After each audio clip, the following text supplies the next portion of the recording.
We're live. Last part of this thing. Let me just fix a couple things over here so I can get my stuff going. Let me change this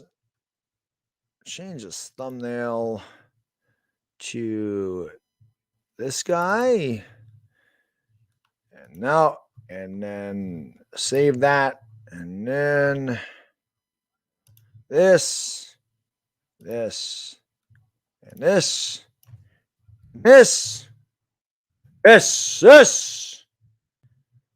That should be good. Pop this out here.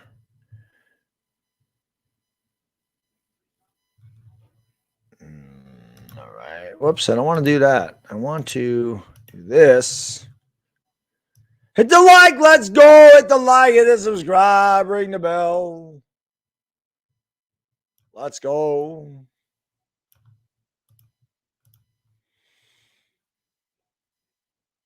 All right.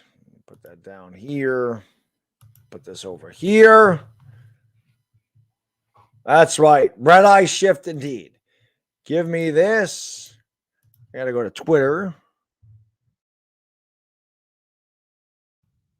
And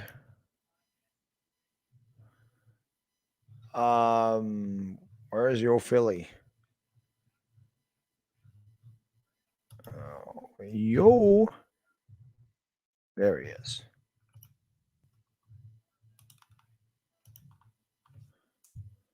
There we go. All right. So I sent that to him. I'll let him know what's in his Twitter. We got 8 hours to go.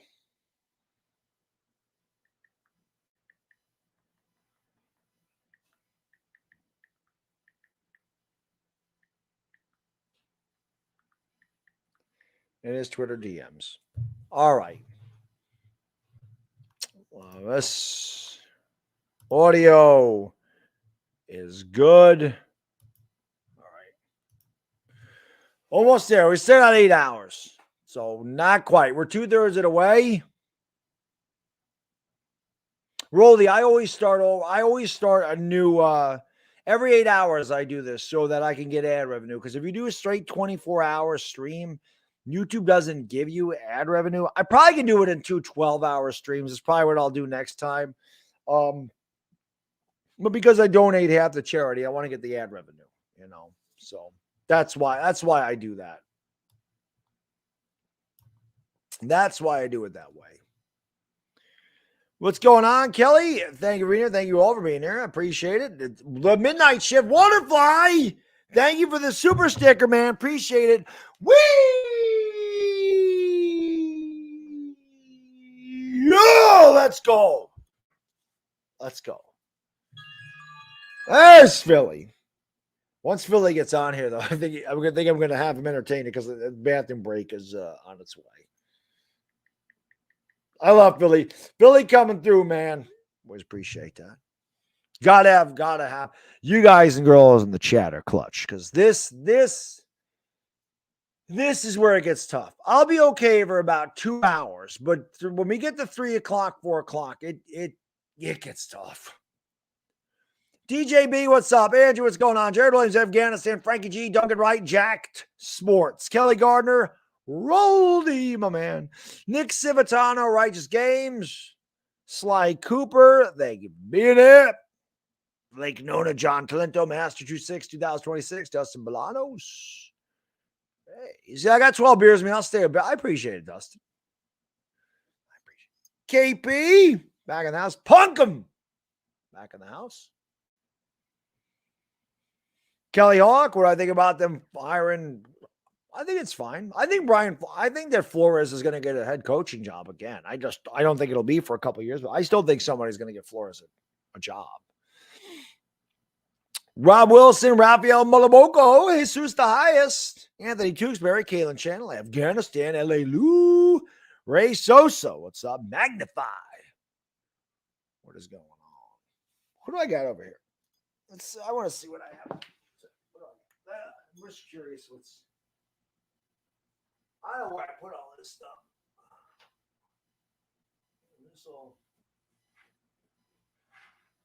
We might go over this. We might go over these later.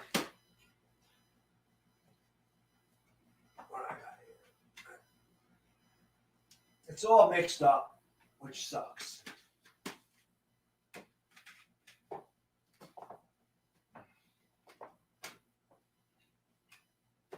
What the hell I have here?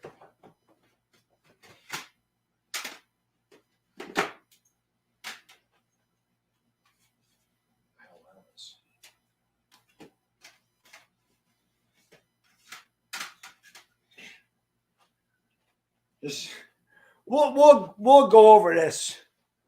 We'll go over these a little later. Just some of my albums here. Kelly, thank you for the super sticker. I really appreciate it. Let's do it again. Whee!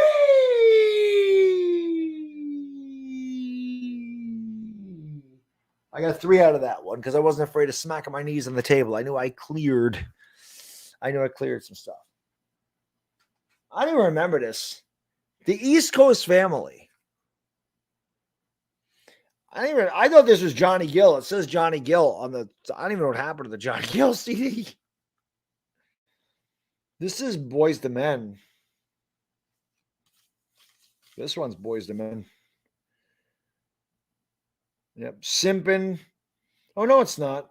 Playground was ABC. Another bad creation. I don't even remember that. So check this out. Anybody? R. Kelly born into the 90s? R. Kelly in Public Announcement. Look at that beauty. They're all, my CDs are in perfect shape. I bought this 30 years ago. I always keep everything perfect. I'm very OCD. There you go. I can't straighten this thing out, but how about, why doesn't that move? There we go. I was talking about this earlier. I don't care what anybody says. The 12-play album is the greatest of all time. There's a ticket for an R. Kelly concert in there, too. At the Knickerbocker Arena, April 14th, 1996. LL Cool J was one of the guys that opened up for R. Kelly. 12-play, though. Yeah, it's a big R. Kelly fan. Easy Lopez, thank you for the super sticker, man. Appreciate it. And yes, my eyes will look like that in probably about 4 hours, if they don't already. Damien, thank you for the super chat, brother. I really appreciate him, man. He says, what's your tips for a big boy trying to get fit? My tips, your body is made in the kitchen. The working out is the easy part, Damien. It is really about your diet. It's really about the food that you eat. It really is. Eat healthy. I know it's tough. I've dealt with it myself. I know it's tough, but that's incredibly important, is the way you eat. If you want to lose weight, the exercise is the easy part, but the diet's the hard part. It's a lot of willpower, but that's really the best thing that I can give you is start with the diet. The working out's easy. You can run, you can lift weights. That all works, but if you really want to get in shape, it's your diet that is most important. You need to eat like I do. Let's say it's chicken, it's lean steak like sirloin and filet mignon. It's turkey instead of ground beef. It's ground turkey. It's turkey bacon instead of pork bacon. It's no mayonnaise. It's no butter. It's no cheese. It's no salad. It's no like cream dressings. It's no cream soups. It's nothing with sugar. There's no orange juice or apple juice or fruit punch. It's a lot of vegetables and oatmeals and, yogurts. It's stuff like that. That's, I'm 24 hours streaming. It's a cheat day, which I still feel guilty. I mean, I only had 2 pieces of pizza and that was really it. I mean, I've snacked on this trail mix. I had some of these chips when my power went out. I ate some of these. I have not eaten these at all. Never even got into these things today. But yeah, I feel guilty about eating this stuff. I'll have to kill myself in the gym tomorrow, but we'll definitely have to do that. The eating habits are tough. Floyd, the eating habits are tough. That's really what it is. Oh, it's not my lower back. It's like my mid back. Maybe I just need to sit back like this. I don't know. No beer, right? You don't see me drink a lot of beer anymore. It's rare that I have any beer. And the Giants make me want to drink. I can tell you that much right now. Stress eat. A lot of people stress eat. Amazing guy. A lot of people do that. A lot of people stress eat. My stress is relieved in the gym. That's probably why I don't stress eat. Although, I remember when that guy, I told the story about when the guy pulled me aside and started talking about how the generations are, the gym culture is way different than when I started working out 11 years ago. I remember the guy's name was Chris, but I remember telling him, I said, Chris, I come here to relieve stress. I should not be leaving the gym more stressed than when I arrive. Sometimes the people in the gym really do stress me out, and I'm in there to relieve it. You know. Tutto! Hey, Tutto's back. Tutto, grazie. What's going on, Tutto? Bumblebee, what's up? Easy Lopez back in the house. Daniel Barry, Benjamin Wynn.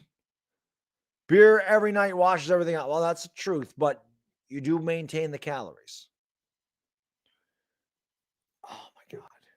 Hey! I think our guy's here. Hey! Ding, ding, bat! Hey, what is going on?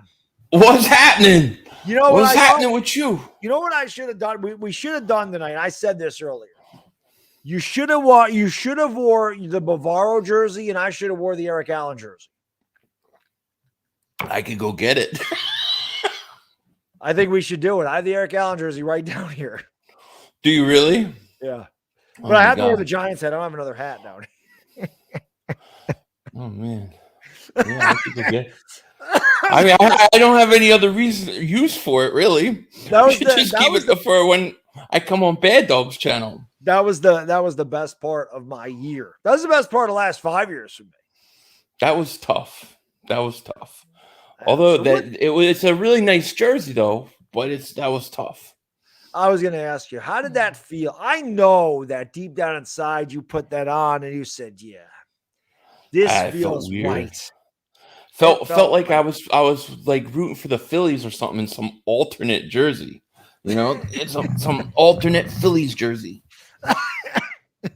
That's what it felt like. But I do like Mark Bavaro, obviously. I like Eric Allen, obviously. So right. So I could deal with the Bavaro part of it, but that was tough. That was a tough one, especially because you guys stink. Oh, you know, terrible. And there's no reason we should have lost that game. Yeah, Jalen Hurts. Thank you, sir. Thank you for all those interceptions. Oh God, he was horrible. He was horrible. Yeah, but hey, I could always run up and get it if need be. Listen, I don't think you lost the game. You didn't lose a game for a long time after that game. No, but we played some bad teams. I mean, listen, there's a lot of bad games. There's a lot of bad teams in this division. Yeah, it is what it is. Exactly. I don't know. How's the stream been going? It's good. I mean, we're 16 hours in. This is the last of it. It seems like it's going by pretty fast today. Yeah. I always get to, it's like I said, like the hours between 4 and 8, I think, are the worst. When I get to 8 o'clock, it's like I only got an hour to go. I can get through this, but that 4 to 8 is rough. Yeah. Well, everybody's asleep, and how much can you talk, right? At some point, it's like, you get tired. I hear you. No, I get tired, but the great thing is, like, even at 4:30 in the morning, there's be 90 people in here. So they keep me awake. It helps when you have subscribers from overseas, because it's the complete opposite. Like, and I got my guys in Australia, and it's 4 o'clock in the morning here. It's like 10 o'clock in the morning over there, 10 o'clock at, what is it? There's 6 hours. They're 18 hours ahead of me. So what is that? 10 o'clock at night over in Australia, or it's 5 in the afternoon in the Philippines. Or it's 10 o'clock in the morning in the UK. Yeah. So, or it's only 1 o'clock in the morning in Los Angeles. Right. Yeah. That's right. Yeah. That definitely helps. Yeah, I was gonna say you could put like an old Lakers stream on, like put old Lakers game on. Maybe you could fool a couple people; they'll think it's like a live game. Yeah, you know what I mean. Yeah, something like that. I don't know. When I get to that point, I don't know what the hell is going on. Duncan, thank you for the super chat. Appreciate it. He says, "Hey Philly, what's your real opinion of the Giants?" Which Giants are we talking about? The crappy football team or the beings that were amongst the earth back in the days? Which one are we talking about? we gotta do this. I said my wife got me a couple of energy drinks. I said I had to save them to the third. I got save them for now. Save them for now.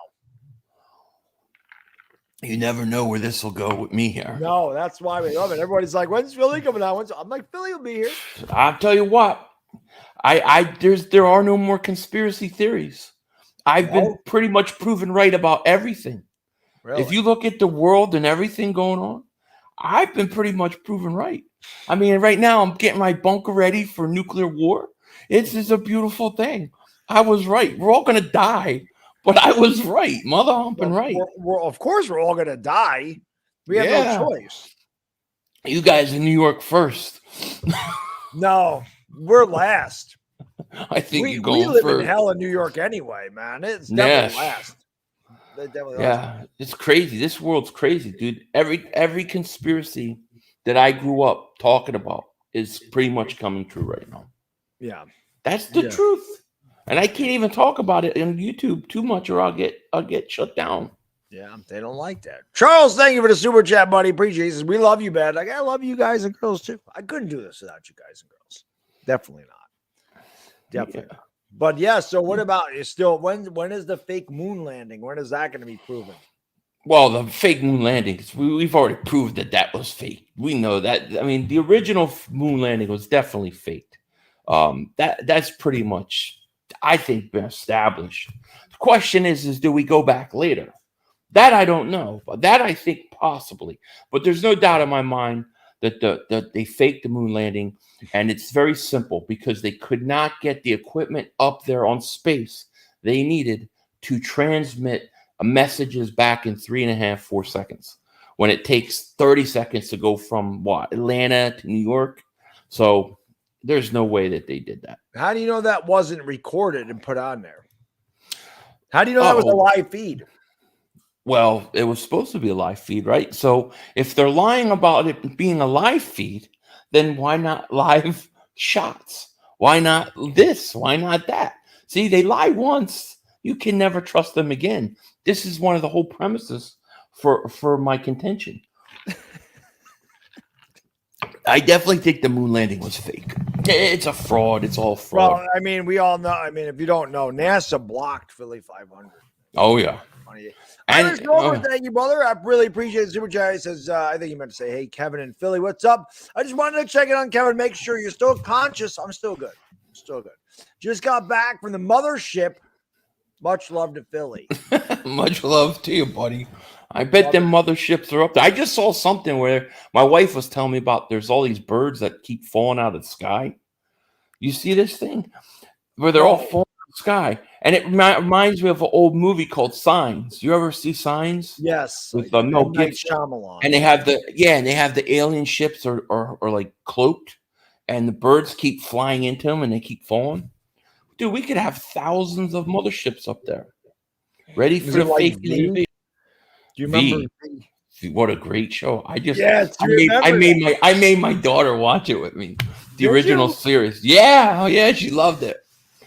Oh, V, that was such a great show when it came out. It was. I loved it. I've been watching. My son's too young for that yet. I've been watching old wrestling with my kid. He loves that. Oh, like how old are you going back? The 80s. Oh, the 80s. Hulk Hogan, Macho Man, Jake Roberts. Junkyard Dog was my boy. Yeah, I was talking about that earlier. I love Junkyard Dog. Yeah. Absolutely. Yeah. That's great. He was awesome. My kid I liked the rest. I liked the Hulkster, yeah. I liked wrestling up then. Then I liked the whole Attitude Era. I thought that was the best. And then we're the same age, so because those are my favorites too. So it makes sense. And Jeffrey, thank you for the super chat. Appreciate you. He says, "Pinky up, Philly." Always pinky up. You got to have class. He says, "So Philly 500 is Justin Jefferson still ass?" No. I mean, what can I say? I was pissed off at the moment. What can I say? You and I have had some legendary draft reactions. I just say whatever comes to my mind at the time. I can't help it. I'll be honest. The CeeDee Lamb is good, but I think your reaction to Jalen Hurts is even better. Well, it was just bewilderment. Like, and to this day, like people say, aren't you sorry for that whole tirade? Don't you think that was a mistake? Say no, because that had nothing to do with Hurts specifically. It was who drafts a backup quarterback in the second round. The strategy was still really dumb, you know. Yeah. So I think that I had the right reaction. Yeah. You know. Jeffy, thank you for the super chat. Empty cup. He says, "Love the content. You guys are awesome here." Thank you. I love working with Philly 500, man. Yeah. Obviously, during the off season, we don't have a lot to talk about, but give us free agency in the draft, and we'll all start thinking our team's the best team, and we're all going to win. You're going to win 12 games. We're going to win 12 games. I'm not doing that this year. I'm getting over anxious. I'm expecting us to be bad. I just want to see improvement. I'm not expecting us to make the playoffs. I'm not expecting to be over 500. I want 7 wins. I just want to see improvement. If we do better, great, but I'm not expecting it. I'm not going to get fooled. I want to see what we do in the draft. The draft is very important. We got 2 top 10 picks, and it's all good. I think you go. I'm sorry. I was just going to say, sorry, Kevin, no disrespect. No, I know. Just, it happens. People call him Kevin. They call me Chris. It is what it is. It happens. That's what I was thinking, Chris. I'm just kidding. That's what I mean, Chris. I said, that's what I mean, Chris. I mean, Kevin. I mean, you know. It's just Baddog. What's his name? Right. It's Baddog. Baddog is a mad dog. Because he knows the Giants always stink. They traded Odell Beckham, who won a Super Bowl. They have Daniel Jones, who stinks. Hey, look, I expect you to draft a defensive lineman and an offensive lineman, maybe 2 offensive linemen in this draft. That's what I hope they do. I'm thinking there's a lot of talk about Kayvon Thibodeau dropping to 5. If they got Thibodeau and Linderbaum, I'd be thrilled. I really like Linderbaum a lot. Yeah. I'm afraid that he's going to end up in Philadelphia. If he slips down there, you're taking him, and I'm going to be mad. Like, I would love it. The Devontae Smith thing didn't make me mad. But if Tyler Linderbaum gets to the Eagles because Kelsey's going to be retiring soon, I'm going to be mad at that. I won't. Yeah. I love him. I would love it, dude. I would love it. Kayla, thank you for the super chat. Appreciate it. Quick reasons why the moon landing was fake. Quick reasons? Yes. Because they couldn't get up there with the technology that they had at the time. That is the first thing. Second thing is, who goes to the moon and then loses all the technology and the telemetry and all the data that got you there? The single most amazing achievement in humankind, you lose everything, and then you admit now that you can't get back to the moon? That is such bullshit. Who believes that? The message self-destructed like Mission Impossible. Yeah, they lost all the. They even say it. We don't have the means to get back to the moon. We lost it all. We lost all the data and all the bullshit. I don't believe it. Yeah, and just like I said, you know how hard it is, or what you would have had to have up on the moon to send back a signal to Earth in 4 seconds. In 4 seconds, they were sending in 4 seconds when it takes 30 seconds to get something from Atlanta to New York. Yeah. So I don't believe they went to the moon at the time. No, they might have gone later, but they didn't at the time. That was all a facade. It was a Hollywood production.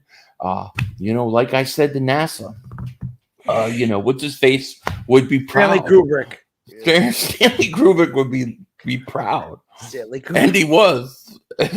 Yeah, they were proud. They were proud. They booted you right out of their. They already had me on lockdown, dude. Duncan, thank you for the super chat. Never old. How do you guys feel about Dallas choking? Oh, that was beautiful. Oh, it was not just that they choked, but it was the way that they choked. Yeah. They tried to run a quarterback draw with no timeouts left. Unbelievable. And then the funniest thing is 14 seconds left. They couldn't get the playoff. Then you watch the Kansas City Buffalo game, which was one of the greatest playoff games I've ever seen. Yes. And 13 seconds, they get in field goal range. Yeah. From like the 25. It's crazy. That was insane. LA Faithful, thank you for the super chat. Which one of y'all want Jimmy G? I'll take a fifth. I don't want Jimmy G. No, I don't want crap. We don't want your crapolo. You know, I'm gonna make sure we don't want your crapolo. Why any Eagle fans would want this guy is beyond me. Look, I'm starting to lean towards you. It hurts, as I'm not sure he's the guy because I don't know that he could develop that passing game. But I'm not going to go. Eagle fans are starting to come around to what Baddog was telling them. Yeah, I mean, but I still don't want to go out and get Jimmy G. Yeah, because then I don't think Daniel Jones is a guy. I don't want Jimmy G. Because I'm not. I don't want to be that team that wins 8 games, 7 games, 9 games every year and can never get that franchise-changing quarterback because I win too many games, but I'm not winning enough games to win a Super Bowl. That's NFL purgatory. That's what Jimmy G puts you in. That's what Dallas was for years. Right. 8 all those years. Yeah, there are a lot of teams that have been like that. Irish Rover, thank you for the super chat. Appreciate you. He says, I'm a little shit-faced. My name is Kevin, too. I didn't know your name was Kevin. Well, it's a great name. And I'm glad that you're sitting here getting a little sloshed with me during the 24-hour stream. I need that. I need that type of thing. L.A. Lou, thank you for the super chat. Appreciate you. He says, hey, Philly, who's the next Eagles quarterback? Who do you see in the Super Bowl next season? And will the Eagles surpass the Cowboys? That about covers it. Well, L.A. Lou, man, is a Rams fan. Am I correct? Yes, he is. So congratulations on your Super Bowl. I thought it was great watching Stafford win a title because I thought that he's always been kind of like underrated a little bit. He played in Detroit. So I was glad about that. I don't know who our next quarterback is. I think the Eagles will probably, they'll probably make some calls to Seattle and Houston. None of that will pan out. And I think Hurts will be the guy next year. As far as who's going Super Bowl, I don't know. But surpassing the Cowboys, maybe, if we're a little lucky. Yeah. Do you think the Eagles take a quarterback this year in the draft? No. I wouldn't put them past them, but I don't think so. But I do think that they're going to take one of those 3 first-round picks and get a first and trade it for a first-round pick next year. Yeah. Like I don't think they're going to go into the 2023 draft and then go another year with Hurts and not have an extra first round just in case. Yeah, that makes sense. Like I think, look, I tell people this. Some people got mad at me because of my videos, but I'm like, if there was any way I could get Russell Wilson, I would do it in a heartbeat. Yeah. In a heartbeat. But it's not likely, Yeah. I don't want Russell. We're a long way. We're much farther than a quarterback away. So I'm not looking to get rid of him. I don't. We're not a quarterback away either. But I figure Russell Wilson is good enough that if you could go out, make a few good moves, I think he can cover up enough deficiencies, and I think our offensive line is good enough that I think he would make us, especially in the NFC, where it could be wide open in terms of conference. I think he could make us one. Yeah. Again, your offensive line is set up. You're much closer than we are. Like Russell Wilson doesn't do us any favors. He's making a fortune. We don't have any cap space. We have no line. Yeah. It'll be tough. Yeah. But he's not gonna chat. Appreciate you. He says, who made you more angry, Philly? Rager or Barnett? Probably, but that's a good question. But I would probably say Barnett because every week with him it's a stupid penalty at a stupid time, Yeah. I didn't want Barnett to begin with. One of my most disliked videos was my draft reaction to Derek Barnett. So I never thought much of him anyways. Yeah. It's always good. Roldy, thank you for the super chat, brother. I appreciate it. What up, Philly? Always good to see you. You too, my man. What would you give up for Watson or Wilson? 2 ones. I'd give up 2 ones. Because I would give 2 ones in this year's draft because I would still have a first round pick. And then I would keep my future picks. I would do that. I wouldn't go above that, though. Yeah. I'm not going 3 ones or anything ridiculous. I think 2 ones I would do for Russell. The problem with Deshaun Watson is just the off-the-field stuff, and the only quarterback that I really like, and I haven't watched a lot of them, is Malik Willis. I think that kid has got a lot of talent. Yeah. He just needs time to develop, though. Yeah. Yeah. I mean, I could see you guys taking him. There's, I don't think the Giants are taking a quarterback this year, but I don't want a quarterback. But yeah, I have said I believe that Malik Willis has the most upside of any of the quarterbacks. He does. I agree. But he is definitely raw and he's definitely a project. We have nothing around him. It just doesn't make sense. We need to build our foundation before we take a quarterback. We didn't do that correctly with Gettleman. And I think it would hurt us if we did it again. I don't think the Eagles would do that, though. I don't think the only way I think they do something with quarterback is if it was like a Russell Wilson or a Deshaun Watson, somebody who would be a significant upgrade right away. Yeah, I agree. But Malik Willis could be great, but you don't know what you're getting with him. So it's possible. Like I said, I'm more worried about you getting Linderbaum. I don't want Linderbaum. I would love Linderbaum. He's one of the guys I really like. Understandable. Depressed Giants fan, thank you, brother. Appreciate it. He says, my two favorite NFC East YouTubers. Thank you. Can't wait to play y'all, Philly. I always look forward to Giants. Yeah. No more splits, though. We gotta sweep your ass. No, we have to sweep your ass. We haven't done that in a long time. It is definitely time to do that. Duncan Wright, thank you for the super chat. Appreciate it. He says, Philly, can you sing about Dallas sucks? By the way, vodka rules. I'm glad. I have to come up with another Dallas song. I don't really have. Dallas stinks so bad that I have to come up with some stuff. It's been a while. I mean, it's been a while. Mark Holmes has been hiding from me. He's trying to block me because I've gotten him back. You saw all those posts where he's posting my meltdowns. Then I get him on the final one, on the final game of the season, the choke. I get him. I get his son, and now he's like threatening to block me. He's mad at me, I guess. Yeah, he can dish it out, but he can't take it. Oh, exactly. That's what happens. Like I let him have it in the Lawrence Taylor video, and then I was in his thing. He's like, "Are we cool, man?" I'm like, yeah, Mark, I got no problem with you. I had a problem with you comparing Micah Parsons to Lawrence Taylor. I had a problem with that. I don't have no problem with you. I just didn't like the comparison. I don't feel like it's a comparison. Oh my god, dude, as soon as Kansas City lost, he's trying to compare Dak Prescott to Patrick Mahomes. He doesn't. Well, maybe Dak is more like Patrick Mahomes than we thought. I'm like, you got to be kidding me, man. Yeah, he's crazy. Yes, it's just funny. It's not just him. Like the NFL in general, like they come out NFL whatever it is, Good Morning Football or whatever the hell it is. They're comparing Joe Burrow. Like, is he the next Joe Montana? I'm like, will you let these guys get a few years under their belt? Can we not? I'm like, the NFL has no respect for the legends. That they're like, these guys come out, they have one good year. Oh my God, he's Montana. My God, he's Lawrence Taylor. Yeah. He's Reggie White. Stop. Right. Stop. Yeah, I know. It's crazy. It really is crazy. Come on.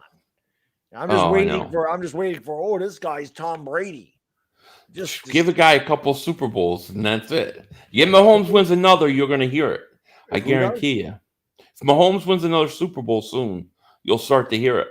They're kind of falling apart. I don't know. They're kind of. What's going to happen, though? They've paid Mahomes so much money that's going to catch up with them. Once they have to really start working, and they can't build around Mahomes as good as he is, and Andy Reid is going to retire soon, probably. They're probably getting farther away. And teams like the Bills, I still think the Bills are really good. Bengals. God, that game, that Bills Chiefs game, that they have to change the playoff rules. Yep. I wanted Buffalo to get a shot so bad in that game. Roll the Heat. Thank you for the super chat. He says, F all that right now. Who would you want to smash more, Beyonce or Halle Berry? I'd go Beyonce. She's younger. Not that Halle Berry looks like she aged. Yeah. I'll agree. But I'd have to go. I'll agree because she's younger. So I'd have to go that. But I wouldn't throw either one of them. I forgot who said it once. I wouldn't throw either one of them out of bed for eating crackers. I'll tell you that. I think Cliff Clavin said that. Cheers. I wouldn't throw her out of bed for eating crackers. I just put it that way. There you go. Ain't nothing wrong with either one of them.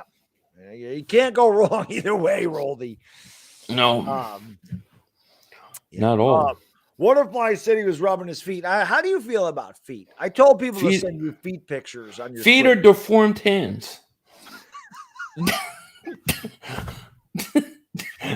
That's what they are to me. They're deformed hands. We all should have been born with hooves. That's how I feel about feet. They're disgusting. Deformed. Look at feet and look at hands. They look deformed. Then you could tell what people should have been doing in the prehistoric times. Like some people got the toes that go all in. They're good at climbing trees. Some are good at digging. They're disgusting. I hate feet. Peter, they were a super chat. He says, "Hey, Philly Embiid for MVP." Absolutely. We walk on deformed hands. That's what they look like. We should all have hooves. What do you think the maddest is? Do you remember, like, I'm talking about any game in the history of the Eagles? Like me, there's like 4 games that really stick out for me that were like heartbreaking, like really pissed me off. Is there like one game that you can sit there and go, God, that game pissed me off more than any game as an Eagles? I mean, there's a lot of them. I can tell you the saddest game I ever had where I didn't say anything for hours was the Tampa Bay Eagles NFC Championship game. Last game at the Vet where Tampa beat us. I didn't speak for hours, except for a TV interview because I was right near the stadium. But I got really pissed off a bunch of times. I got really upset during the following year, the Carolina Eagles NFC Championship game. I thought we were going to beat them. So I was like sad the year before, but then I was like pissed off after that Carolina game. Obviously, the Super Bowl hurt when you lost, to Tampa. I mean, to Brady and New England. And then there's a couple games like Redskins. Because the Redskins used to beat us all the time. They used to always beat us, and it would always be like field goal at the end of the game or something like that. I remember getting really pissed a bunch of those games. But I would say, I mean, the game that stands out has got to be that Tampa game. That just broke me. I haven't recovered from that game yet. There's like I said, the 4 for me. I was 89 against the Rams, losing in overtime. Flipper Anderson through the tunnel. 97 against the Vikings. We blow 19-3 lead. All Chris Callaway has to do is field an onside kick. He doesn't. We lose on an Eddie Murray field goal. 2002 against the Niners, up 38-14 in the third quarter. We lose 39-38. And the Eagles in 2008, when that was the best Giants team that I'd ever seen. And of course, Plexico Burress shot himself in the leg, and we should have had a dynasty. That team was worthy of a dynasty. And they were good. That was that was a tough loss. I'll tell you one story. It was like right before, like a month before me and my wife got married. I just came out here, and the Eagles were playing the Giants. I want to say it was week 2, and we were destroying you guys. And then you guys came back and beat us in overtime. Was it 2005? It was something. Yeah, no, it was like 2005. Burress, no, it couldn't have been 2000. It was like 2007. It was 2007, and Burress caught a touchdown pass in overtime. Okay. To beat us at the link, and my wife just was like, "This is like the first time we like were together, like living," because I just came out from to California. And you guys win, and I look at her and go, I'm fucking going to bed. This fucking sucks. And I was screaming and cursing, and she was like pale white.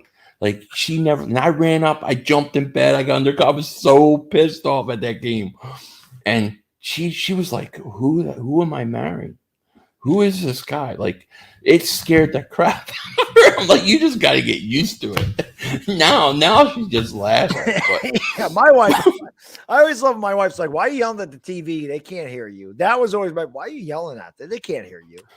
I think they can. See, I used to I'll go and get changed at halftime if we're losing. I'll change I always think it works. It doesn't work, but I know. I've tried that. It worked in 2011 when I ate the same breakfast every day and watched the game on the same television. I had an old tube TV down here, 42-inch JVC tube TV. Didn't watch it on the big screen, HD TV upstairs. Ate cinnamon rolls every morning or every game day morning against the Falcons, against the Packers, against the Niners. I went to my buddy's house for a poker tournament for Super Bowl 46. I was supposed to go watch the game with my dad at his house, and I said, Dad, I can't go over there. I got to watch the game here. I can't watch it somewhere else. I would have watched it at my buddy's house. I would have watched it. I said, I can't go, Dad. I gotta watch that game down here. I have to watch it. And they won. So I was like, where's my Super Bowl ring? I sacrificed. It worked. Yeah. Maybe one of these days. That's the last playoff game that we won, too, by the way. It was 2011. So it's been a long time. Depressed Giants fan, thank you for the super chat, brother. He says, to be honest, you think Philly will land their picks? Be honest, you think Philly will land their picks? Me or you? I don't think you're going to land your picks. You think we're going to screw them all up? No. I think you're going to take a wide receiver. You have to. You take one every year. I don't want to take another. I like Treylon Burks a lot. I've been watching him, but I can't imagine them going 3 wide receivers. Here's what the Eagles are going to do. No. I'm not saying you're taking 3 wide receivers. I'm saying no. You think one of our picks will be? Yes. Here's what I honestly think they're going to do. Okay, I think in free agency they're going to go skill position. Okay, I think they're going to go after Jabril Peppers. I think they're going to go after a veteran wide receiver. I think they'll probably go after a defensive end. But in the draft, I think they're going to focus heavy on the offense and defensive line. I really do. I think they're going to trade one of those picks for a pick in 2023, and I think they're going to get those 2 picks or one of those picks in a second, and I think they're moving up in the top 10. I do not believe they're going to end up picking 3 players. We'll see. I mean, that was the good thing that Howie did is he got you 3 first-round picks, and he alleviated a lot of the cap problems you guys had. That's a good. He does good job with that. The problem is he can't pick the right players. This is true. His draft. That's his problem.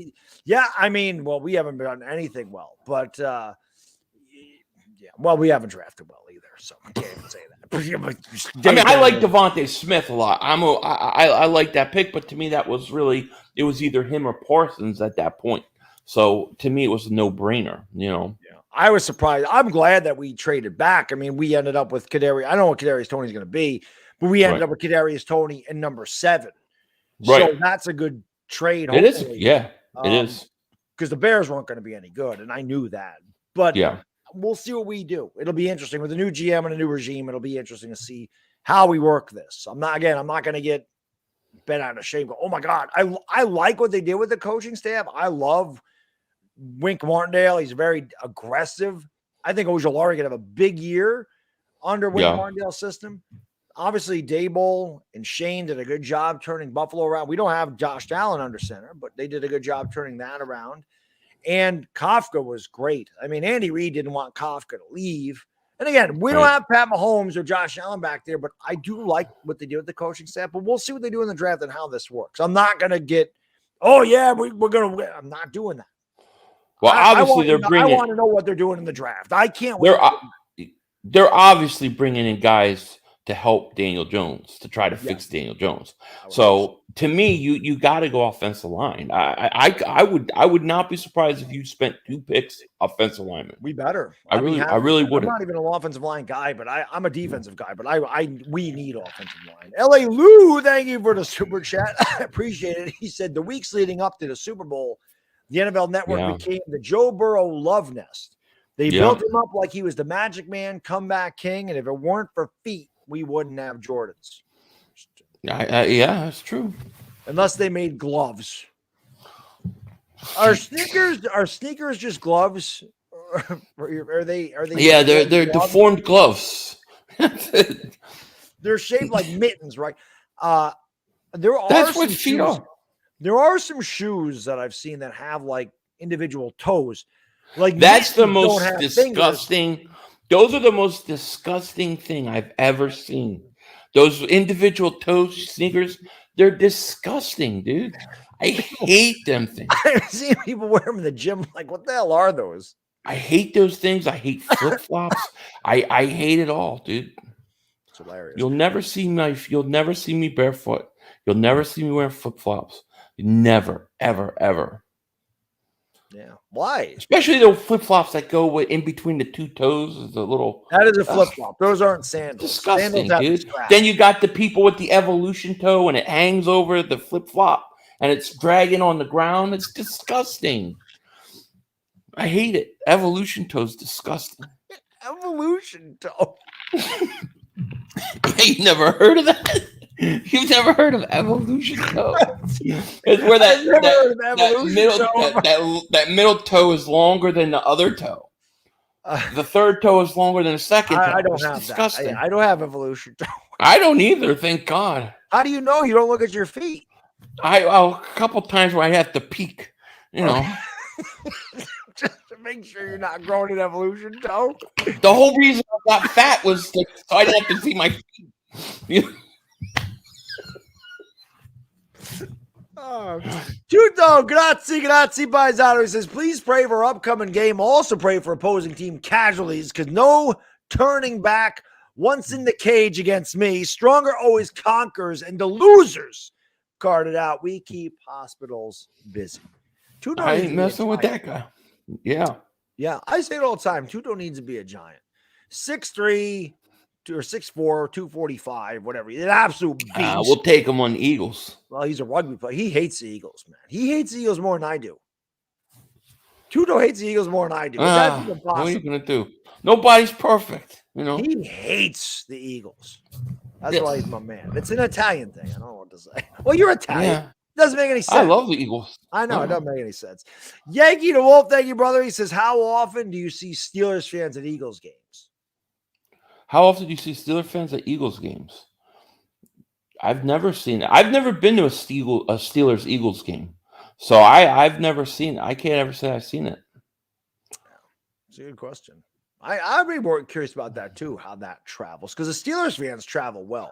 Oh, they travel great. It's just that I've never gone to an Eagles Steelers game, so I couldn't tell you. LA Lou, thank you for super chat. He says, I guess you're not crazy about Tochi. No, of course not. The feet are disgusting, man. I don't know what the hell. I hate feet. Would you, even your wife's? But just cover them up, baby. You know? So would you, let me ask you this. Would you rub your wife's feet for an hour for another Eagles Super Bowl? Yeah. Okay. Even if they were socks on though, right? That evolution toe. Socks on? No, she don't have evolution toe. No socks. No socks, barefoot. Oh, yeah, I would suffer through that. Okay, that's good. See, because people ask me, like, would you eat like a jar of mayonnaise for a giant Super Bowl? I'm like, no. Because I think mayonnaise is the most disgusting thing in the face. Oh, I hate mayonnaise. It's so gross. It's gross. I think a lot of Italians hate mayonnaise. It's gross. Everybody I know that hates mayonnaise is Italian. It's weird. It's gross. It's gross. What is it? It's like congealed lard. Like, I don't know. I just don't like it. You know how when you have gravy and it sits in the fridge for like 2 days and it becomes like a gravy gelatin? Yeah. That's what mayonnaise is. It's like egg and lard and gelatin. It's gross. Yeah. It's so gross. Yeah, I'm with you. I don't eat mayo. I eat a sandwich, I'll put mustard on it. Yeah, me too. Or nothing. A lot of times I don't put anything on my sandwich. Oh God! Is he gonna make me explain? Let me see if I can find evolution toe. Jeffrey, thank you for the super chat. Philly Reddit, he says, explain what evolution toe is when the third toe is longer than the second toe. So it goes like big toe, second toe, and then it shoots up. And it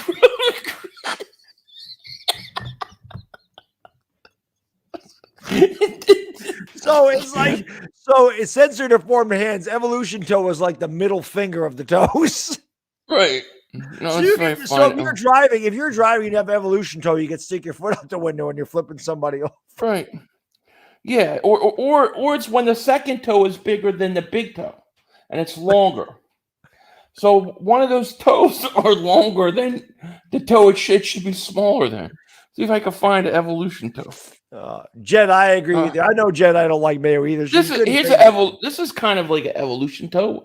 It's really disgusting. It's actually a web toe too. It's fucking nasty shit. Billy has foot porn on his phone. I got your feet somewhere. Yeah, sure. Show you my the one night. Feet, funny. Feet are nasty. Oh man, that's funny. I showed you my feet, and you said that was a green screen trick. That was a green screen. Yeah, you work for NASA, do we know? Iris says try Vegemite in Australia. I've heard of that. I think it's just like a spread, right? And as far as I know, Australians think that that's gross too. I don't know what that is. Vegemite. Well, I know it's in the Land Down Under song by Men at Work, when the guy says he just smiled and gave me a Vegemite sandwich. He said, "Do you come?" Oh, yeah, that's right. A Vegemite. Yeah. I thought that was like it's bugs spread, or something. I think it's some kind of. Oh, okay. Spread. I don't really know what Vegemite. If Lucas comes in here, we could ask Lucas or Vegemite sandwich. Mr. Ox. Yeah, he's from Australia. Yeah, evolution toe's nasty, man. I can't believe you ever heard of evolution toe. I have not heard of that. Oh man, those guys, those evolution toe people run races. They win by a toe all the time. You win by a toe. He wins by a toe. Of course, he got evolution toe. So if you have, if you have those single toe shoes, you must have to have them specially made if you have evolution toe. It's or it's going to be very congested in there. Yeah, definitely. Duncan, thank you for the super chat. He says, "Be real, guys. What do you think of Washington's new name?" I think it's stupid, to be honest. Oh, Washington's new name is the stupidest name I've ever heard. Somebody called them the Commodes earlier. I thought that was a good one. I call them the commies, Washington commies. That sounds better. I don't even think Washington fans like that name. No, and what did they do? They just put a W on their helmet. That was it. Yeah. 2 years to come up with that. Yeah. I could have done something better than that. Yeah. That's horrible. Rusty Nail says Vegemite is yummy. I've obviously there's no Vegemite here in the States, not that I've ever seen. I thought it was like this image of feet and mayo next to each other. Yeah, that's disgusting. That's just gross. Mayonnaise is gross. Yeah, I'm not a mayonnaise guy either. Mayonnaise, no. Toes over mayonnaise any day for me. Nah, I'll go mayonnaise. Now listen, man, I feet don't bother me. Trust me, I've been rubbing my wife's feet for 20 years. The worst is when people walk and they got the black dirt all underneath their feet. Where we went all to dirty. We went to New Orleans. I don't have the pictures because then you're sitting down and you're sitting there and you're like at a barbecue and somebody's been walking around outside bare feet and then they come and they sit next to you and they fold the girl folds their foot and then their foot's sitting there dangling like this and I'm like going like this. I'm like, don't touch me, don't touch me. That foot is swinging and it's just dirty and nasty and it's swinging and the evolution toe's hanging and you could see all the marks and the bruises from all the times it's been dragging on the ground and they just sit there next to you with their little folded leg and it's just dangling with the foot. It's disgusting. It's disgusting. That's why I don't go to barbecues no more.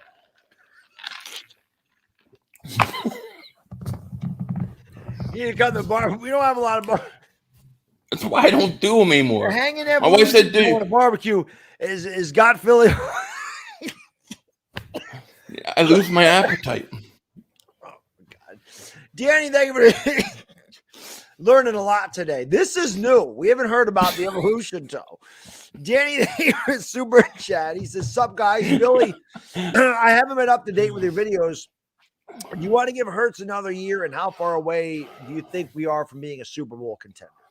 I want to give Hurts another year unless I could get Russell Wilson or if Deshaun Watson got cleared of stuff One of those two guys I'd be willing to make a move for. Other than that, I would give them another year. And I mean, I think we're a ways away. I think we could be a quarterback away. I think we need to rebuild our defensive line. We need a safety. We need a couple linebackers. We need to strengthen our interior offensive line for the future. And you need another veteran wide receiver. So we're ways away. Yeah. You know. As far as we are, we need everything. The Giants need everything. I don't think we have one. I've said this last year when I made every video I made, which was a rant video, pretty much every video. I'm sitting there going, if you're a Giants fan, who do you look at on our team and go, yeah, we can build around that guy? I don't see one person that I go, yeah, he's a staple of the Giants for years to come. Maybe Andrew Thomas, maybe. Azeez Ojulari is promising as a rookie, but I'm not going to make that yet. Right. It's not Jones. It's not Barkley. It's nobody on that defense. It's not Leonard Williams. It's not Dexter Lawrence. I can feel the tingling in my face from this. That's how I know it works. I wish you would have got me like 4 of them because I got one left. I got one more left, but I got 7 hours to go. So I got to wait till like 4 in the morning for this. I still have like a liter of soda down here. I'm gonna run out of stuff to drink. It's gonna happen. Tutto, grazie, paisano. He says, I'll never be able to play in the NFL if a player's not wearing the same color jersey to mine in the field. He's going down fast, and he ain't getting up no more. That's a Buddy Ryan kind of guy. I like it. He's an Italian kind of guy, and yeah, I mean, you know how we do. I love it. Play around. Philly, a lot of Italians go around and they kneecap. That's a verb to us. That's not a noun. Right. Kneecap is a verb. Right. But Philly don't go after kneecaps. He goes after toes. He lops toes off. His nickname is the toe lopper. I stay away from that shit. Dude, so you don't know what did you ever see The Big Lebowski?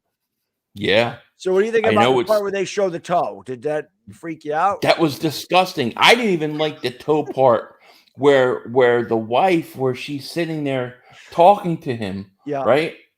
And she's going into her thing and she's showing and she's putting her feet up. I'm like, oh my God, that's so disgusting. That's so disgusting. Oh, I'm like throwing up in my mouth a little bit. Feet are gross. What do you think about the part where the listen? I used to go into bars in my days. Beautiful girl could be sitting there talking to you, and I look and open toe shoes, and I go, ugh. And she go, what? And I'm like, what do you climb trees with them things? And it would be like, I've never been so insulted in my whole life. But it's true. I like feet are nasty, dude. I don't know why this is like a surprise. So what do you think about podiatry as a profession? What do you think about those guys or girls? I think they don't make enough money. I mean, some of them are weird though. They're like, I love feet. I love the feet. What do you love about feet? They're for walking around. They're for work. They're not to look at. And to me, the worst thing in the world is the people walking around barefoot, like Huckleberry Finn and Tom Sawyer. Who the hell needs that? You got shoes, wear them. You'll never see me outside barefoot. You don't see me inside barefoot. I got socks on right now. I have socks on right now too. I definitely go around barefoot though. What do you do when you go swimming? What do you wear when you go swimming? Aqua socks.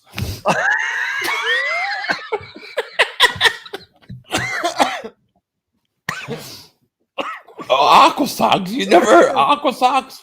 I put them things on and I'm ready to go. Oh my God, this is too much. LA Lou, thank you for the super chat. I don't know. This is surprising. He says, have you ever heard of hammer toes? It's when your toes curl because your hammies and Achilles are too tight. I thought I'd pitch into the feet talk. I've heard of hammer toes. I didn't know that's what makes hammer toes though. I never heard of hammer toes. I have a feeling that I have hammer toes. The reason my back, when I went to see the chiropractor, because I get muscle spasm in my back, He said the reason your back has a tendency to is because your hamstrings are extremely tight. I have very tight hamstrings. I don't know if that's from all the years of running track or what it is, but even when I stretch, he's like, you got to stretch your hamstrings out more. And I never think to. Mm-hmm. When I go to the gym, I do a lot of walk. I walk for 15 to 20 minutes to try to stretch them out. Mm-hmm. I have very tight hamstrings. I don't know about my Achilles. I know that my hamstrings are tight. Irish Rover, thank you for the super chat, brother. I really appreciate that. He says, I lived in Australia for 2 years. Vegemite is made from leftover brewer's yeast, various vegetables, and spices. I could not get used to it. I did not know. Don't sound good. Rotten vegetables for 2 years? And yeast. Yeast? I don't know, man. I don't know about that. Duncan Wright, thank you for the super chat. He was the one that called in the commodes. I'll tell you what. Like, and my wife laughs at me. I say this to my kids all the time. I have completely perfect padding on my feet and my toes because I don't wear them out. I don't walk around barefoot. You see people walk around barefoot, they got real thin layers of brake pads. My brake pads are like big and thick still. I don't wear that shit out. Hell no. I definitely walk around barefoot in the summer. I never walk. I walk outside. I walk through the grass, put the garbage out there. Sometimes I walk on my driveway, and I'm like, why am I walking in the driveway? The pebbles hurt. The thing is hot. Why don't I just walk through the grass? I get out of the shower, and the first thing I do is put socks on before anything else. Is socks. Yeah, I hate the winter. I hate the feel of anything touching my feet. I hate the feel of bare feet. Hate it. Danny, how many pull-ups can I do? The most I've ever done was 29. The last time I did pull-up, I did 22. But I did it at the end of a workout. I think on a good day I can probably get between 25 and 30 pull-ups. I only weigh 177 pounds. It's pretty quick. Easy Lopez says, Philly, do you sleep with socks on or off? On. Where did I just see this? Lucas says Vegemite is a cheap spread to put on bread like peanut butter. It's not a delicacy. Yeah, that's what I thought. I thought it was a spread. I didn't think it was. I don't know. I'm not from Australia, so I just know the term Vegemite from that song. That's it. Okay, cool. Thank you, brother. Appreciate it. He says, oh man, you're still streaming. Okay, yeah, 24-hour stream, man. I got 7 more hours. 7 hours to go. The 6th time I've done this. Like I said, I don't think it ever get any easier. It's always good to have a guest. It's always good to have Philly on here because Philly cracks me the hell up. And it definitely helps. And people, they're asking right from the beginning, like, is Philly going to come on? Is Philly going to come on? I'm like, I really haven't. I asked him last night. I go, he hasn't got back to me. It's kind of late notice. I'm like, but he always comes on. And I'm like, I'll do my best always. We listen, we appreciate you. We love you over here. We hate that hat, but we love Hat's you. Beautiful. This is the best logo. You're probably the most well-received Eagle fan on this channel. By a lot.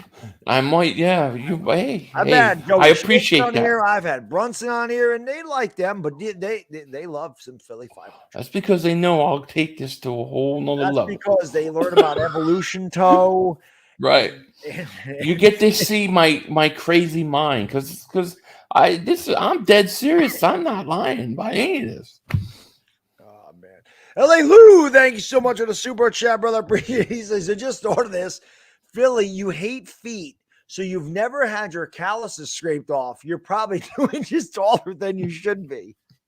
Maybe, no. You might be right about that. My feet are really clean, though. I'll tell you that. See, I probably never had my calluses scraped. I've never had my calluses scraped off, but because I walk around barefoot, they probably naturally scrub. I don't have any calluses. I don't have calluses on my feet either. I do. My feet are well I don't have them there now, but it depends. When I go swimming, my skin is. I will say though, I every time I go to Costco, I buy socks. So I have so many new pairs of socks all the time because funny? I always wear them. When I was a kid, I get socks for Christmas, 10, 11 years old. Hated them. Like, why am I getting clothes? My mom doesn't buy me socks now for Christmas. Mom, where are my socks? Mom, you didn't buy me socks. Where am I wear the bejesus out of my socks. There are holes all the time in my socks. my feet, because I work out all the time, they take a pounding. My feet do. They really do. The socks, I just wear holes in them like crazy.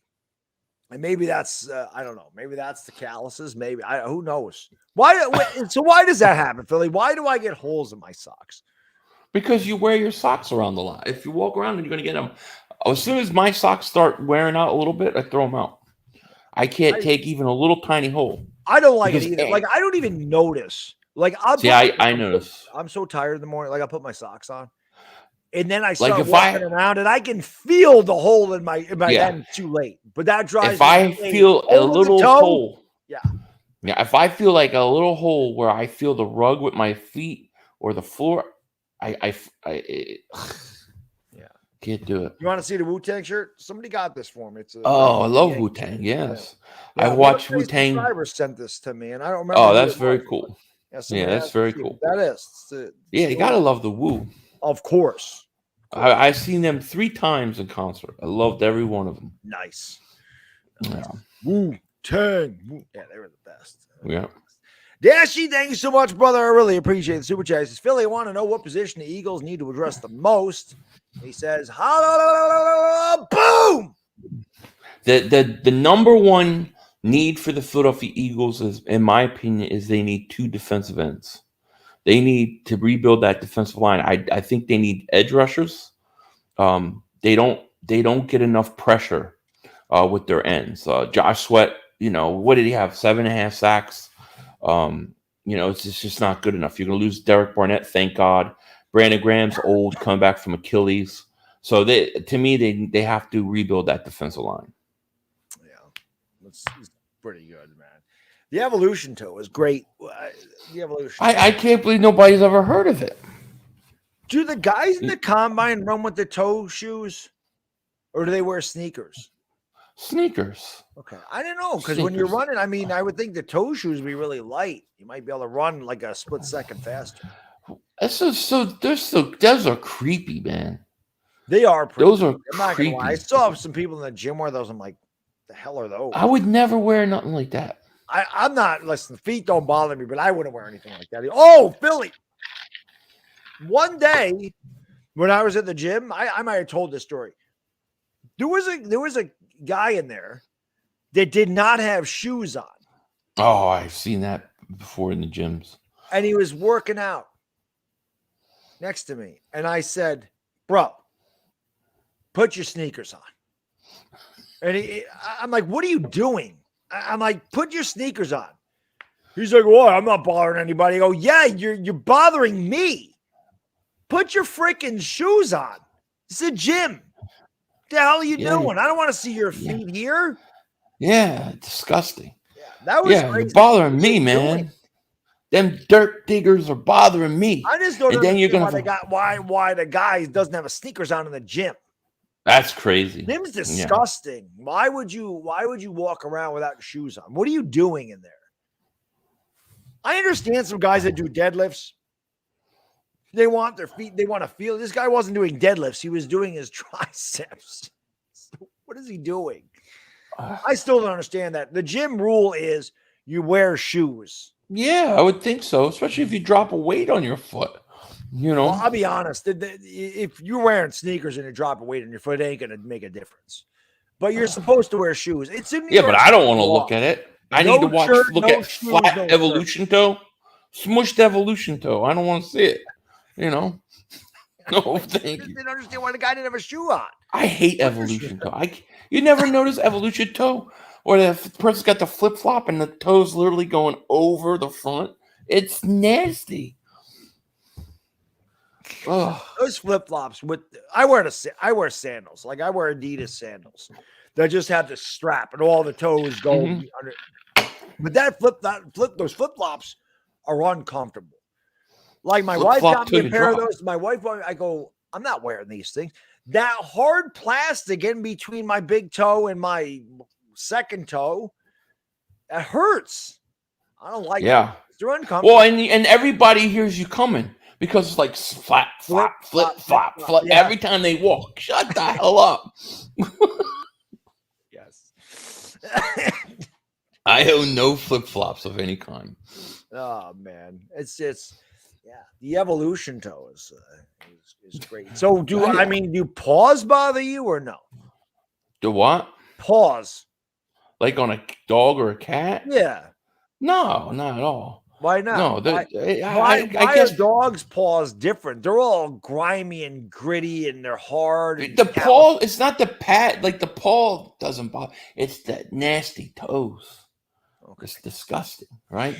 They just look like deformed hands, like they're supposed to be hands, but they're not. So when Jerry, I would call him something else, but it would be politically incorrect. So I can't call him what I want to call him. But so when Jerry's talking to the girl about the tractor story, and George says that she has toe thumbs, right? So that and he says, "Is her handshake a little stronger than normal?" Yeah, that's right. You know, our hands are a little smelly. Yeah, so exactly. Toe thumbs. Yeah, evolution toe thumbs. So if we had hands for feet, would they still gross you out? I don't know. That's a good question. I think we should have hooves. I think if we all had hooves, it would be better world. I think a lot less war. You know. What do you think about Kramer when he says, "I wish I had shoe horns for hands"? Could you imagine? Not for hands. Hands are fine. It's the feet. The feet are nasty. Yes. Guardian says, "Really doing 24 hours?" Yes, this is the 6th time that I've done this. So yeah, I will go to 9 o'clock in the morning, and then I'm going to go sleep for 4 hours. I'm going to have my wife wake me up, and then I'm probably going to go to the gym in about 3. And at the moment, I'll eat dinner, and then I'll probably go to sleep, and then start my vacation. Be able to sleep and chill, and start looking at the draft, or just watch some old wrestling with little Baddog, which he loves. Yeah, it's good stuff. Yeah, I'm supposed to watch the Ghostbusters tomorrow with my kids. I don't know, it's Ghostbusters Afterlife. It's like one of the remakes, So I'm watching that tomorrow with them. How old are your kids now?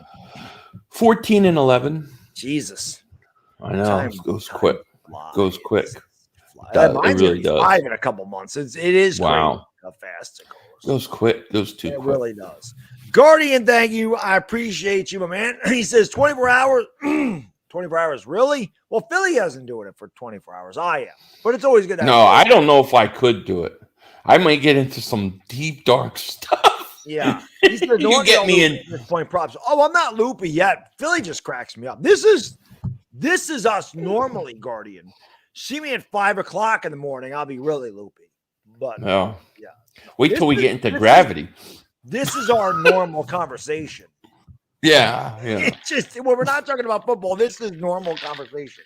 Like when I do my birthday stream, Philly comes on and this is what we talk about. Whether I've been streaming for half an hour or 20 and a half hours, this is kind of our conversation. Yeah, we're talking about evolution toe. LA Lou, thank you for super chat. He says, "Is evolution toe supposed to be a Neanderthal reference? Do some people have missing link in their?" I don't know about all that. I just know it's when one of the smaller toes are supposed to be smaller or larger than the other one. So that's all we have ever called it. I don't know if it has reference back to all that. I never put that much thought into it, really. I never knew that the hammer toe thing came from having tight Achilles and tight hammies. I never knew that. I never heard of it either. I'm pretty sure in Boomerang, Eddie Murphy breaks up with a girl because she has hammer toes, if I'm not mistaken. That is perfectly acceptable reason to break up with somebody. I'm pretty sure that happens. Bad feet are I totally have no problem with that. I'm pretty sure that's what that is. It's pretty. You could have the perfect person with every quality you want, and if those feet are nasty, which they probably are, but it all depends. To me, it's not how bad it is; it's how much do they think it's great. Like, do they walk around with open toe shoes? Do they like to be barefoot? Do they like to have slippers and flip flops on? Can't deal with that shit. Gotta go. So is that the worst part of the anatomy? Is the feet? Yeah. Okay. Yeah. Oh, I think so. I can deal with everything else. Did you let your wife know immediately? Like, I don't want to see your feet. First 30 seconds. So Philly, when he first saw his wife, most men when they check out a woman, chest, butt, eyes, immediately Philly walks up to a girl, feet. No, it would be like this. It would be like, yeah. Yeah.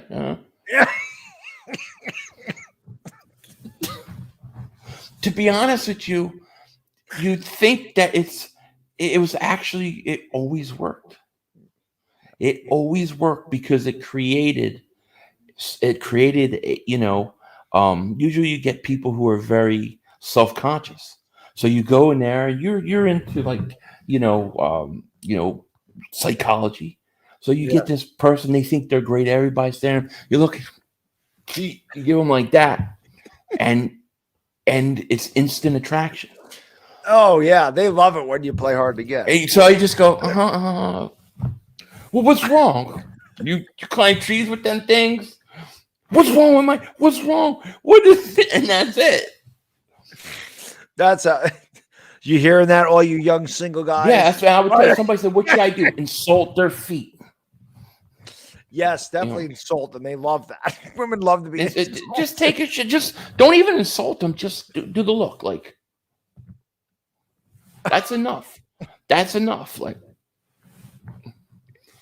that'll do it. 36, 24, 36. Evolution toe, forget it. It's over. It's done. The Commodores weren't thinking about no evolution toe, but now, well, my wife doesn't have evolution toe. If she had evolution toe, it wouldn't have worked. But how do you know? You never look at her feet. I looked when we first met. One of the first things. What if it grew out since you first met? No, I know it hasn't. You no. Sure? I mean, yeah. I think she's past evolution stage feet growth. Now my brother, my brother's got like double evolution toe. It's nasty. I'm like, he's like, I don't know why I'm always tripping. I'm like, I do. Your brother's toes go backwards. The big toes are small. He's got I call it double evolution toe. He's like always tripping. He's like, why am I always tripping? I'm like, your toe is hanging over your flip flop. Is it called? I'm like, put some sneakers on. So if he has double evolution, is that like xylophone toe? It's just like really long. You know how xylophones go? Like, is it? Xylophone? It's like if this is the big toe, then its thing is up like this, So you got the big toe and the thing, and it's nasty. And he's always tripping.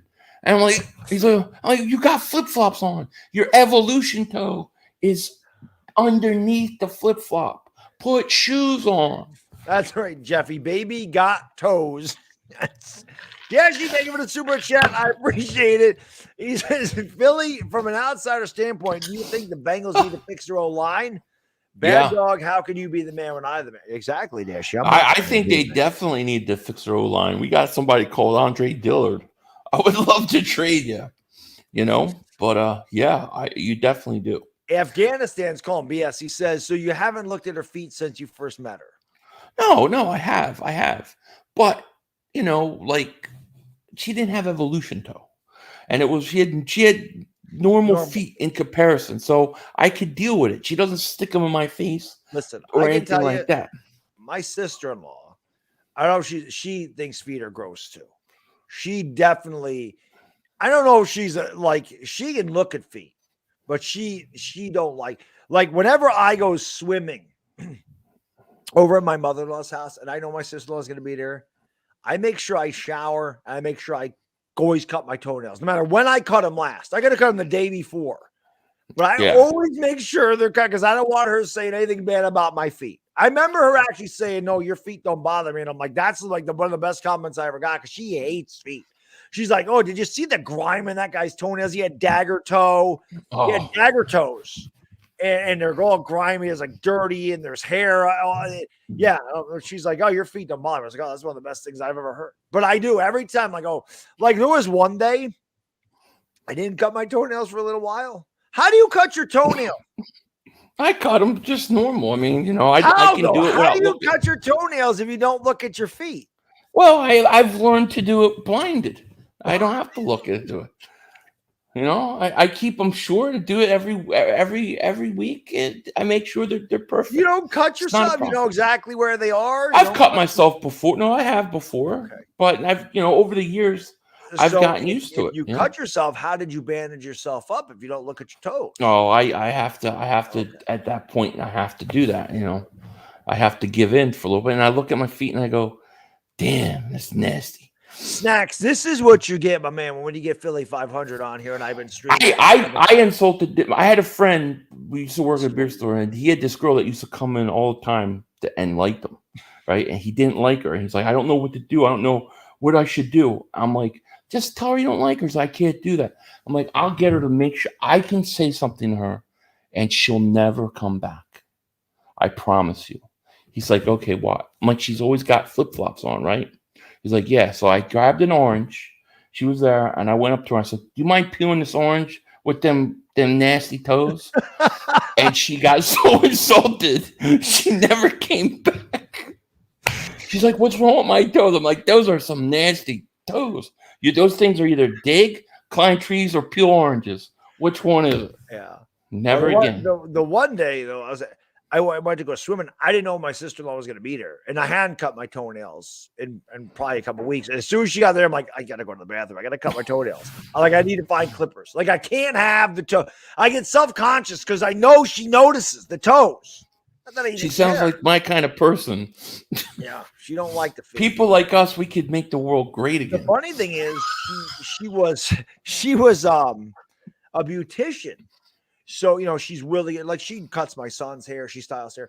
But when she was working at like the salon, she'd have to do feet things.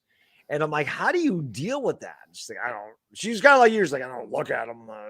Just kind of paint the toes, do what I got to do with the toes. I don't know. I don't want anybody I go to this them. place today. I get a massage. They massage my feet. Oh. I need to get a real massage. I need like my calves done, my hammies, my lower back. Like, that's fine. I need help to really get in there and get these muscles loose. LA Lou, thank you for the super chat. If your brother has double evolution toes, can he hang from a branch upside down? This is something I've asked him myself, but he hasn't tried. I told him, go see if you can hang.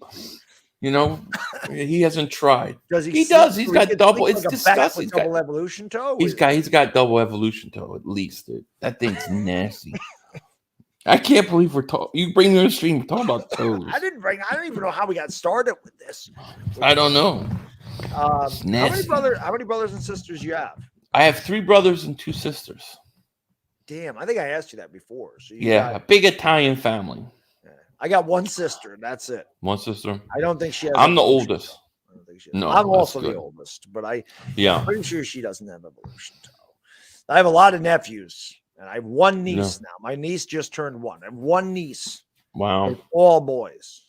Wow. And they range from all ages. My oldest nephew is going to be 24 in a couple weeks. Wow. His brother is going to be 21 in October. Then my wife's side, I got one that's going to be 18 in June. I got one that's going to be 10 in June. My son's going to be 5. Then his little cousin's going to be 4 in November. And then I got my niece that's 1. So they are all different ages. Wow, that's crazy. I have all my nieces and nephews are young. They're all like 6 and younger. They're all young. Yeah. There was a big gap with my kid, there was a big gap between my sister, obviously, and myself. I mean, like I said, one's 24 and mine's going to be 5. But luckily, his cousin's 3, a year and a half younger. So they fight like brothers, which is funny because I was like that with my cousins. I have 2 cousins that are like within a year of me. One of my cousins is 2 months older than me. One of my cousins is 10 months younger than me. So we always used to hang out, but the same thing. We'd be best friends, and we would always fight like brothers. And my son always says, Roman's my best friend. But then when they get together, oh my God. They like to take whatever the other one has, the other one always wants it. Even if they don't want it, they just don't want the other to have it. So they got to fight. My kid doesn't have evolution toe either. I just want to let you know. That's good. That's good. He has my feet. His feet and his hands. And somebody mentioned that when he was born, like he's got your feet in your hands. He definitely has, but he has got mitts. My kid has big paws. It's insane. I got big hands. Yeah. I was palming basketballs at 12. Yeah, definitely. The massive piano finger thing. He's got. Yeah. Yeah. So he's a little good. He cracks me up. He's great. Yeah, he's such a smart ass. It's a thing of beauty. That is beautiful. I just can't believe how quick it all goes. Like I remember yesterday, my kids being 5, starting kindergarten, and he'll be in kindergarten next year. It's crazy because he was talking about this last night. He's like, mommy's only carry the baby. Mommy's carry the babies in her stomach. Daddy's can't carry the baby. I'm like, no, we don't carry the baby. Mommy's carry the baby. He's like, Mommy, how did I get out of you? I carried your stomach. She's like, she told her, she's like, they had to cut me open. You wouldn't come out. She had a C-section. So she's like, you wouldn't come out. And I was telling him, like, I'm like, Daddy was scared. I'm like, Daddy didn't know how to change diapers, and I didn't think I don't know how to be a dad. I don't know how to do this stuff. I never taken care of a child before. So but the first day I had to learn, and I did it. And still, I always joke around. The oh shit moment to me is when we got home from the hospital, because he's there and he's 4 days old. Right. And he's crying, and there's no nurse, and there's no family, and it's just you. And what do I do? What do I do? What do I do? Yeah. No, I know. But it's funny because I tell him, like, you fit right here. He fit right there. He was that little. I could put him right in my forearm. Yeah. And now the kid's like past my belly button. It's insane. I know. It's crazy. It is. It's crazy. It feels like I just started swimming, and he was a year old. I had a lot of brothers and sisters, so like the diapers thing and all that, I was already doing that as a kid, like babysitting and stuff. So that wasn't hard. That didn't freak me out. What freaked me out was driving home from the hospital. Yes, that was the freakiest thing. Like, I was like 5 miles an hour. Like I did not want to drive a kid. I agree. I'm driving home from the hospital. I'm going as slow as I ever did. I keep looking back in the mirror. I'm like, even though my wife's back there, I'm like, I didn't want anybody near me. Yeah, exactly. It was that was away, the go around, just go. I don't have that far to go, and I'm like, just let me get home. I know. I remember that was the one thing I was like, that freaked me out. Yeah, well, I'm done with that. I don't have to worry about that again. I am done. There's no more children. I'm almost 46. We're done. We're not. Got one. We're good. We got one together. We're good. Duncan, thank you for the super chat. He says, Philly, how do you feel about my Giants? I like that. I like the hire. I like your offensive coordinator. You hired Kafka, right? He hired him as offensive coordinator. Yes. I like Kafka. I wanted us to get him a couple years ago as offensive coordinator. So I think you did some good things there.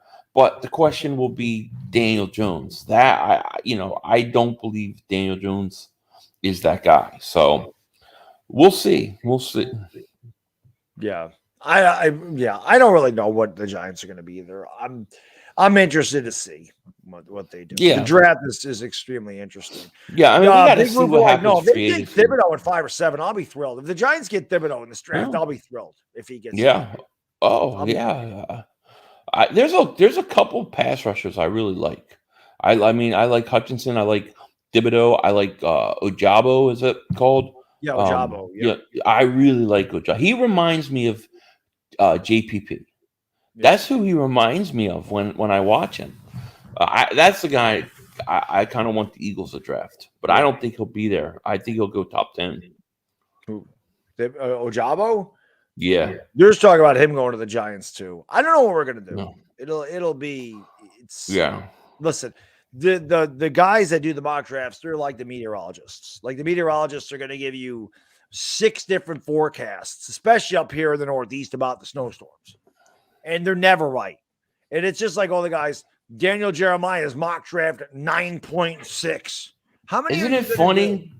They're never right. You know what I mean? They're never right. I don't even. I like to do 3 mocks, and I don't take them seriously. And I like to do them after the combine once things start panning out because you just don't know. You just don't know. Yeah, you don't. John, thank you for the super chat. Appreciate it. I think Tibbs and Cross should be our guys. I agree. Tibbs, I think it should be Tibbs and Linderbaum, myself, or it should be Aquanu and Linderbaum. I'd be fine with that if Thibodeau is not there. But again, the Giants are 2 top 10 picks. They can't miss on either one of these guys. They got to hit. They got to hit on both. Got to hit. 2 top 10 picks. If we're going to rebuild and we're actually going to get better, they have got to hit these draft picks because we haven't hit on a first-round draft pick in Gettleman's entire tenure. Maybe Andrew Thomas, but Saquon Barkley did not pan out here. As talented as he was rookie year, didn't pan out. Too many injuries. Daniel Jones definitely did not pan out. Dexter Lawrence, not worth the number 17. DeAndre Baker's not even on the team anymore. And we don't know what the hell Kadarius Toney is. The dude was hurt most of the year. Right. So we didn't have any of them pan out. 6 first-round picks and maybe a star in Andrew Thomas. Maybe. Right. For us. Yeah. Daniel Jones and Saquon Barkley go somewhere else and kill it, but they didn't kill it for us. And I don't think either one of them are getting a second contract here. Right. Waterfly, thank you for super chat. Appreciate you. Like to get Philly 500's thoughts on crypto. I'm big into crypto. Yeah. I'm big into crypto. I dabble in crypto heavy because we get into conspiracy theories and monetary policies and all these kind of things. But I think and you see the government's going to now try to regulate and control it. But I think it's an important thing to have because I think that you see the way inflation has gone up. You've seen how much it's gone up. I mean, I think we're paying 35% more right now than we were a year ago. That's how much less the dollar's worth. To me, I've got to do something to save my value of my money. So I do invest in crypto, and it's paid off big time. So I'm a firm believer in it, 100,000%. I stay away from all that stuff. I don't mess with stocks. I don't mess with anything. I have an IRA. I don't like stocks. I like crypto. My stocks are sports cards. That's the market. I got baseball. I got a lot of baseball cards from 85 through like 91. I used to collect a shitload, so I have a bunch of old ones. Yeah, I'm talking about like I have a Clemente rookie. I have a Dizzy Dean rookie. I have a Ty Cobb tobacco card. Oh, those are great. Yeah, those are great. Listen, I just sold my Tom Brady collection and did pretty good on that. Oh yeah. I had a lot of Tom Brady rookies, high grade Tom Brady rookies. Yeah, it worked out. I wish I had them. That was my crypto. Yeah, I'm a big believer Tom Brady's in crypto night. That's how that was. Yeah, I dabble in it, man. There's no question. My brother-in-law does too. He does it. I just don't know enough about it, so I just don't mess with it. I'm learning. But to me, I like, I buy some Bitcoin. I buy Ethereum and Bitcoin. I like those, but I like to go for the ones that I think are going to come up and give you the big gains. So you like crypto? You like crypto? Is that like evolution toe? Oh God, no crypto. K-R-Y. Yeah, we got to change it. I might have to sell everything now. I might have to get rid of all of it. Not crypto. No, it's crypto. Crypto. Crypto. Oh. So every time you look at that now, you can think of evolution toe. I know. I'm gonna have to sell everything. I have to go dabble in baseball cards. There you go. No more cryptos. Yeah. No more. Oh, I love crypto. I love it. Yo, for members, you should have a foot as one of your members. God, yeah, I'm gonna be tortured with feet now in my chats now because of this. I think you should. I think that you should do that. The toes. It's good. Everybody loves feet. Philly 500 loves feet. I hate feet. Disgusting. Yeah, not a foot. More disgusting, mayonnaise or feet? Feet. Yeah, I gotta go mayonnaise. I got. Yeah, feet. I'm not a fan of mayonnaise, but I'll drink 2 gallons of that if I don't have to see people's feet. Yeah. I don't have to go to any more barbecues where people are dangling their foot. Yeah, listen. I don't think there's a part of a woman's body that I'd look at and go, yeah, that's good. I don't think there is. I don't think there is. I think it's all nice. Feet. Dude, I think it's all gross. I don't care what it is. I don't care if it's his feet, his neck, is just gross. I don't know how women find men attractive. I've never understood it. I don't either. Gross to me is a dude wearing spandex. Like, that's hideous. Like, ew. Like, what? Why? I don't want to see your moose knuckle. I don't want to see that crap. Yeah, I agree with you. Gross. Yeah, it is. I agree. Why? Why did they make Speedos for men? That's gross. That makes me want to vomit. Yeah, that's pretty nasty. Horrible. Yeah, I agree. I agree. I don't get it. I don't know what the hell women see. I never figured that out.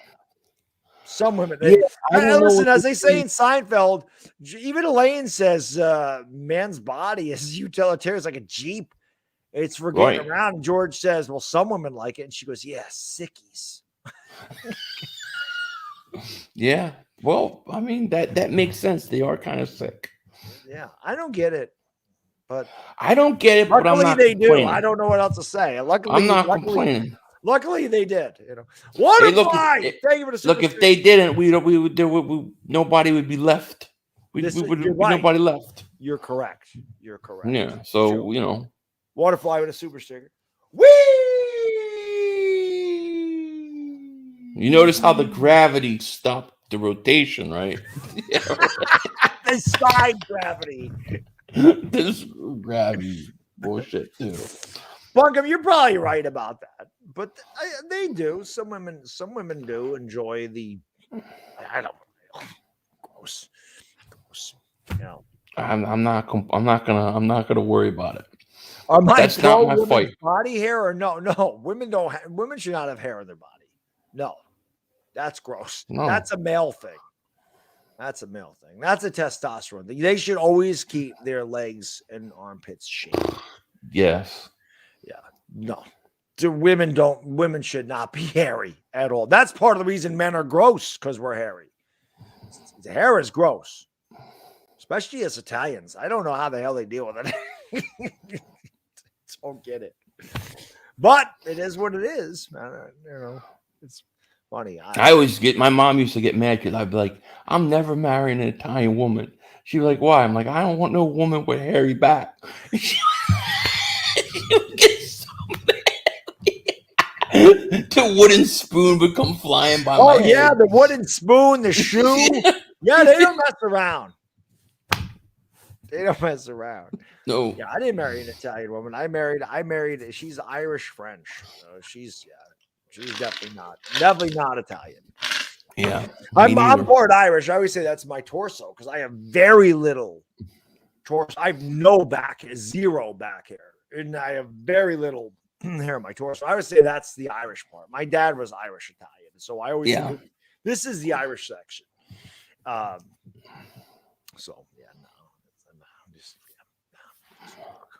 Women should be smooth and soft. Yeah, I agree. That's what women are supposed to be. I agree. Yeah, that's what they should be. And they should have nice feet. That's not going to happen. Does the size of the foot matter to you? Like, you can see their shoes or their socks. Like, did it matter if did they need small feet or big feet? Like, if they have like a size 9, is that like, whoa? Yeah, I mean, well, it just stands out more, like I think that to me, I never really focused on the size because the rest of it was so disgusting. I didn't know if it made it worse or not. But I think it would, What drives me crazy is when they think they have pretty feet, and that's why they got open toe shoes or flip-flops, and they think that they should be bragging about these things or walking You around think with. it's because they just And got it's totally they just got like a disgusting. pedicure and they think that's Maybe do you think cover it so up. you think that a pedicure is a waste of money for a woman? Like, why are they bothering? Your feet are gross. No, you could do it. Do it. No, but for you're saying the yourself. feet are gross. Well, listen, I'll be honest with you. This is a fact too. For you younger guys, this is a fact about women. Women do not dress. Women do not do pedicures and manicures. They don't do any of that for men. They do that for other women. I'm telling you that right now. They do that to impress other women. Men don't care about that. Men, they're not doing their toenails and their fingernails and wearing certain clothes and handbags for men.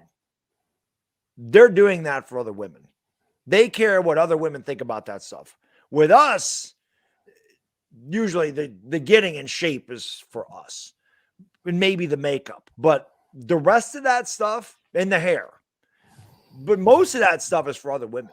It's just that is what it is. The clothes are not for men. The purses are not for men. Their toes and that's all for other women. I've been married a long time. I know this. Trust me. I can write a book on women. I still don't understand women, but I understand a lot more than a lot of other people probably do. I've been around. I've been married. You get this. We've been around the block. You get this, but that's a fact. They don't do that. Yeah, that's true. That's true. They don't do any of that for us. None of it. That's true. That is for other. Still women. Nasty. What the feet? That's what I'm saying. So I guess the pedicure really doesn't matter because it's never been for us. It's for other women. But maybe that's why they wear the open toes. What if their feet are just hot? They want to let them out for some air. Just not doing the world any favors. You know what I mean?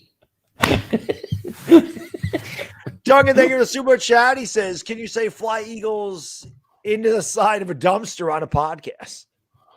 Can you say a fly eagles fly on a podcast? Yeah, I can say that. I won't say that. On this one? Johnny Return always tries to get me to say it. I'm like, fly eagles into the side of a building. I'll never say it. I'll never say that whole thing. Yeah, well, I can understand where you're coming from. Yeah. I totally get it. So when you went to the gentlemen's, did you go to gentlemen's clubs? Yeah, I dabbled. You know, so what did you do on their feet? They were always high heels.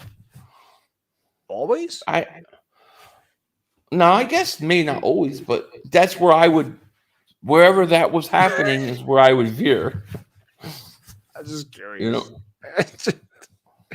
the toe thing.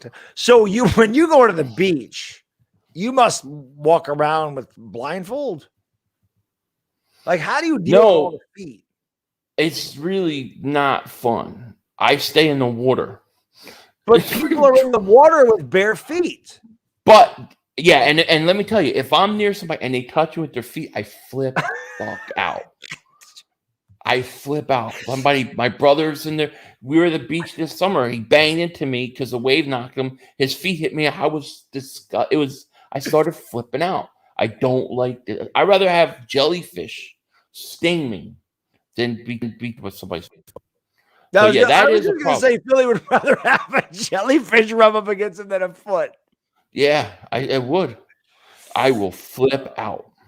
There's no light inside. There's lights when they're on stage. There's absolutely lights. I never really, I went a couple times here or there.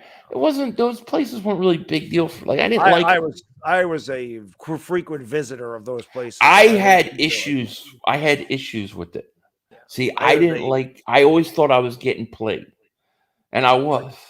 Played by what? You know what? You go in there, you know what that's about. I know, but it's like they want that, right?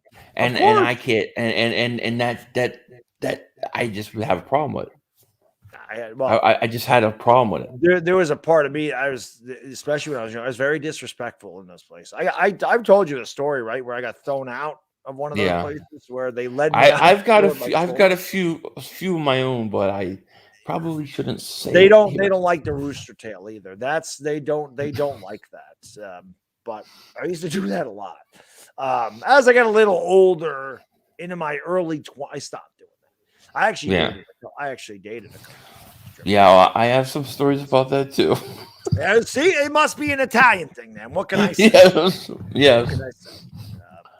Yeah, so when I was 18, 19, 20, 21, that was a big deal. That was a big deal. 21, 20, but I never got too into those places. Like I have experiences, but You know what it was for me? It wasn't even so much. I just think that I always went there to drink. You had to drink, and that was what you needed. Drinks. If you stopped drinking, they threw you out. You needed to always have a drink. So really, a lot for me, it was just kind of, I'm going to go in there to drink and I'm going to get the atmosphere. I didn't really always pay the girls, but there's definitely some that I was like, okay, yeah, I'll take a private dance with you, whatever. But like when they were on a stage, I never really went up to them on a stage. But if they would, a lot of times I'd wave them on. Nah, I'm good. But there was definitely some like, yeah, okay, whatever, whatever. Yeah. But it was more so to drink because I wasn't a big. Although I went to bars too. I mean, I would go to bars and clubs, all that. Yeah. Listen, they didn't call me Baddog for nothing. I didn't. Right. I earned that. No, I know. Yeah. I was right there with you, probably. At least in spirit. We should have known each other when we were 19. No, I don't think we might not be having this stream if we wait till we meet up and do our little beer block.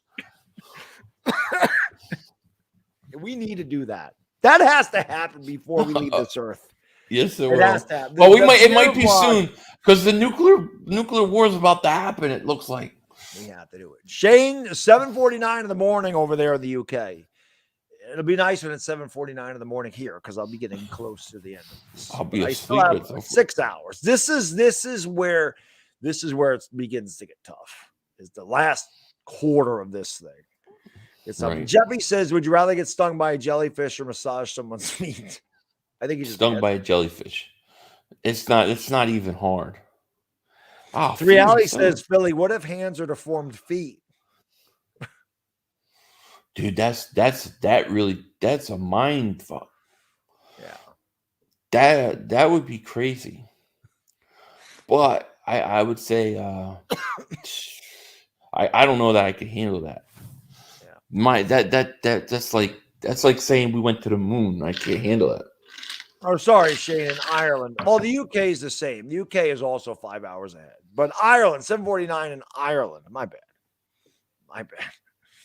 Jada says, "Are your cats sleeping?" I don't know where the cats are. I have 2 cats. They're upstairs, probably. They're always at the end of our bed. So, cat, little kitty cat. Yeah, man, that was some wild evenings for sure. Like, this generation don't quite understand it. We didn't have the internet. I mean, it was the chat rooms are kind of prehistoric in 90. I remember 96. I remember AOL. I remember the AOL chat rooms. It took forever to the dial-up connections. Yeah. No, they don't. Yeah. Busy signal. You had to do it through the phone.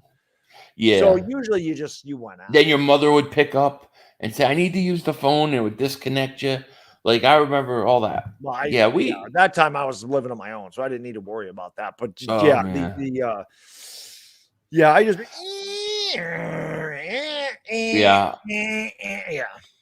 So I remember that. They don't. It's different today. It's way different. We went out and did things, Yeah. Yes, we did. That was the thing. Again, for me, it was different. Like you didn't just get to go, "Ooh, look at swipe, swipe, swipe." There wasn't. No, you had to go. You had to go look at them and approach them and go. Right, you had to actually talk and have game. You know what I mean? I feel bad for the kids today. Like, I really do. You did have to have game. When you're a guy, you had to have that because women don't have to have it because we're just whatever. If they look good, they didn't have to do anything. They just had to be there. They just had to be there. Us, you had to somehow impress them because again, they're not like us. Women aren't like, "God damn, he's hot." That's not how it works. With us, it's just, "Oh my God, look at her." With them, you have to do something. You have to Usually making them laugh was good. If you can make them laugh, well, I was very good at that. That was always something that was good at. But that was same with me. I think that's part of it. I think being able to talk to them and say nice things to them that they haven't heard, like being original and making them laugh. There was definitely, I mean, it's been so long. Like I couldn't do it now. Like I would have no clue what the hell I'm doing anymore. No, I wouldn't even try. I forget. What's that? If my wife was like to die or something, I'm done, dude. I knew. I ain't going to deal with these. I ain't dealing with these idiots. No, I said I ain't doing this again. No. I found the one. She's the one. That's it. Doing this again.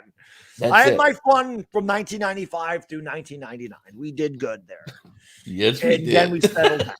You know, yes, we did. We had fun. 5 years. I went 20 years in 5 years. We had fun, and then it was time to relax. Yeah, now I'm old, and I just would never want to do it again. Like I said, I watch guys in the gym. Like I watch guys in the gym. This is the only place I see, and it doesn't happen often, but where I see guys try to impress women, and I'm like, God, that guy has no clue what he's doing. Oh, I know. He's got no idea what he's doing. He has no idea what to say. He's lost. Her body language is saying, I'm not interested. Right. Yeah. Move away from her. Move away from her. She don't care. Yeah. When they do this, yeah, they're not interested. If they're looking up, you're done. Move on. It's time to go. If they look up, it's over. They're not interested. Move on. As soon as that happens, get away. Yeah. I mean, everybody's 90% behind a computer all the time communicating. So it's just different.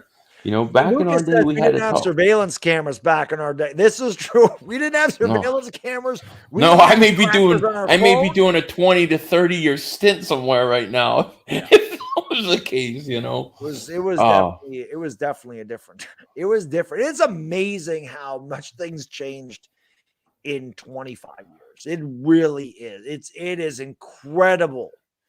That change. It's crazy. I mean, I like my kids. Like I see it with them. Like they get on the phones, they get on the computer. It's like you gotta get off of that. You gotta be in the real world, because to me, I look at it like if a young person nowadays could be somewhat like we were back then, like where you can function in both worlds. Yep. You're going to be so far ahead of everybody else, because I don't think that they can.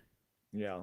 That's a big reason I wanted my son to go to pre-K. It's a big reason why I brought him to the babysitter, because there was other kids that, like, I wanted him to be able to interact with other children. And that's why we constantly had him around other people. Now, granted, my kid loves that tablet. My kid watches YouTube a lot. Right. He likes YouTube. Okay. But it's amazing how they're just like my 4-year-old. He knew at 2, he knew how to use the phone. Like they just inherently know how to use this stuff. It's unbelievable. Oh, I still ask my kids questions. Right. It's because I don't know. They know how to do it. It's crazy. But it is crazy. Yeah, that's why I let him, that's why we had to play soccer this year. Not that they really played, but it's just kind of, they would kick the ball around, they would do drills, but it allowed them to interact with other kids, which is I don't want to be a recluse and just hang out on the internet. Right. I try to keep my kids off as much as possible, because I want them to function in both realities. Like even me, like doing YouTube, you know how much time it could take editing and doing videos, you do live streams. Like when I get off YouTube, 24 hours in a row. Yes. Right.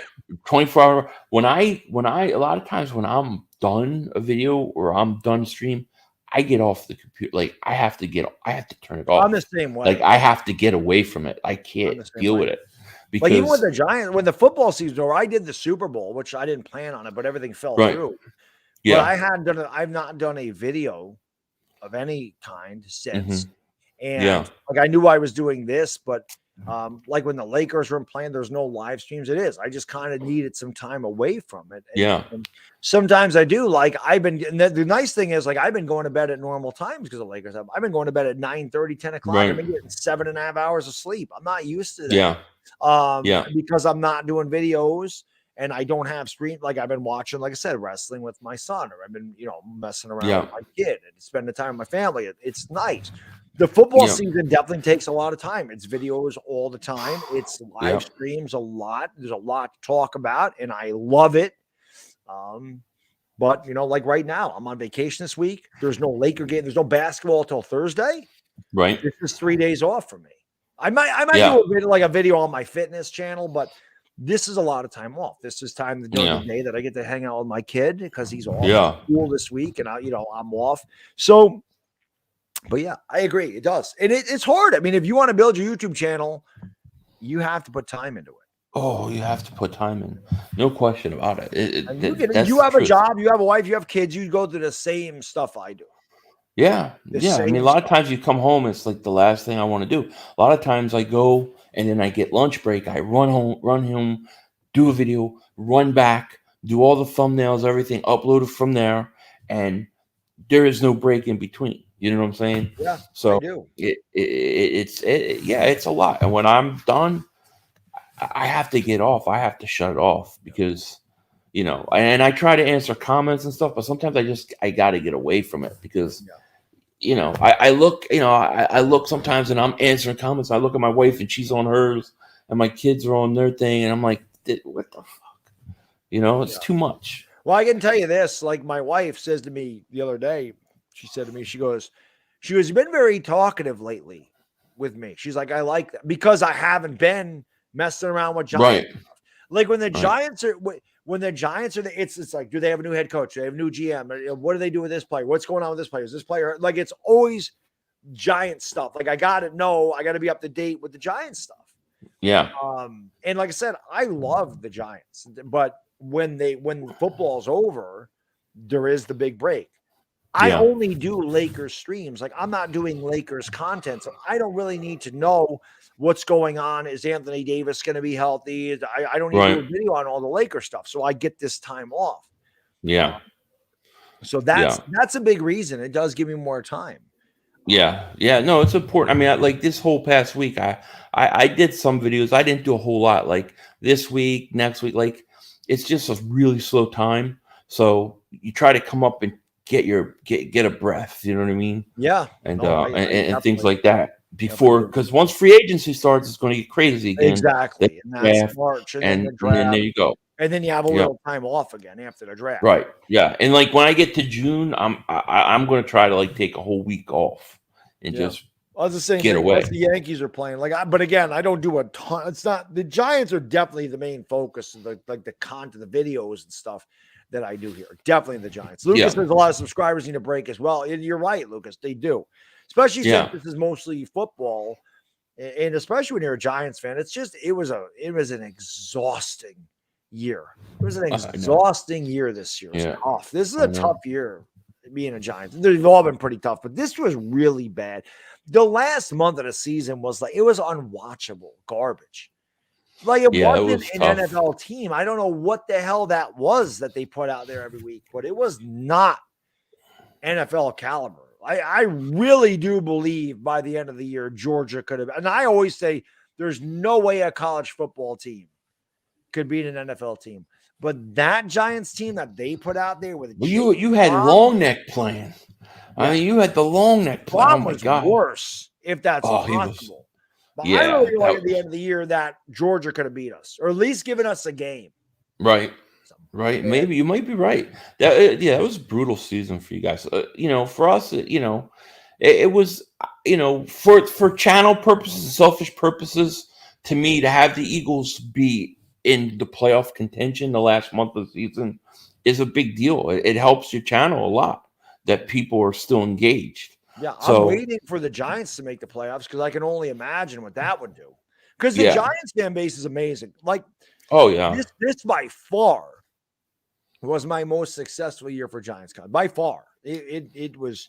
I picked up a lot of subscribers. I had a lot of views. Like people, either they just love to hear me rant, or they're like, I can agree. Whatever it was, I definitely try to keep them engaged. But the live stream numbers, you could definitely see go down because people weren't interested in the 4-12 Giants. Right. And I completely understand that. Oh, yeah. But if we were 12-4, and we're going to the playoffs, of course people are going to be. Listen, I don't blame anybody, any Giants fan for going, I can't watch this shit. I don't blame any Giants fan in the month of December going, I'm not watching Jake Fromm throw the ball to, I don't even remember who the hell we had in the field. Right. I'm not watching Jake Fromm hand the ball off to Devontae. I don't know. I don't even remember who the hell we were throwing to. I don't even remember either. It's ridiculous. But yeah, I mean, at that point, the only thing you have to really root for is the lose. That's the only thing you can hope, because you want to get the highest pick you can. We didn't even need to root for it. It was going to happen. We had no chance in those games. Yeah, I wish you would have kept I wish you would have kept Joe Judge though. I couldn't do it. I swear to God, John Mara saw that video. I legitimately was in that video when Joe Judge didn't get fired on the Monday. Yeah. I did a video and I was like, I can't do another year of this, guys. I'm like, I don't know if I can do this. I don't know if I can go through another year with that guy. I literally wanted to cry. Literally. Yeah. I'm like, this is the first time in my life where I'm sitting there going, I question if I could actually watch the Giants. I've never dealt with that. Even in 2017, they were bad, but I never dealt with that. But I'm like, I can't do another year with this coach. I can't do another year with this coaching staff. It can't happen. And then the next day he was fired. And as soon as I heard that, I went live. I scheduled it for like 5 minutes. I could schedule it 5 minutes ahead. Then before I even got in there was almost 1,000 people waiting in 5 minutes. Oh man, it was insane. When I heard he was that, people lit that thing up like nobody's business. No, I was live for an hour and a half. That thing got almost 30,000 views. That's crazy. There was more people in that stream than the Giant streams at the end of the year. I thought you guys were going to keep him. I really thought you were going to keep him. I did too. I got worried. And I heard his feet suck. His feet were terrible, from what I understand. Joe Judge. Oh God! I make sure Joe Judge. I got pizza today because it's my treat day.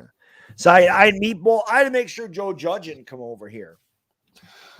Yeah, with them feet. Yeah, you don't need no feet. Lucas, well, I don't even know what to say. Lucas, you are an absolute legend, man. Absolutely. Absolutely. Just, he has done this the last at least 3 streams that I know. I'm super grateful for the incredible generosity. You're the man. Like I said, the last 3 24-hour streams, he's donated $500. I really, really appreciate it, man. It's super generous. Like I said, you're an absolute legend. I'll read this in Australian because he's from New Oh, here we go. Lucas, thank you, man. Thank you so much. I really, really, really appreciate that. But he says, great work as usual, Baddog. I can see the yawns starting. He says, super proud of you. If it's, again, brother, and this time you're coughing and a bit under the weather, but I know you'll make it. I'll see you at the finish line. I appreciate that, Lucas. The only reason I'm coughing is because this guy had me cracking up. What did I do? I'm not really under the weather. The cough is, it happens in the morning, and then he had me laughing. So I started to cough. But no, I'm good. I'm not under the weather or anything. I'm fine. I did have COVID a couple weeks ago. Did you really? Yeah. I had a sore throat. I remember. Did you take the shot? If you don't mind me asking. Yeah, I'm vaccinated. I didn't get a booster, but I was vaccinated. And you got, dude, I can't get it. I was gonna get it eventually. I work for the state of New York. I go to the gym. I can't get it. I hadn't been sick in 2 years. And I was at work. I don't know. I was at work and I felt like a chill. And I'm like, man, that feels feverish. So I went and I took my temperature because we have all the things there. And it was the temperature, the thermometers we use read low. I'm usually 97.2, 97.4. And I was 99.5. And the thing actually lit up orange. And I went and I showed my supervisor. I said, look, I'm like, I don't know how accurate this is. I'm like, but this isn't good. And then I took my hat off and I'm like, well, maybe because the heat holds, the heat's there. And it was like 99.3. Then there was 98.7. And then it was like 98.5. Then it was 98.7. So we have a nurse in the building. And she said, yeah, she goes, you should go home. She goes, usually if somebody's over 98.2, we send them home. So like, take a test home with you. I tested. I was negative. I did the Laker game that night. I woke up Friday and it felt like I swallowed a cactus or a flamethrower. Like my throat really hurt. It was really bad. Didn't have that cough at first. The fever was gone. By the time I drove home, my fever was gone. It was weird. I had a sore throat for 2 days. And that was really it. And then the cough kind of came after it. It hung around a bit, but I wasn't really sick. It was like a common cold. I definitely was not really sick. Just the cough. Was that the Omicron one, you think? Was that the variant? I think that's right. Because they said that's kind of like a common cold. I cannot get it. I didn't think I'd get it. I didn't think I'd get it either. And it just happened to be weird that I felt that chill. And I'm like, let me check my temperature. Because other than that, it was fine. But like I said, I did the Laker game and I woke up the next day and my throat hurt. Right. I couldn't even do it. I was going to do the Laker game on the Friday and I couldn't do it. My throat hurt. Everybody at my work had it. Everybody's triple vax. Everybody's gotten it. I can't get it. I touch the same thing around them. My kids, they got every day. I got things coming home from their school saying they've been exposed. And then my wife, she teaches everybody at her school has had it. She can't get it. We can't get it. The only thing I can think of is that when it first started, before we knew it was here, she got really sick. So did I. And when I got back from the Giants game, I got really sick. And I said that. I'm like, I feel like I had it and they didn't know what it was. Yeah. She got really sick and she had a fever. And then she had this stuff where she could barely breathe. And she has a slight asthma. She had to take her asthma inhaler. She got over it. And then I woke up one day with a fever and I felt like I couldn't breathe. And I'm like, whatever this is going to be really bad. And I got some Tamiflu from a doctor, thinking it was just a flu. Yep. And I got better. And I wonder if because we got maybe like the very first strain of it, maybe I'm somewhat immune. I don't know. Otherwise, I cannot get it. That's what I thought too. I'm like, because that was the last time I was sick until the end of January in 2022. I got this like at the beginning of December in 2019. And then I wasn't sick for 2 years. And again, I wasn't really sick. I didn't feel bad. Like I wasn't tired. I went to the gym. I probably shouldn't have done that. I went to the gym before I knew I was, but once I tested positive, then but I went with the sore throat because whatever, you don't know that you could just have a cold. That's possible. Yeah. I also thought maybe I was asymptomatic because my kid's preschool got shut down a couple of times, but he never had it. But yeah, my in-laws had it. People had it. And I'd been around him and people at work, and I wasn't getting it. And I'm like, oh, maybe I just am asymptomatic. Maybe I'm immune to it. Maybe I've had it. But yeah, I wasn't, like I said, I didn't feel bad. My throat hurt. Yeah. And that was for 2 days. It just was like a common cold. The first time I was sick, I thought I had strep throat because I've had strep throat. I haven't really been sick either. I've had one day when I was streaming, it was a Sunday. I got sick. I was like, I must have had like food poisoning or something because I got sick. I was throwing up, but it was like a stomach virus. And then I've had a few times where I felt like I was getting a cold, but it just never came on. So I don't know. I don't know, but I have not gotten it because I almost wanted, and I told my wife, I'm like, I almost want the Omicron because it's less, and I'd rather get it over with. Yeah. You know, and I just can't get it. Yeah. I really thought I wasn't going to, because again, there's a lot of people around me exposed to it. People at work were, everybody at work seemed to have it and be out. And again, I was like, I'm good. I'm like, good. Because I am constantly washing my hands. But I'm thinking to myself, all these people at work have it. And I go to the gym and they lifted the mask mandate there. And I'm like, you would think, even when they had the mask mandate, that you would think going to the gym, where it's always German people that wash the machines, and who the hell knows where these people have been. And I'm like, maybe I won't get it, but I don't know where I got it. I think I got it from somebody at work because he got it. And then 2 days later, I was like, I probably was talking to him. Right. But like I said, I just had a sore throat. I was fine. I do have this. The cough is annoying. I usually have it early in the morning. I'll have it for like the first half an hour to an hour I wake up, and that's about it. Benjamin, thank you for the super sticker, my man. Appreciate it. I don't have a peach down here, but that's Benjamin's symbol for the strip clubs. They wonder what's going on with your light show behind you. It's a TV. I got a big ass. I got a big ass TV. There you go. Right there. I got one right there. 70-inch TV. Yeah. This is big.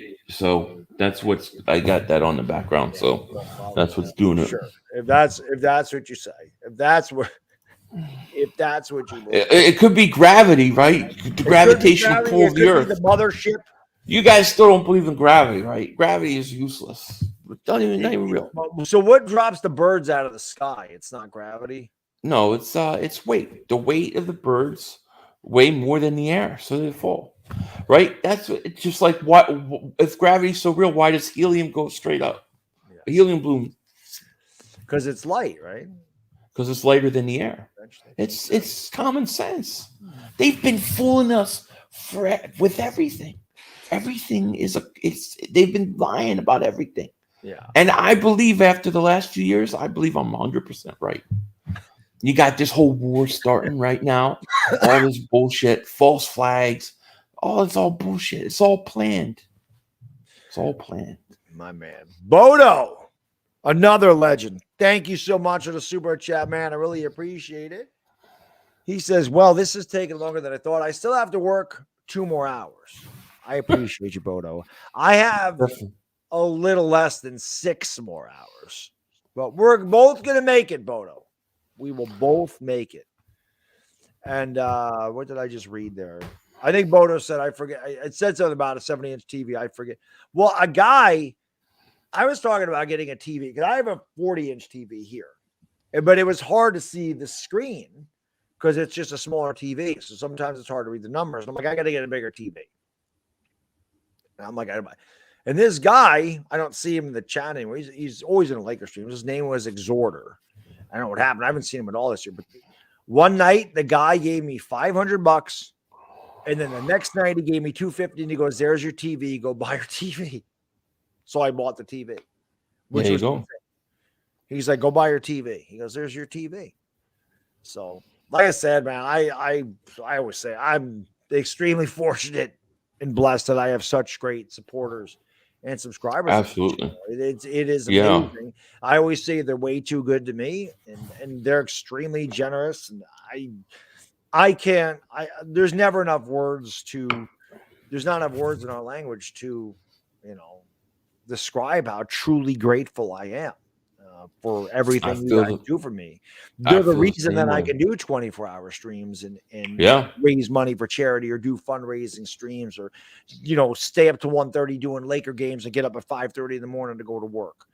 I can't do that without them. I can't do that. There's 3 o'clock in the morning. There's 140 people in here. Like, I can't do that. I couldn't do that if I had 4 people, and it'd be tough. Right. Why you guys are the best. I say it all the time. There you go. It's amazing. The YouTube sports community is an amazing group of people. It really is. Like you guys, like you, Brunson, Joey Shakes. I mean, the Eagles have a really good community over there. Yeah, we do. I'm blessed too, man. I got really, really great subscribers. Because look, man, you gotta have certain like thick skin with me. You have to be able to take some things I'm going to say. You got to know when I'm joking, when I'm not joking. So I'm not the easiest person to deal with. I got a lot of quirks and weird things about me, obviously, you guys see. So, I do. I'm lucky too. Yeah, I'm the same way. I mean, I definitely have my quirks. I certainly can go off on a rant. I will rip people in the chat, and I don't hold back. I mean, I will give you my opinion, whether people like it or they don't. Like, that's just me. That's how I am in person, too. I am not a guy. I'm a tough love guy. That's one of the things, too, that always surprises me. Like, one of the biggest questions I get about starting a YouTube channel is, how do you deal with the trolls? How do you deal with people saying negative stuff? I don't care. I don't care what they say. See, I think we come from that generation. We don't give a shit. No, I'll address them now and again, but I don't really care. But they don't hurt your feelings. You're not gonna be like, oh, I said this, and somebody said this to me, and my whole world shot. It don't work that way, Somebody says things to me, and I just usually embarrass them. I make them feel worse. Right. That's usually what I do. Right. Somebody goes, "Oh, people always be like, oh, look at your huge nose." I'm like, why are you looking at a man and judging a man's like that's just weird to me. Right. Weird. I don't know, man. I look at a guy, I don't really go, oh, look at that guy. I don't really care. Right. Well, they'll go be like, hey, Philly 500, you're so fat. Philly 500 pounds. I'll be like, oh, yeah, we'll worry about that after I eat this donut. You know what I mean? Right.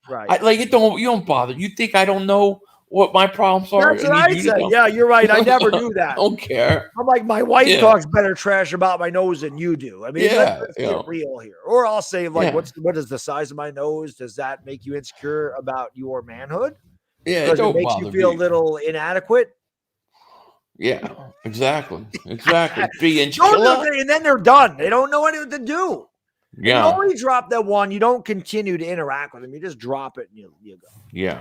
Yeah. To me, it doesn't bother me, No, it doesn't bother me. I don't care because listen, I am 46, right? I'm married. I got a job. I got a kid. What do I care? I don't care if people in person think. I mean, I certainly ain't gonna care what somebody on the internet thinks. My appearance, it's not important. I care what my family thinks. Right. An internet troll is gonna go do something else. Right. That's just they're gonna find something else. They're not gonna. I agree. I agree. I'm 100%. And believe me, I would say a lot more if I wasn't going to get banned off YouTube. Yeah, I probably would. But they just but they're not. A lot of times, it's not worth my effort. And you're right, Bono. Supercalifragilisticexpialidocious is pretty good when it comes to describing everything you need to know. You're right, Waterfly. I'm not 46 yet. I'll be 46 in July, so I'm 45. But still, you're 40. I'm 46. You're 45. Yeah. The point is, I'm closer to 50 than 40 at this point. Oh God! I got nothing to prove anymore. That's the big thing. Like that. I don't like getting old though. What's that? I don't like getting old though. I tell you, it's better than the alternative. Getting young. You have two options. You grow old, or you die. Yeah, that's true. There is no other option. You can't stay young forever. There is no other option. Nope. So, unless the government's going to give us some of that secret technology they have to de-age us. I'm sure they got some stuff. Yeah, I'm sure they got it. I'll take some de-aging stuff. I'll just take something to grow my hair back. We'll do that. That would de-age me a lot. If I could grow my hair back, I would look younger. I got a few gray scragglies coming in, and I went out bought one of those like just for men, like to hide it. And my wife caught me before I could put it on, and she flipped out. She's like, "No, you look dignified with it. You got to keep it. Men look good with gray hair." I'm like, I'm get rid of this shit so fast. So now I would love to just shave my head all the time, I don't have to deal with grays. Because I don't. If I could, I would. I started getting gray here in my beard. I have a couple. Again, I can't really grow the hair on the top of my head. I have like elephant hairs up there. Right. But it's just like here. I have a couple of grays. That's what I have in my hair. Yeah, that's what I have. I started to see it in my beard, and my wife said, she goes, that looks good. And that looks good. Why don't you grow that out? I'm like, I don't grow a beard anyway, but she's like, that looks good. So I guess that's always a part of being a man. I would dye it. I just don't like the look on it. I hate it. I can't do anything about it. I'm not going to dye it. Well, it is what it is. I'm getting old. I got caught. I was. What the hell can you do? From the neck down, I'm extremely young. It's just I can't do anything about I can't work out my face. I can't work out my hair. I can't do nothing about that. No, you can't do nothing. There's nothing you can do about it. I can't work out my feet. Definitely don't want to do that. I can't grow evolution toe. Evolution toes. Samuel, thank you so much for the super chat. I really appreciate this. Baddog and Philly 500. Respect the hell out of you guys. Thank you for always keeping it 100. Thank you, buddy. Thank you, Samuel. And you know what? Billy's right. I think that's part of our generation. I do. Yeah, I definitely think so. I definitely think when so. we grew up. It's different. And I'm telling you, man, I'm telling you, you younger people that are 17, 18, 19, 20, 22, Yeah. 20 years from now, you will be doing the same things to people that are 20 years younger than you. It is amazing how it works. But you'll be saying, in my generation, we did this. Yeah. See, in my generation, we had that. This is crazy. Yeah. 2042 is insane. It's See, my goal is LA Lou's hitting the bathroom. How many bathroom breaks is that for LA Lou? I've only gone 4 times. The whole day? Yeah, I have not gone a lot. Normally, it's between like 15 times. I've not gone a lot today. That's not bad. No, that's pretty good. Not bad. No, that's really good. I got one goal. Have to go here I'm 46. Once I get to 48, I got to take all the weight off. That's my goal. That's my big goal. 48's by the time I'm 48. Got to do it because I don't want to go in my 50s overweight. We'll bring you to Baddog boot camp. I need to go to Baddog boot camp. Get you there. We'll take away the Mountain Dew code red. Take it away. Take it away. That's right. No donuts, no code red. Keep Josh from Sports Fury away from me because he tempts me. Because Josh never paid that bet. Oh my God, I keep forgetting about that. You got to get him to pay. I don't even care if he drinks for them, and he would be dead. I just want to see him drink one of those. Oh, I want him to drink all four. I don't think Josh could drink one of them in a half an hour. Oh my God, dude, it's going to kill him. He couldn't drink one of those beers in a half an hour. And I've had, what was that called? The Fin du Monde? Yeah. 9.5% alcohol. Dude, I dream about that beer. I love that beer. Couldn't do it. That was so good. Yeah. But one thing I'll say, we were joking around Philly, like we only had like 3 beers when we did the Dream Stream. We have to do that again sometime. The Dream Stream team. We have to do that again sometime. That was like 8 hours. It felt like 2 hours. A long time. That was fun. We have to do that again. Yeah.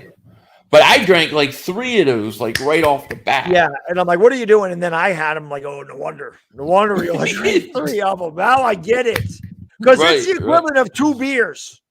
Right. It's good, but that stuff is strong. Dan, thank you, brother. I really appreciate this. Philly, I know you keep up with conspiracies. Have you heard about the guy who committed suicide today that was friends with Jeffrey Epstein and helped traffic minors to him and other elites? By the way, Baddog is the man. How can I be the man when you're the man? Yeah, he was in a French jail. He committed suicide when the cameras happened to go down. Such bullcrap. They're cleaning up the mess. See, Jeffrey Epstein worked for the CIA. That's what people don't know. Jeffrey Epstein, basically, what his job was to get these people like politicians and people who were, high up. And what they would do is they put them in situations and film it, and then they use it for blackmail. That was the name of the game. That's what Jeffrey Epstein was doing. The government can't be caught with that, especially the CIA. So they're killing all evidence. And what is her name? Ghislaine Maxwell. She's soon to go too. Yeah, I don't know anything about any of these people. I don't even pay attention. No, dude, it's a whole. I don't even pay attention. That's why this is the sports channel. I just stay in my bubble. I would love to talk about this stuff. Believe me. I just stay in my bubble. That's it. I'm bubble. Not me. I question everything. No, I know. I don't. I question everything. I did it. I can't do anything about it. So Catholic Church, learn to go communion, or like you have to go like this and do this, right? Like this. Yeah. I said, why? Why do I have to do that hand? I can't do the other hand. Like I always question everything from the moment I was born. I always did. That's just the way I am. I only question my wife. I always have a lot of questions. She's the only one I don't question. I say to her, what time is that? Who's going to be there? What are we going to do? What are we having for dinner? That's what I do to her all the time. She's like, how many questions are you going to ask? I'm like, I just like to know things ahead of time because I can make my decisions on that control. This other stuff that's way over my head, whatever. It is what it is. Right? Dude, I spent 3-4 hours the other day trying to figure out why when I was going to work and I was driving and I was getting on the on-ramp to go on the highway, there was a full moon big white full moon. And then as I got around the curve, I saw a big giant orange sun. Now, how could the moon that's white reflecting the orange sun be this totally different color?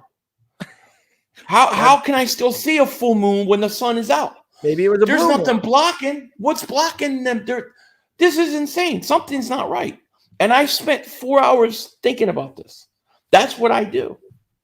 I spend 4 hours trying to get in shape. Billy looks at the moon. Yeah. I eat donuts and look at the moon and the sun. What the hell? They're all the same shape, so I guess it makes. Yeah, we're all round.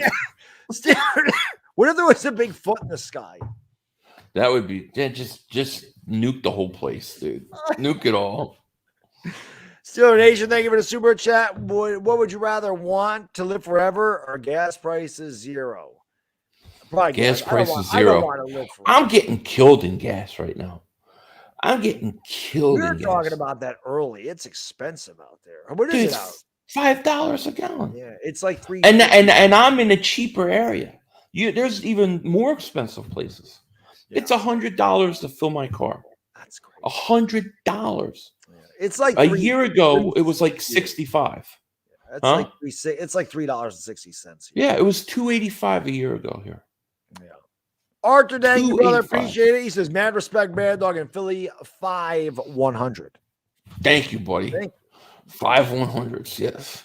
Jedi says, "Smash those likes." Yes, smash those likes. Indeed, hit those likes. You only got 207 likes. Hit the like. Give Philly 500 a like. Hit the like button with your toe for Philly 500. Don't do that. Don't do Philly, that. Entertain these people. Don't go too crazy. I'm gonna hit the head real quick. Gotta hit that. This all right. I won't go too crazy. Talk about toes and we don't need toes are disgusting. Donuts are very good. Toes are disgusting. Yes. What do you guys want to know? Why I can't highlight any of these, by the way. You ever asked why Nelson Aguilar? What? And Jalen Reagor are so yeah, because it's all mental. It's all mental with them. No question about it. Big play slate. What's going on, man? This is the dingbat to the right. Loves feet. Hey, I hate you. Feet disgusting. What's up, Cletus? If I were 99 pounds and I ate 1 pound of nachos, am I 1% nacho? I guess you are. Yeah. Hey, Jay, this Young, my man. What's going on? Love you too. 500 thoughts on government controlling weather. Yeah, weather control. That's real. There's actual peace treaties that have been signed about weather wars. It's called weather wars. I believe the government can totally control the weather. I believe other governments throw hurricanes your way and stuff like that. They can totally control it. The weather wars are real. Yeah, I believe the government. And sunny here every day of the year, please. Can you do that? Yeah, no, they control the weather. I would listen. If they do that, I'll stay in New York. I won't retire and move. I'll retire, but I won't move south. Just make it 75 and sunny here every day. I don't want this winter here. I don't want it. Get the snow out of here. No, you're in New York. You're going to have it until you get rid of all gas cars and everything, and you go green and nothing works. You're going to be stuck with bad weather. Well, no, I'm not, because I'm going to. Let me tell you, we have move south. I have solar panels. What a scam! What a scam it is. I don't have solar. It's a scam, and you have to do it. You have, in order to live and get a new house, they force you to do it. Yeah. And then they force you to pay a monthly fee or buy these damn things, and they don't work. They don't work the way they should. I don't know that. I don't have them. We don't have the sun here. We don't get the sun here in New York. It's rare this time of year. We get it in the summer. Who has better toes, Hurts or Wentz? I think Wentz, because he don't use them. I mean, Hurts runs at least, so I'm sure they're getting a little damaged. Fat ass Wentz don't. Scared to die. He must be young. I am definitely not scared of that. I'm definitely not scared of that. That does not bother me one bit. Of dying? Yeah, I'm not worried about. Well, I believe in life after death, so I don't worry about it too much in that. My only thing is I want to see my kids grow up. I would like to see them grow up and see grandkids. But I'm not scared of it. I'm not saying that I'm looking forward to it. I'm just saying I'm not afraid of it. But I mean, the big reason I stay in shape the way I do is because my son is 4, I'm 45. Right. But my son is 25. I'll be 66. I want to be around. Because you never know. I mean, my dad passed away. He just turned 61.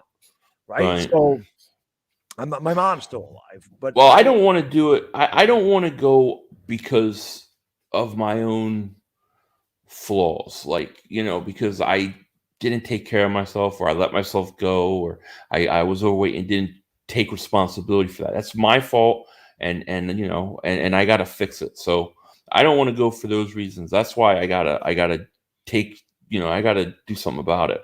For me, I mean, I mentioned this earlier. I talked about the gym a lot earlier in the first part of the 24-hour stream. I'm just addicted to it. I get a high from being dopamine release in my brain, and the adrenaline and the testosterone, all the things that get released. It gives me a high. It's why I'm addicted to it. I'm addicted to the feeling of that pump. I'm addicted to the feeling of my heart banging out of my chest. And I am. I mean, Arnold talked about the pump. The pump is real. If you're a guy or a girl, for that matter, you're addicted to that feeling, you are going to want to do it. And that's what drives me to going. Like I said, I'll get my 4 hours of sleep. I'll have my wife get me up at 1:30. I'll probably have something to eat or grab a cup of coffee. And then in an hour, when I'm actually awake, I'll go into the gym and I'll do my thing. And then I'll come home and I'll eat dinner and I'll go to bed. That's probably what's going to happen. I will go to the gym because I am crazy. I do. I mean, I get 4 hours of sleep when I do Laker games. I get up, I go to work, I come home, then I go to the gym. Right. It's because it's where I need to get my ass to. I need to get to that point where I'm addicted to that. You got to do things you enjoy. That's just whenever somebody. It's hard. Thing is I used to lift. I used to I used to literally be 210 pounds with 8% body fat. I went to the gym for 5-6 years stint where I didn't miss a day. Yeah. And then I had knee problems, and it is. And then I had knee problems. I had knee surgery, and then it took me about a year to be able to even walk again. And in that time, it just threw me off. It totally threw me off. And I've never recovered from that. Diet's a massive. I talk about this all the time on my fitness channel. Diet's, your body's made in the kitchen. Yeah. Oh, yeah. I agree. Experience, because in 11 years, I've had my weight go from 205 to 240 because I didn't know what the hell I was doing, down to 197, up to 229, down to 200, up to 230, and now down to where I am. I've not been in the 170 since I met my wife. And and I stay there now, and I've been there for a couple of years now. So it's really, what do you say, because diet is so important, and probably just a little bit of change here or there can take you out of those 170s. What do you have to do to be in that 170? I don't worry about my weight though. Weight's not important. Right. For me, it's all about my physique. It's about body fat percentage. I'm trying to get. Today wasn't good. Like I said, you're allowed to have a cheat day now and again, and I knew today was gonna be a day.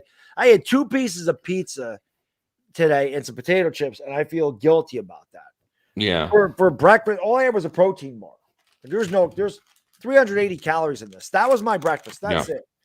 Yeah. I also been snacking on trail mix today, so I have had a lot of this. Which again, it's going to be high in calories because of the peanuts in there. And I had a ham, turkey, and roast beef sub for lunch. So there's just vegetables on there. I don't get any dressing, so that's not really unhealthy. But I'm trying to get the 9% body fat. I don't care about my weight. It's more about my appearance. So I don't really, my eating is just, I try to stay between 1,500 and 2,000 calories. 15, yeah. That's kind of where I try to stay in that. What about time? Do you have a, after a certain time at night, you say, I can't, it's too late. No, to me, calories are calories. And if I'm low on calories, there are some days where I might have 1,400 or 1,500 calories. A lot of times what I do before I go to bed, I have a big tablespoon of peanut butter. I take a big tablespoon of peanut butter for the reason is this. When you're sleeping, your body feeds off of muscle. Right. Because it's hungry. It's hungry when you're sleeping, but you're sleeping, so you don't. That's why when you wake up, it's called breakfast. It's break fast. You're fasting when you sleep. You're not drinking anything. You're not eating anything. So I always felt like peanut butter your body digests that slowly. So I figured if I'm sleeping, especially during the week, if I'm sleeping 6 hours, that my body will feed off the peanut butter most of the night and it'll leave my muscle alone. That's just me. But again, if I don't eat dinner until 8 o'clock, so I get out of the gym late, I take a shower, I may come home. Like if I'm making steak, I'll make steak for my wife. I won't cook the steak till I get home. I've done that before. I cook steak and I put it in the fridge and then I heat it. It's not the same. So maybe I'll eat at 8:30. Maybe I fall asleep at 9:30, but I never worry about it. Because again, I think calories are calories. I think that eating before bed, if it's extra food, then obviously you're just adding extra calories, but it doesn't matter when you eat them to me. It matters the amount of calories that you have. If you have 3,000 calories before 6 o'clock at night and then you don't eat before you go to bed, you still have 3,000 calories. As opposed to you have 2,000 calories, then you have 1,000 calories before you go to bed. You still have 3,000 calories. Right. The difference is you're not going to burn them off as fast, but if you're not working out and you're just sitting down, you're not burning them off either. Yeah. You're not burning them off. So to me, that's just kind of that's not really a big deal to me. Yeah. You know. But, no, I hear you. You know, so I don't know.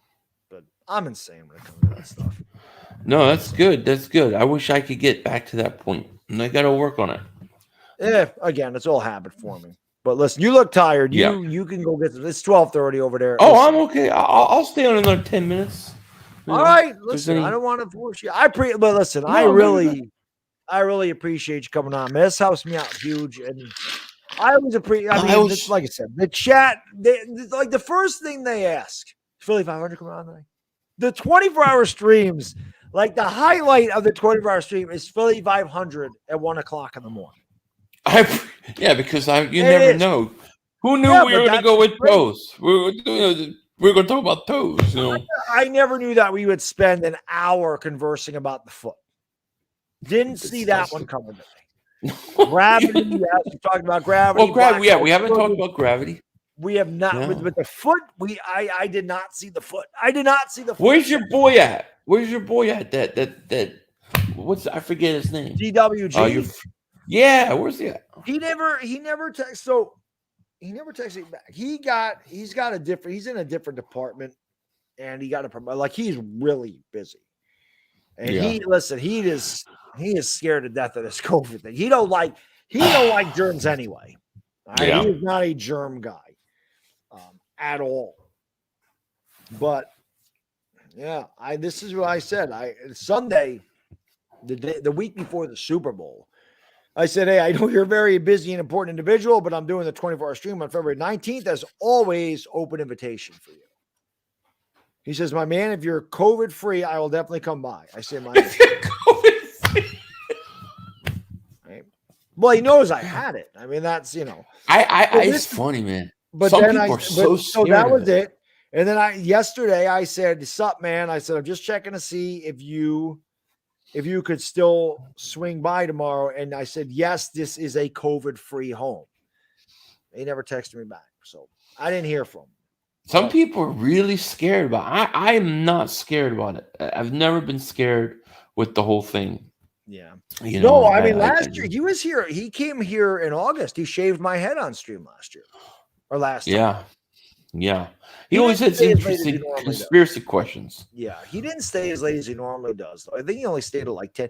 The funniest thing was there's people that remember this in the chat. He came down, he was down here, and my son comes down and he says to me, he goes, who are you? He's like, who am I? I'm the DWG. So my kid hangs out here for like a half an hour. And by the end of that half an hour, he just kept talking about how DWG was his new best friend. Loved him. Loved him. That's funny. My kid wakes up the next morning, comes down here like 8 in the morning. He's obviously DWG's left. And he was so sad. My kid looked like he was crying. He's like, where's my new best friend? I'm like, he had to go home, buddy. I'm like, he wasn't. I said, your daddy's crazy. He hasn't gone to sleep. I said, but he had to go home and sleep. That's cute. That's cute. He's like, where's my new best friend? Yeah, that's cute. DWG does not have his own children, but he is amazing. Like I said, he started his own charity for underprivileged inner city youth kids. Like he is really good with it. Yeah. I said this, DWG, you want to talk about an inspiration. I'm not going to go, it's not my business to tell his childhood story. Right. That's for him to tell. Yeah. But I can tell you, this guy had so much going against him. Just a ridiculously difficult childhood. I can't fathom growing up the way he did. Like, I can't even imagine. My childhood was not easy, but when I think about all the stuff he said that he went through, I can't even picture. And this guy is just such a hard worker, came from nothing. It became incredibly successful. And he's such a good mentor and role model for these kids that don't come from a lot and that are underprivileged. He's just an example of what you can be if you work and you continue to work no matter how bad things are.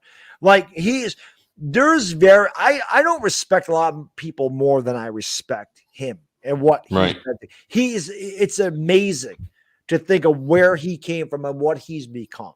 He really is an inspiration. This is definitely a guy that I look up to. And I always joke around with him. I'm like, oh, I look up to you, DW, because he's 6'7". So I'm like, I look up to you. Yeah. How's the weather up there? Right. Yeah. But he's an awesome.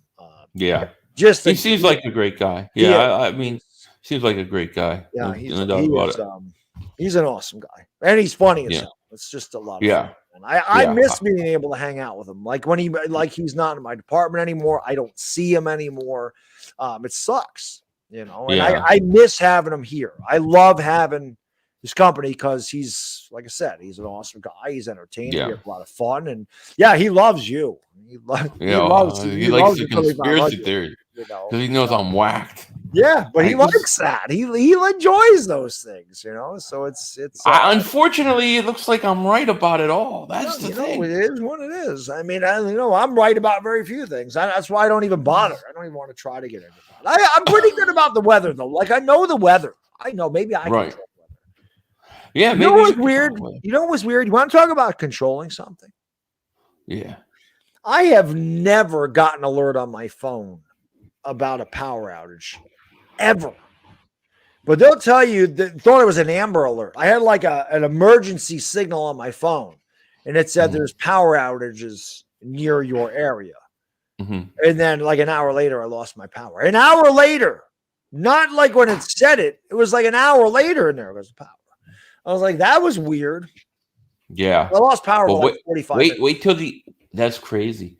California, they have rolling blackouts. I think they do because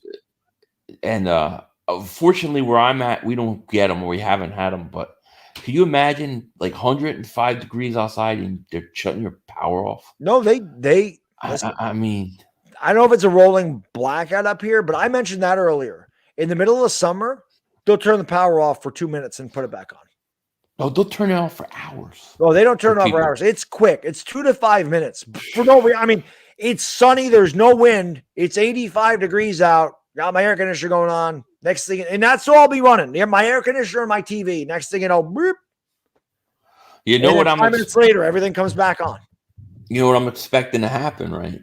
I expect the internet to go down at any day now. Internet's going to go down, and they're going to blame it on Russia. And when they blame it on Russia, they're going to use it as a pretext for war. Just watch. Yeah. It's going to happen. Yeah. I hope not. I'm telling you. Oh, it's gonna. They need war big time. I hope not. My kid can't do without the internet. He'll lose his shit.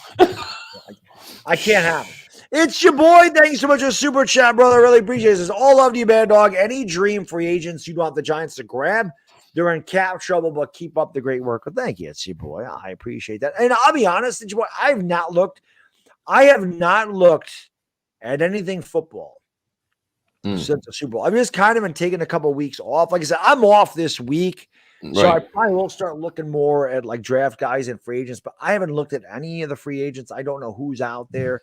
I really haven't done any. I said when the Super Bowl was over, I was going to take like a week off to just decompress from football.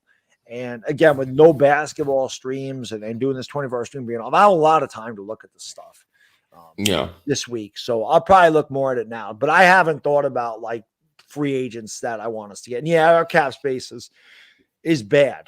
And Shane's going to have to make some moves. And I could see Bradbury getting cut or traded. Blake Martinez is out of here. Evan Ingram's out of here. Nate Solder's out of here. Kyle Rudolph is going to be out of here. So we'll see. I don't know what they're going to do with Jabril Peppers.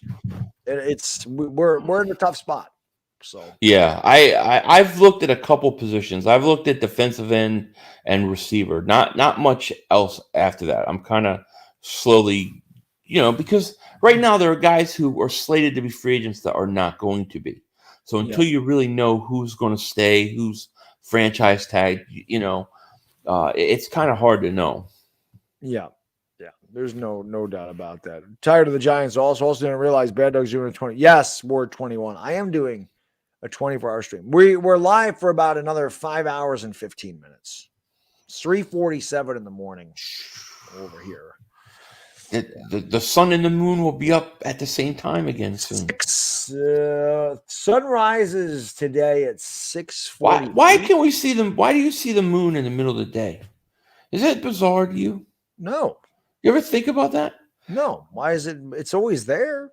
But if you go to like NASA, if you go to like Google Earth and you look at where the moon's supposed to be, it literally should be on the other side of the Earth.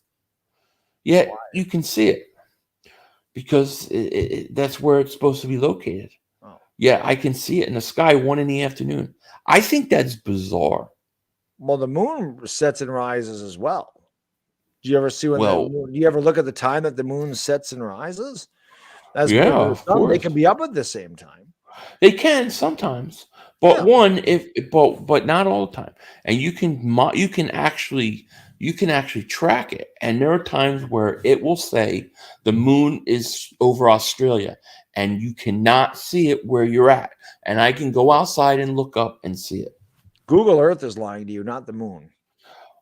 No, the moon's not lying to me, but their map of what the world looks like, that Earth, it's all a lie. We don't have any pictures of Earth.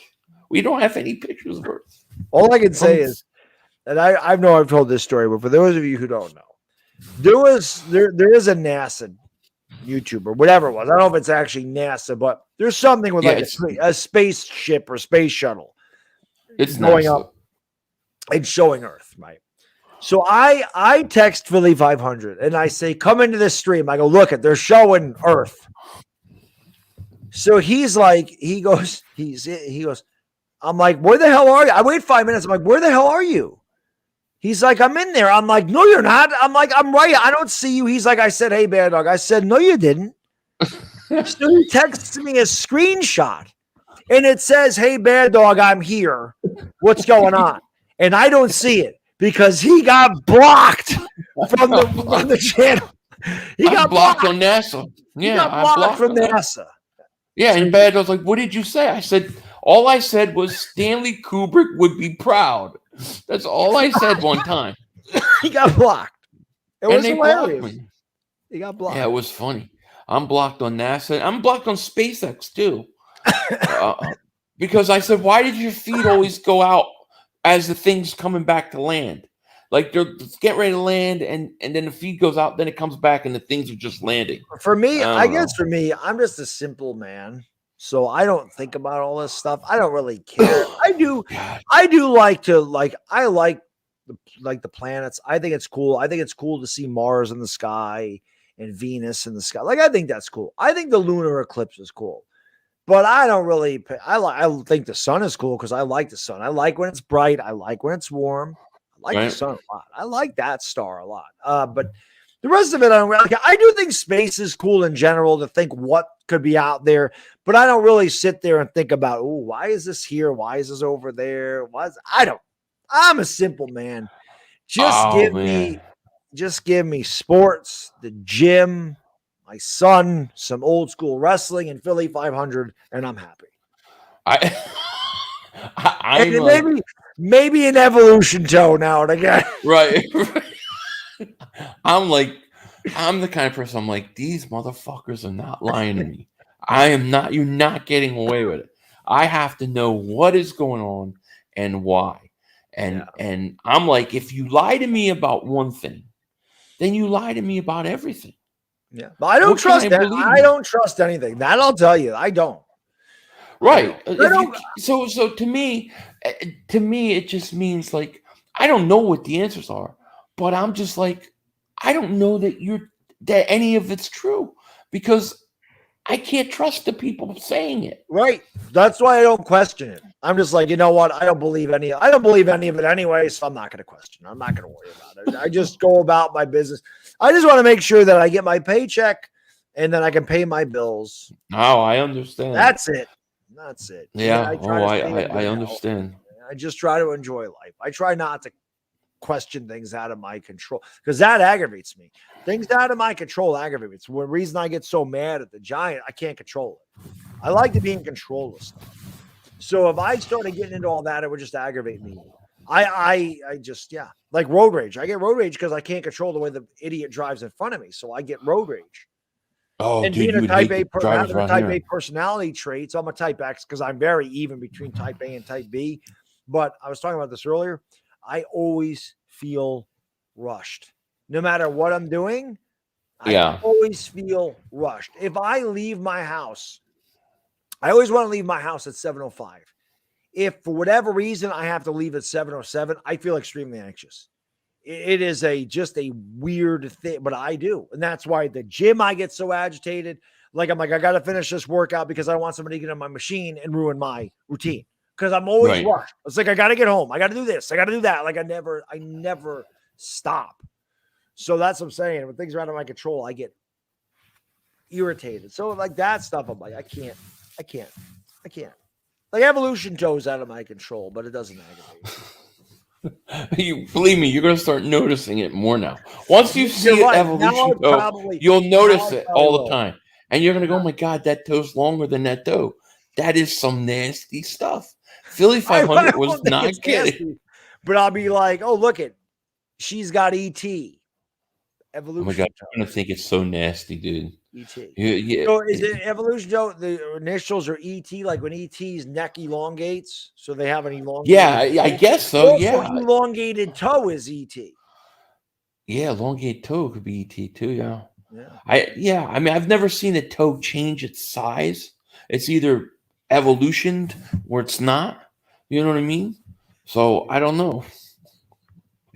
Daniel, thank you for the super chat. I appreciate it. Cheers. Also birthday today. Anyways, something. Well, happy birthday, Daniel. Happy birthday. Happy birthday. Why is my wife texting me at 3:54 in the morning? Probably all this space talk. Oh, she said, "How am I doing?" I'm doing fine.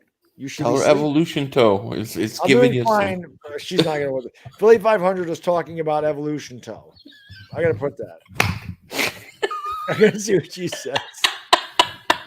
She's gonna be like, "Oh my god, he should go talk to Valerie. That's her sister with the feet." I'm gonna ask her about evolution toe. Do it. I'm gonna ask her about the next time I see her. I'm gonna talk to her about evolution.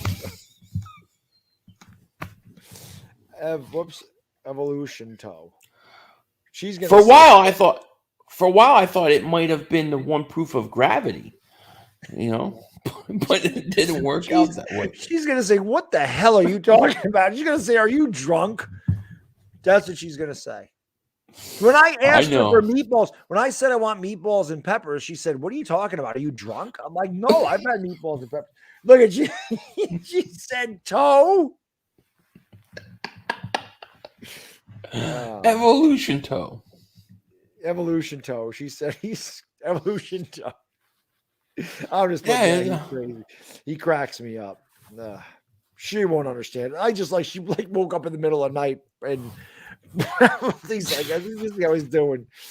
She's like, "I don't know what the hell this idiot's talking about." She's talking about me, not you. She's like, "I don't know. My husband's loopy right now." She's like, it's 4 o'clock in the morning. You don't know which end is up. No, evolution toe is it's so real. Believe me. I'm gonna definitely ask her sister about evolution toe. Do it, yeah. She'll probably know. It's real, man. Valerie, I had a guest on my channel tonight. We were talking about evolution toe. What do you think about evolution toe? She goes, "Oh, it's when the toe is longer." She might even know. She might know because, like, she don't like feet, so she might know. Yeah, I would. I'm sure. I'm sure. She might. You're gonna start noticing. You're gonna be at work, and you're gonna like start notice. You're gonna start noticing it. I will. I will definitely notice that now. Yeah, that's funny. It's funny. That's good stuff. Look, Jadis Young says, now that I look at my feet, I have evolution toe. See? Cover that shit up. Go get some socks on. Big Nut says the evolution toe can't hurt you. I don't know. I don't know. It could hurt the person with the toe because they trip over it. Yes, 5 more hours, Cy Guy Bry. 5 more hours. 5 more hours. 19 hours you've been live. It's crazy. I don't think I could. I don't know if I could do it. I would lose it, man. Yeah. I'll tell you what. If you ever do a 24-hour stream, you have me on it sometime later in the evening. You bring me on when you've streamed for like 18 hours or something. Oh man. You ever get to that point where you've been live for 18 hours? I'll go on there and we'll talk about I would love that.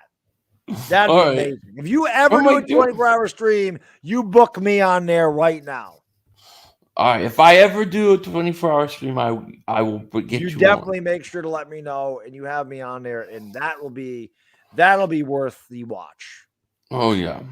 I definitely Not agree. that this wasn't, but yeah, you being up for 18. You just don't know when I come on where it's going to go. That's the whole thing. Yeah, that's what would be great about it. I don't even know where it's going to go. It's just going to go somewhere. That's why it's awesome. Yeah, you don't know. We all, like I said, both of us live a similar life. We got the job, the wife, the kids, all that stuff. But man, if we ever had a lot of time, you and I would just need to do a podcast. Just call it. I don't even know what the hell you would call it. You know, Chris and I used to do the nonsense streams, and people loved that. If we just, I don't know what the hell we would call it. But you could call it Evolution Toe, the Evolution Toe podcast.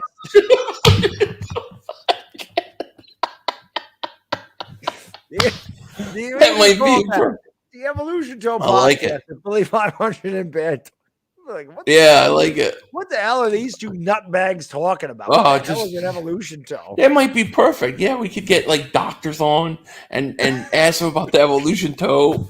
Why feet are so nasty? With, Dr. Dr. Evan Smith, your podiatrist. So, Evan, how many cases of evolution toe have you seen? He's like, what the hell are you talking about? I think there's probably half the population has evolution toe. Can you have surgery on evolution toe?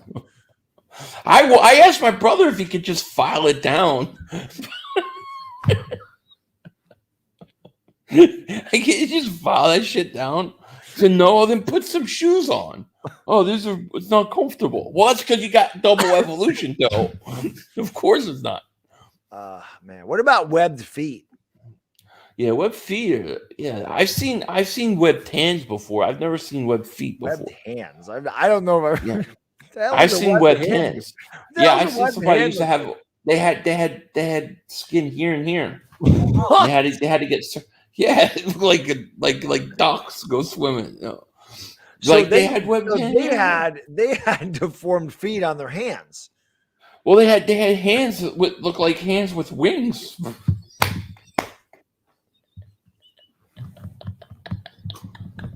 Their fingers had wings. Finger wings. The Finger Wing and Evolution Toe podcast with Philly 500 and Baddog. They were on swim team. They were on swim team, and they had the fastest time.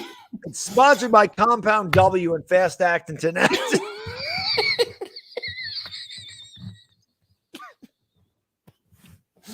I know a guy. He had 2 webbed fingers. He had wings on his fingers. He had to have surgery to get it fixed. Oh man, he could swim fast. Though. Push that water right out of the way.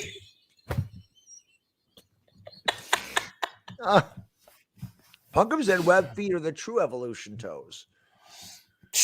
Dude, I knew a guy that got his toes chopped off. Yeah, what? He had no toes. I knew a guy that had no toes. And I said, man, that looked not that bad. Except for the little bony nub part. You know, he had this little nub part that stuck out of skin. Didn't Jack Dempsey have? Yeah, I think he did. The guy that kicked a 63-yard field goal for the Saints, he had one of them club feet, right? Yeah. He had surgery or something on it. Or was he born with No, I swear. No, yeah, he did. No, I had a friend, I swear. He had no toes because he stuck his foot in the lawnmower when he was little. Yeah, you told me that. You told me that story. And I remember one day he's walking around barefoot. I'm like, why you always got your toes bent? While you walk. He goes, I ain't got no toes. And then he holds it up and his little like bone thing going like this. Like, oh God. But I would have took that. It looked better than my brother's foot. Oh my God. You got to get one of those. What are those big files? I forgot what those are called. Just I don't big long file. You can't use a nail file. You need one of them big. No, yeah, the big files. Whatever those things are. I don't know what they're called, but I know what you're talking about. Ah man. So it's just the toes. Like, what do you think about the bunions? Or it's all nasty, really. But it's the toes. That's the part that gets me. The toes. It's just the toes and the twisted. It's just like you get you have different toes. I mean, you have toes with evolution toe. You have normal toes. Then you have the toes that are bent in a certain way. Some are bent in and down and crooked. And it's like, what was those feet made for? My toe next to my big toe is definitely bent. It is crooked. It's that way. Don't know why. Both of them are. But if you were living in prehistoric times, what was the purpose of that toe? Was it for climbing? Was it for great speed? Was it for digging holes? Peeling oranges? For pushing off. I don't know what the point of any of the toes are. I don't know, but everybody had a job. That's why they all have different looking toes. I think the evolution toe is become from advancement in humanity. People's toe tends to grow. Yeah, that's why they call it evolution. Thank you for the super chat. He says, Philly 500, you looked good in Giants blue after the bet. Yeah, I probably did, but it was very hard to wear. Would you rather be a Giants fan or a podiatrist? Giant fan. There you go. I tell you all you need to know. I'm not playing with no toes. Richie says the toes are so you won't fall over. Well, I'll take my chances with hooves. Listen, you don't have your toes. You learn a little different way to stand. You use some extra muscles somewhere else, and you make up for it. You can make up for it. Tom Dempsey was born with half a foot, is what Lou said. Half a foot. I remember. I didn't know what the story was. I just knew that he didn't have his whole foot. Yeah. This is anyone talks about toes is tired. No, this is just like I said, John. Philly 500 and I could come on here at 7:00 my time, wide awake. This would still be our conversation. This is why Philly 500 is a legend. Wait, Afghan says, Philly, answer me. What did he say that I missed? And what if Jalen Hurts was a huge believer in gravity and spent his spare time disproving the existence of the Afghani Giants and evolution toe? Would you feel comfortable with him as your quarterback? I definitely would not. No, because if he's worried about all that stuff, then he's definitely not working on his passing and his mechanics. And that's a problem. Let me worry about that stuff. The Afghan Giant was real. Huh? Do you think that if he had webbed fingers, he'd be a better passer? Maybe a better swimmer. not a better pass. I don't know. I don't know if the web fingers would help or hurt. Yeah. I don't know. But if you run like this, would you push more wind and run faster? Well, I don't think anybody actually runs like this. I think they run like this, so I don't know. But if you wanted to go like turbo speed and you have to go like this, wouldn't it slow you down if the wind was? I don't know. That's what I'm asking. Or you push more wind. I don't know. I don't think your hands have a lot to do with the running. I don't know. I think it's more your legs. But I think you're right. You think you can't have web legs? You think the evolution toe makes you faster? No, I think it makes you slower and clumsy, and you trip more. Unless you have to wear shoes, but you probably got to wear them slightly little bigger than you need. Especially if you have, like, some people have double evolution toe, where the evolution toe matches each foot. Then you get the one person that just has the one evolution toe on the one side of the foot. It's pretty damn disgusting. Then you're off balance. Your entire life is probably off balance if you're only one evolution toe. You should have two. Yeah, right. My brother's got two. He got two disgusting. Oh, not on the same foot. I thought you said he had no, on different feet, but it's the same toe. It's just on different feet. I got you. You see. Reality says NFC Championship game is Eagles versus Giants. Winner is whichever one of you guys licks mayo off of toes. Who's winning? I think it's a draw. Baddog. I think it's a draw. I won't even go there. I think it's a draw. It's called tank season. Listen, I don't have a problem with feet, but I'm not licking anything off of anybody's feet, especially mayonnaise. Gross. I've never done that. Oh, Adam says it's a lower risk for turf toe with evolution toe. Why? Turf toe? I don't even know what turf toe is. It's like a strained ligament, I think, or something. Right, in the socket or something, right? Yeah. I don't know. I know it kept Deion Sanders out for like half a year. Yeah, that doesn't sound serious. There was another guy up here, played in the early 2000s for the Cleveland Browns. His name was Andre Davis. I don't know if anybody remembers. I remember Andre Davis. So Andre Davis was really good, and his career was pretty much ended because of turf toe. Like he could never get healed from it. Andre Davis actually went to, I want to say Buffalo, Guilderland. No, he was in my area. I want to say Guilderland, which Guilderland is kind of like a suburb of Albany, which it's probably half an hour from now. But he was a local. He was an upstate New York kid. I want to say it was Guilderland. I could be wrong about that. But yeah, he was pretty good for Cleveland. But he never healed from the turf toe and ended his career. It's like, doesn't sound, it's like tennis elbow. Tennis elbow sounds like, oh, what a baby injury. Well, I've had tennis elbow. That hurts so bad you can't shake hands. It lasts forever. You shake someone's hand, it feels like someone takes a knife and sticks it right into your elbow. It is a brutal pain. I've had it in both elbows. And it took a long time to heal because I never stopped working out. I dealt with the pain. Never stubborn. The only pain that keeps me out of the gym is lower back pain. If I throw my back out, I can't work out. I just can't. Yeah. Because I can't move. But man, I have strained calves. I've partially torn my labrum. I have definitely strained muscles. I have pulled muscles. I'm still in there. But the back thing, there's just no way. And sitting on this for 24 hours, like my back will be jacked up all day tomorrow. All day. I'll be bent over. You got to crack it. You got to find a way to crack it. It's the muscles of my back, man. They just tighten up. They spasm, man. It's horrible. It just, I have a hard time with that. They just do. They spasm. Like they just need to be loosened up. And it's hard. It's hard to loosen that section up. And like I said, chiropractor told me it's got really tight hamstrings. And it has to do with that. I don't know why the hamstrings have to do with my back, but he said your back does that because you have really tight hamstrings. I don't know. That's crazy. Yeah, that's crazy. Well, don't hurt yourself. I try not to. Yeah. All right, Baddog. I think I'm gonna go, man. I appreciate you having me on. Yeah, I appreciate you being here. The chat appreciates. Oh, thank you. Your time, man. I appreciate you're a legend, man. I always appreciate you knowing that. You're the man. I love you, buddy. Man. And I appreciate it. And you're doing I love the charity you're doing it for. So I think that's great. I appreciate it. And Yeah, I had a great time. Yeah, it was fun. Evolution Toe was this time, so who Evolution knows Toe what? was amazing. Yeah, like I said, Yeah, we'll work on the podcast. Evolution Toe with there you Philly go. 500 the bad I dog. love it. I think that'll work. I I think think it that'll will work. too. All right, get some sleep, Awesome. buddy, and All right, thanks for everybody. Thank you. You guys be good. Make sure you hit the like, and I'll see you later, man. Sounds good, brother. All Thank right. you. Have a good night. All right. You too. Bye. Later.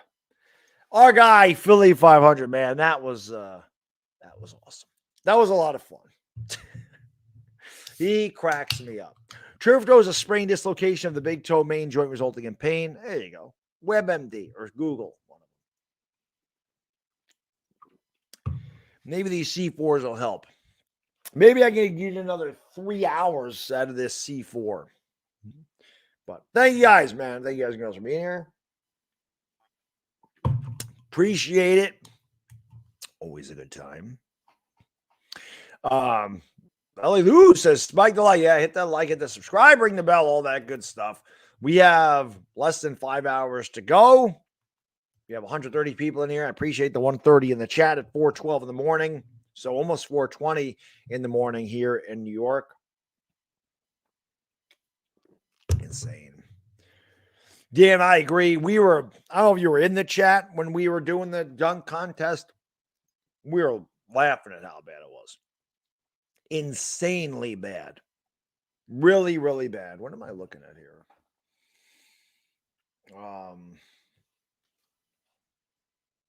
Winter Olympics. We got figure skating here. There's got to be something else on. There got to be. Or I can just put a movie on in the back. The hell's on at 4 o'clock in the morning? Hell's on at 4 o'clock in the morning. Evil Dead 2 is on, but it's on HBO, and I don't have HBO. An Officer and a Gentleman. Do I have that channel? I don't think I do. Let's take a look. Whoops, where'd that go?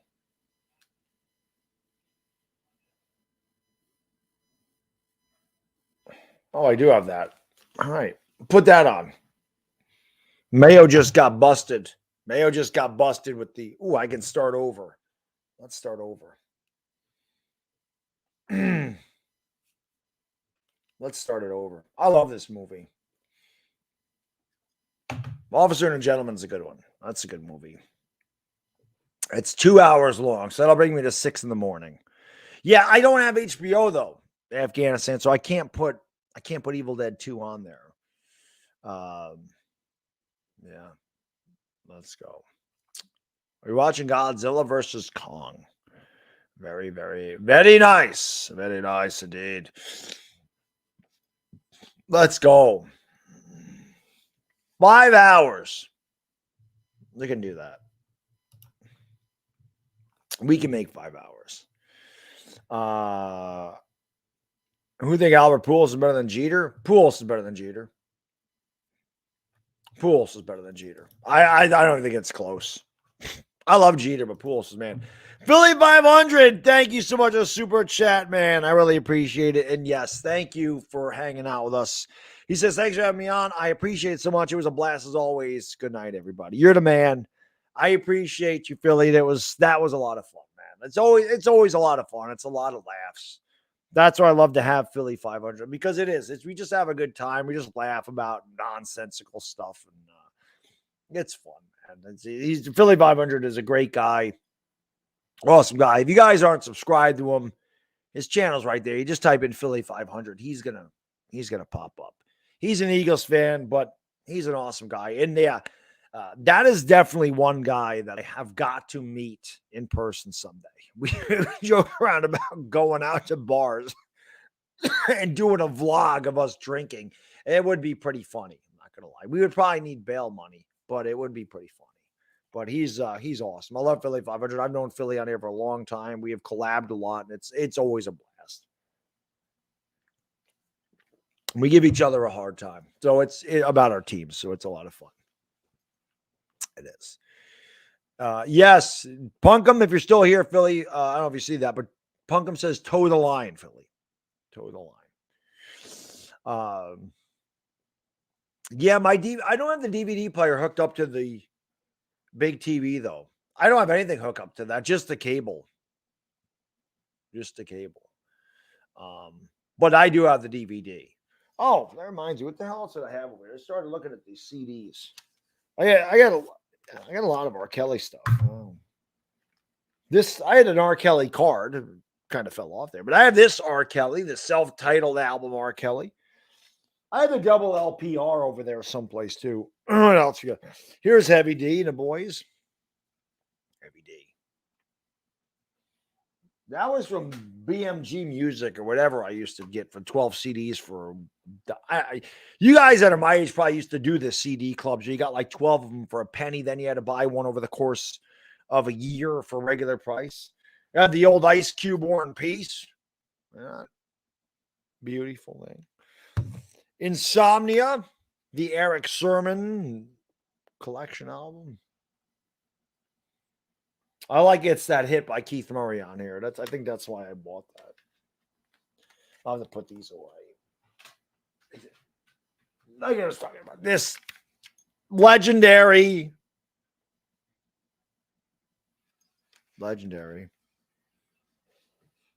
I have that. Afghanistan. I have those. DJ Jazzy Jeff and the Fresh Prince.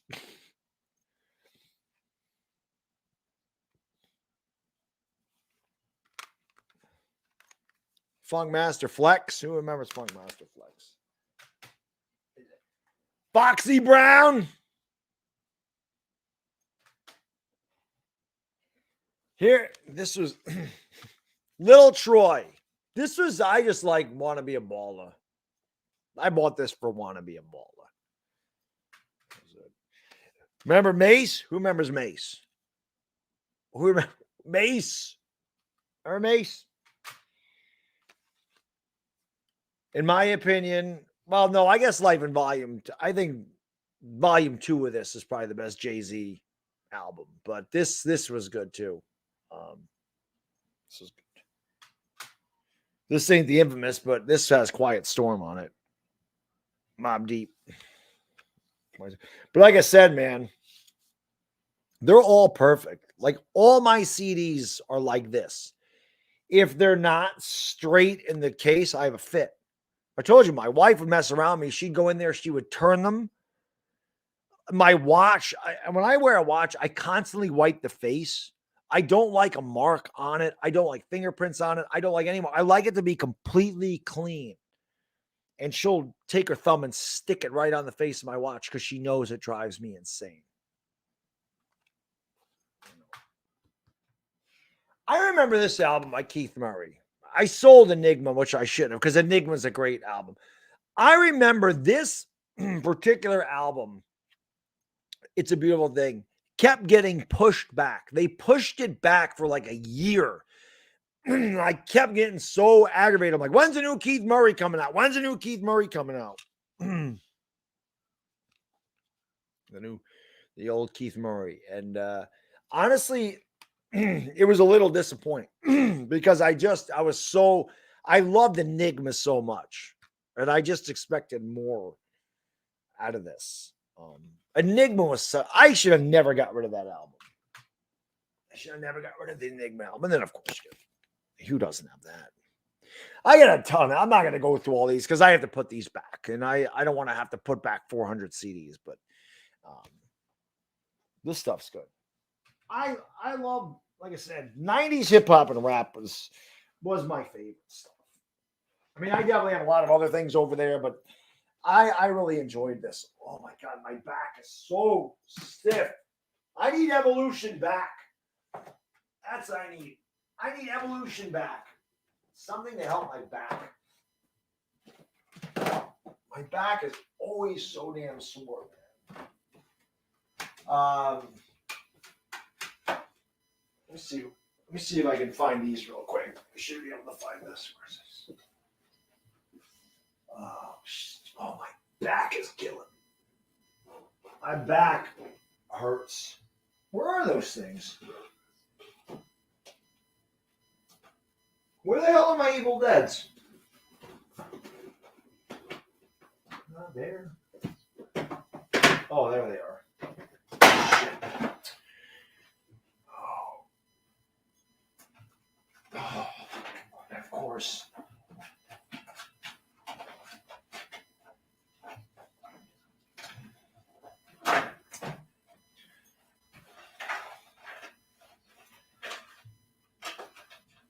That was ridiculous. I dropped my Ray Bradbury theater collection and all the DVDs spilled out of it. This is what I was looking for. Since Afghanistan mentioned the Necronomicon stuff for Evil Dead. These?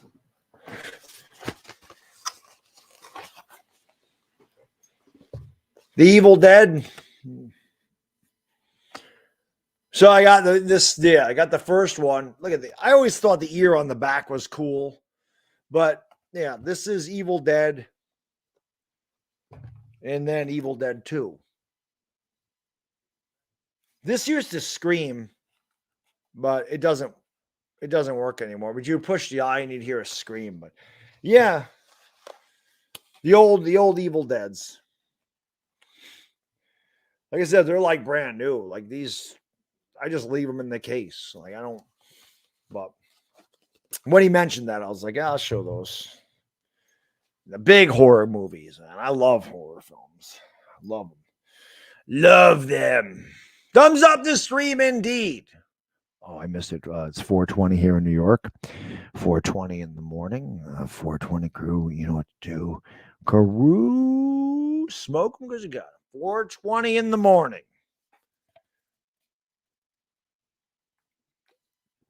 My back is starting to hurt. No, I did not see the clip of Joe Shane watching Evan Neal. I've not looked at the Giants football all week. Taking a break. Yeah. I needed to take a break. And like I said, break from YouTube when this is done. For sure. I won't be live again until Thursday. I might do a video on my fitness channel, but I won't be on YouTube. I did want to do a game on Thursday. Is that when the Knicks play on the West Coast? There was a game on Thursday that I wanted to do, and I forgot what it was. The game that I wanted to do. Team Durant, I don't care what that. Warriors Trailblazers. I think I was going to do that. I think I was going to do Warriors Trailblazers on the 24th. I don't know why that only went to the 24th. Where's the... Here we go. Why is this? It doesn't work as good on my...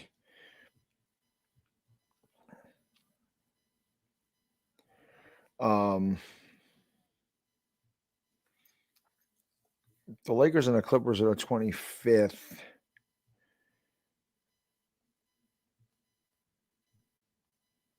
'27th. I thought the Lakers played on the 27th too. I don't know what this is. Were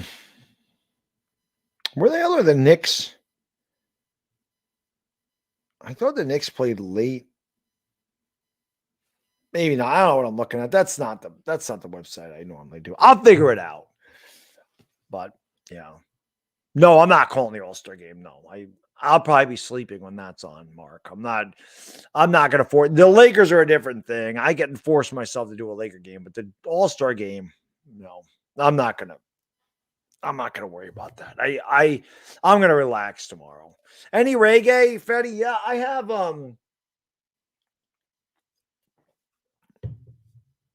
don't know if I still have it over there. I had Shabba Ranks. I had Shabba, Shaggy, Buju. I don't think I have the Beanie Man anymore. I had Beanie Man, Buju, Shabba, and Shaggy. I think those are the reggae that I listen to.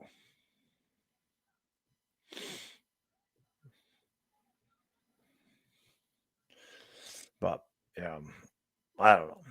It is, lay on the hard floor for a few minutes. Yeah, I don't know. I just have to stretch it, punk 'em. it just, like I said, it just always happens around this time. I think it's because I get tired, my body gets tired.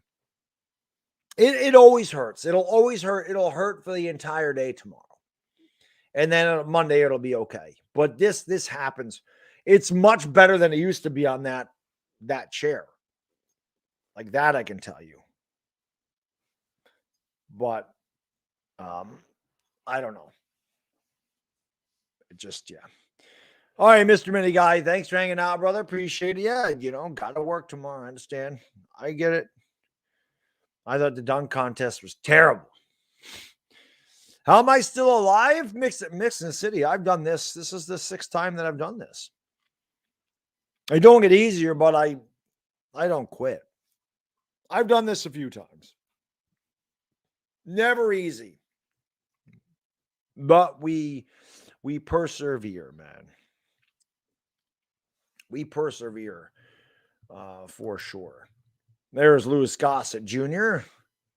Great character here. I am not a ewe, boy. A ewe is a female sheep. Is that what you think I am? Yeah. You laughing at me, dick brain?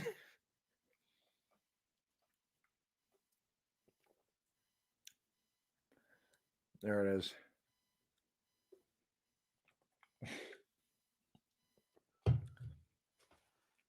What you eyeball me, boy? What you eyeball me, boy? Best deal I ever got in my computer chair is when I got a V2. It's a $1,430 chair, one for $80. That's pretty cool.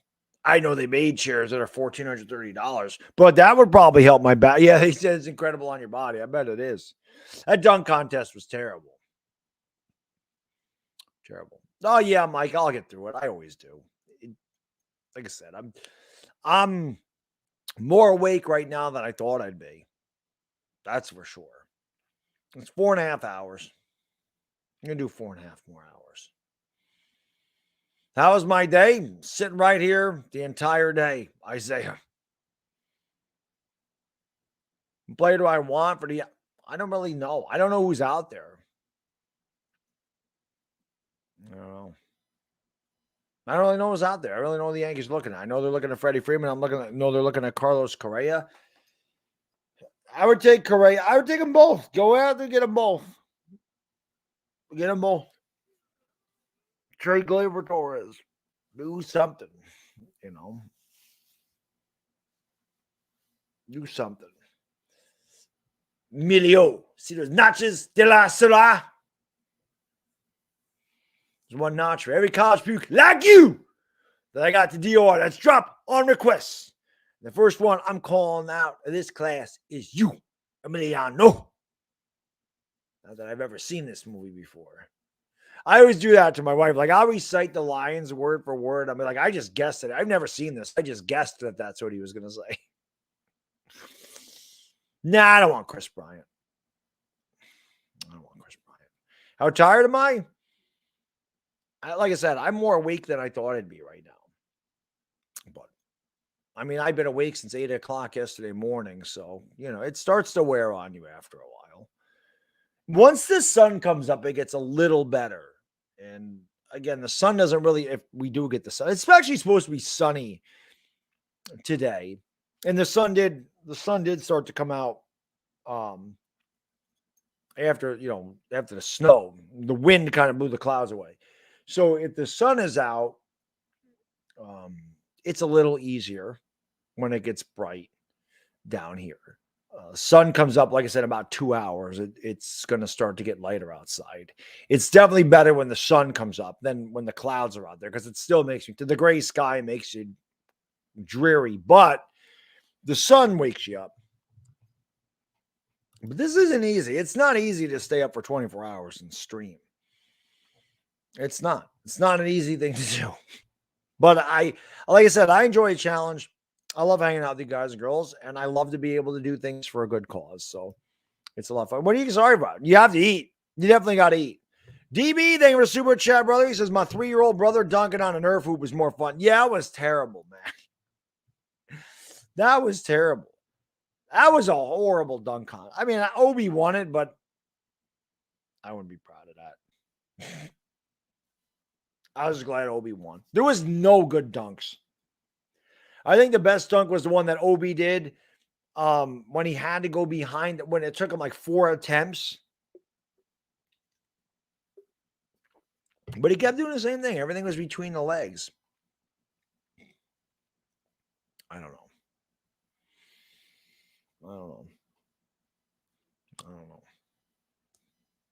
Yeah. It was a bad dunk contest. The All-Star performance in general wasn't. I didn't really like it. I don't like that they only have 2 rounds of like the 3-point contest. And I don't know how they got the teams for the skills contest. Like, why do the Giannis's get a team? Why was it the Cavs? Is it because the Cavs are at home that they picked the Cavs? And then where did the rookies I get? So appreciate it. Not nobody. I appreciate you being here all 24 hours, man. I appreciate the support always. Thoughts on this giant schedule this year, Dominic? I don't think anything's easy for us. Ever. I forgot which divisions we play. But we were in last place. We get a last place schedule. I know that. I think we got Jacksonville. We should be able to beat Jacksonville this year. Should be able to beat them. Probably go 2-4 in the division. I would like to beat the division. I would like to go 4-2 in the division or 5-1. I would love to sweep the Eagles. I'd love to beat the Cowboys. Just love to win some games. Yeah, I agree, Afghanistan. It was just bad. It was just a bad thing. Yeah, Slinks, I had to do 24-hour watches when I was in the Navy. Yeah, I would still sneak some naps when I could be in and get. Yeah, but again, when you're in the Navy, I mean, you're definitely doing it more than me. I'm just, like I said, I just do it once every 6 months. And thank you for your service, for being in the Navy. My dad was a naval man. And again, in August, when we do this again, I will be doing the charity will be, I'm pretty sure it's going to be Wounded Warriors. So obviously, I mean, I want to do something for the servicemen and women of this country because again, I don't feel like they get enough credit for what they do. I don't feel like they're respected enough. I don't think they're appreciated enough for everything that they do for us. So I definitely want to do something for them, for sure. Yeah, for sure. Nobody's a sure W because they're that's the thing in Afghanistan. I don't know what the hell we have either. As far as our team goes, I don't know what we are. Like, I want to know what our team is. We got Seattle, Carolina, and Detroit. Those are definitely winnable games, especially if Russell Wilson's not in Seattle. If Wilson's not in Seattle, Cy Guy, I think that we can definitely beat Carolina and Detroit. Seattle without Russell Wilson should be a W. But I'm sure Seattle, Carolina, and Detroit look at the Giants and go, oh, we should be able to win that game.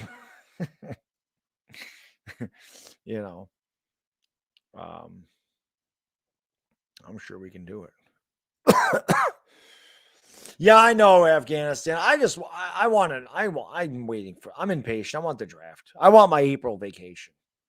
My April vacation is nice. Not that a vacation in February is not nice, but I do enjoy the spring weather. You're 20 and single. I'm scared to talk to women. I like advice.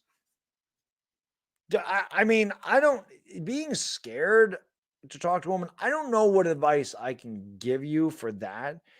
The only thing I get, I mean, that's tough because the only thing I could say is I was never scared or intimidated by women. If I was, I would have never met my wife. My wife, dime piece. There's no doubt. The moment I laid eyes on my wife, I Knew. It's the weirdest thing. I knew. The moment I saw her, I knew.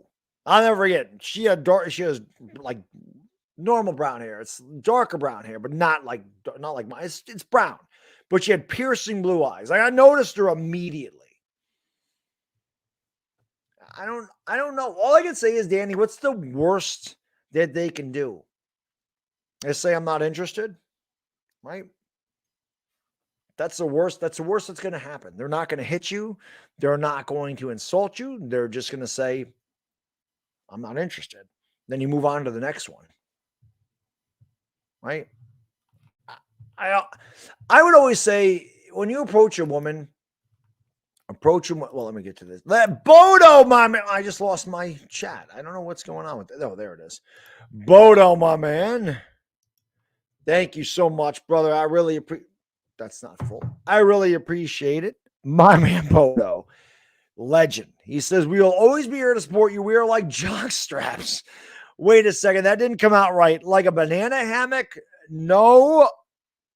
No. Are all nuts?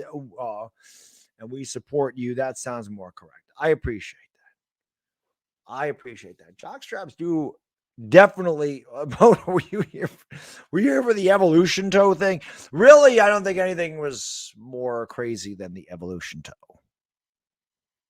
The evolution toe was amazing. But Bodo, thank you so much, man. I really appreciate the incredible generosity you've shown. I appreciate all the generosity you guys and girls are showing this whole stream.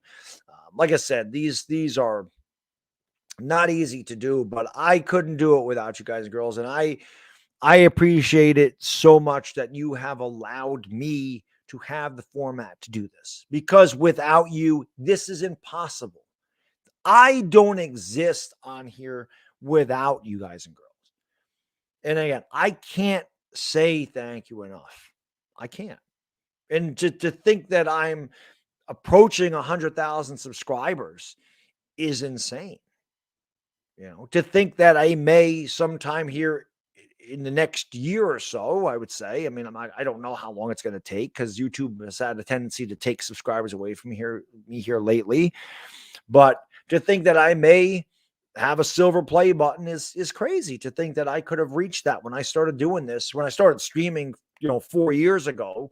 I never thought this was going to be possible. And I owe that all to you guys and girls. And I appreciate you very much. I would never take anybody for granted on here, because I know that life happens. I know you're all busy. I know you all have your own lives, your own problems, your own family, friends, whatever, jobs, school, whatever it is. And the fact that you go out of your way to give me your time means a lot. It means the world to me. So I really do appreciate it. So thank you. As far as like the girls, well, Danny, I'll answer this now. Danny, thank you for the super chat, man. I really appreciate it, brother. Thank you. He says, I think it's a fear of rejection more than anything else. I hope I can get over it. I've never gone on a date and I'm 20. It's not embarrassing. It's not embarrassing. But all I can say again is I understand it's part of it is an insecurity issue. The fear of being rejected. And again, it happens more when you're younger than now. Like when you get older, you don't really care. I went through this, not so much with the girl. I don't know. I never had a problem with women. Never. I never was afraid to approach women. I didn't give a damn if I always thought that like no woman's out of my league. I got rejected a lot. No, not interested. Nope, not okay. Okay. I don't know. It just never bothered me. I'm just like, okay, she's not the right person. But it was weird. And I'm not trying to sound egotistical. I never had a problem with this. Women, for whatever reason, girls in high school, I don't know. I didn't really have to try very hard. My mother there was always a group of girls that hung out outside my house. And my mother would always say, Kevin, your harem's out there.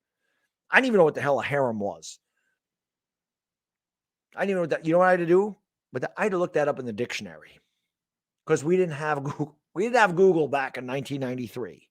So I had to look that up in the dictionary to see what the hell that meant.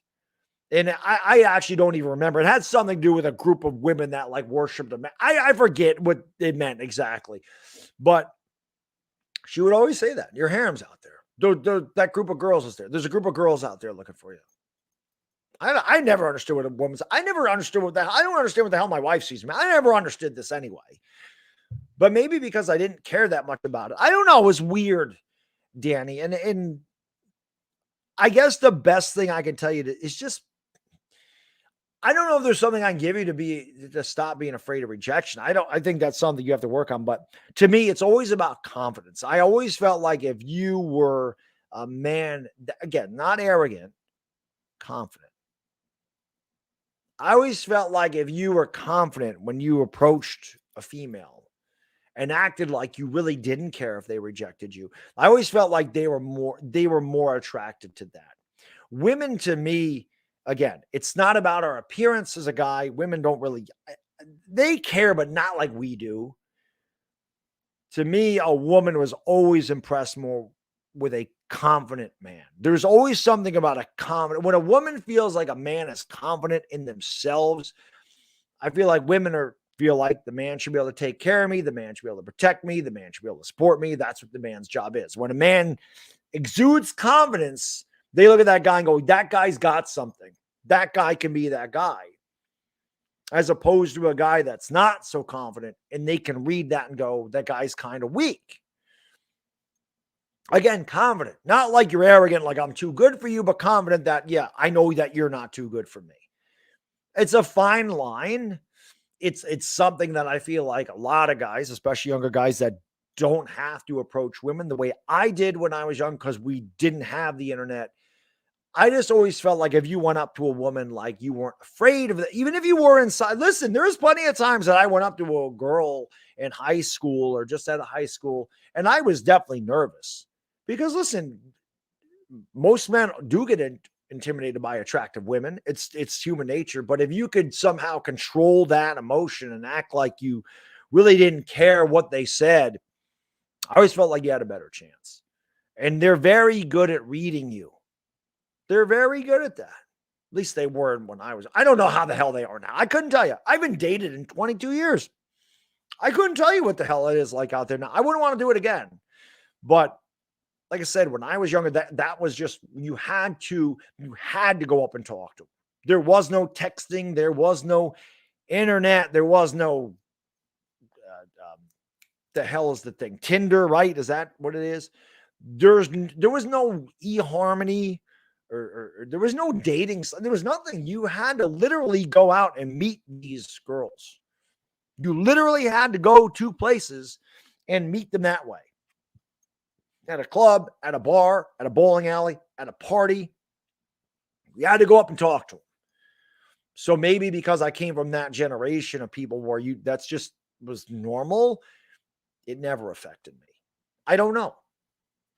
I honestly don't. It's things have definitely changed. They're way different. Way different. But I don't know. It can be very complicated. Like I said, I feel like I know a lot about women, but at the same time, I don't know anything about them. I've been married for 22 years. Half the time, I still don't know what the hell my wife wants from me. Remember, they're 22 years. Same woman for 22 years. And half the time, I don't know what the hell she wants from me. And she thinks I need to read her mind all the time. That's the other thing they like to do. They like you have to know what they're thinking, even when you have no idea. And then sometimes when you don't know what they're thinking, they expect you to know what they're thinking. They get mad at you. And I tell her, I'm like, I'm not a mind reader. I can't read your mind. I'm a talented man, but I can't do that. Do you want to listen to Queen, We Will Rock You? That's a good song. Oh, yeah. We Will Rock You is a great song by Queen. It's a good sports song. You have plenty of time. It's right.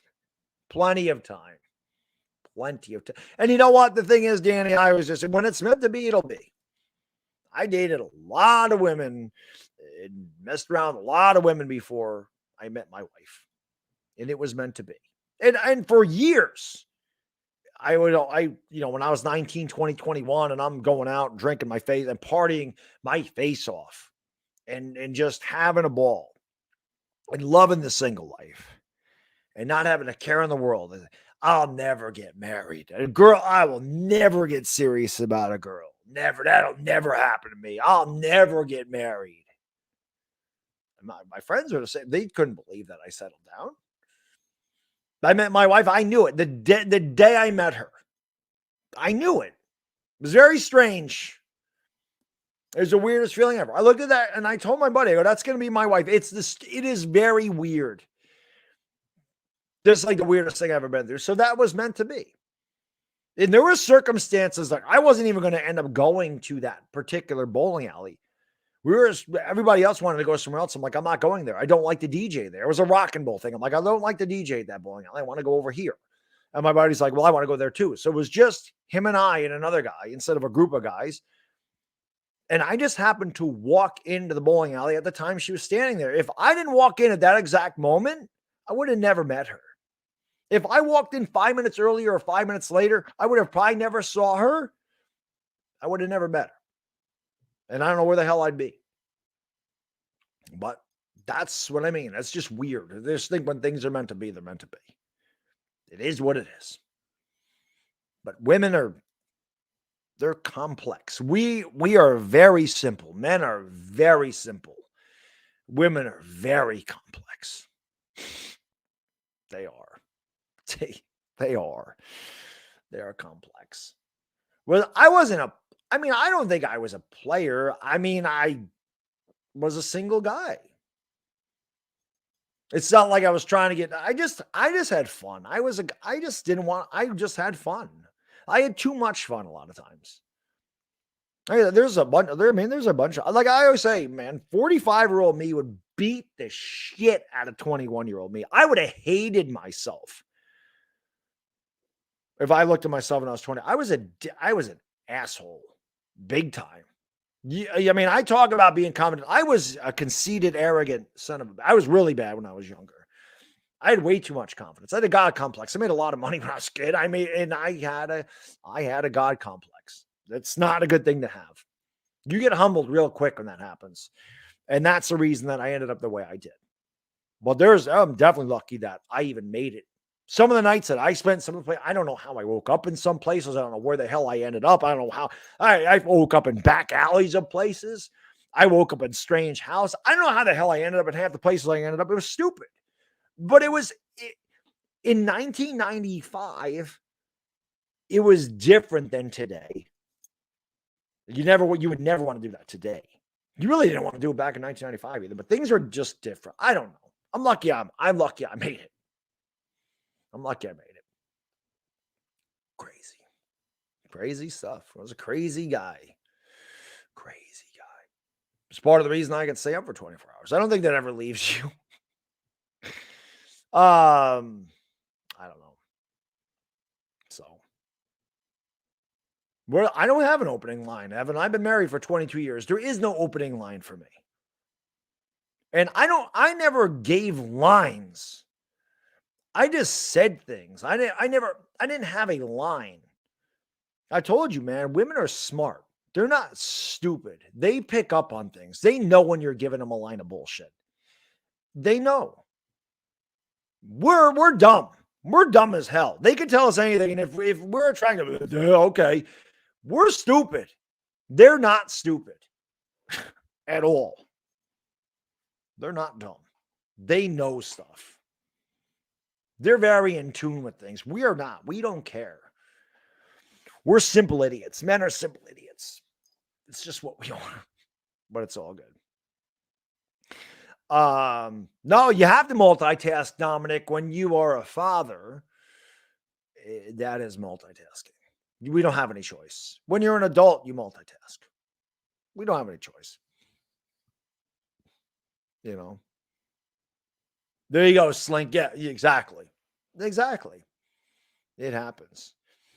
Punkum, yeah, that usually doesn't work, but I have said that when I was drunk.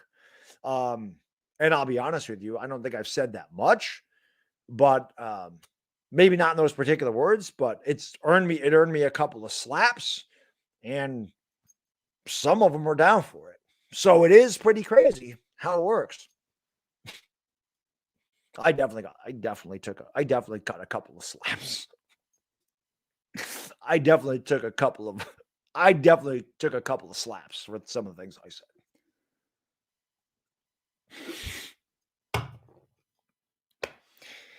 Yeah. Those days are long gone. Those days are long gone. We all get older. We all mature. But you're supposed to learn from your mistakes. Well, luckily I did,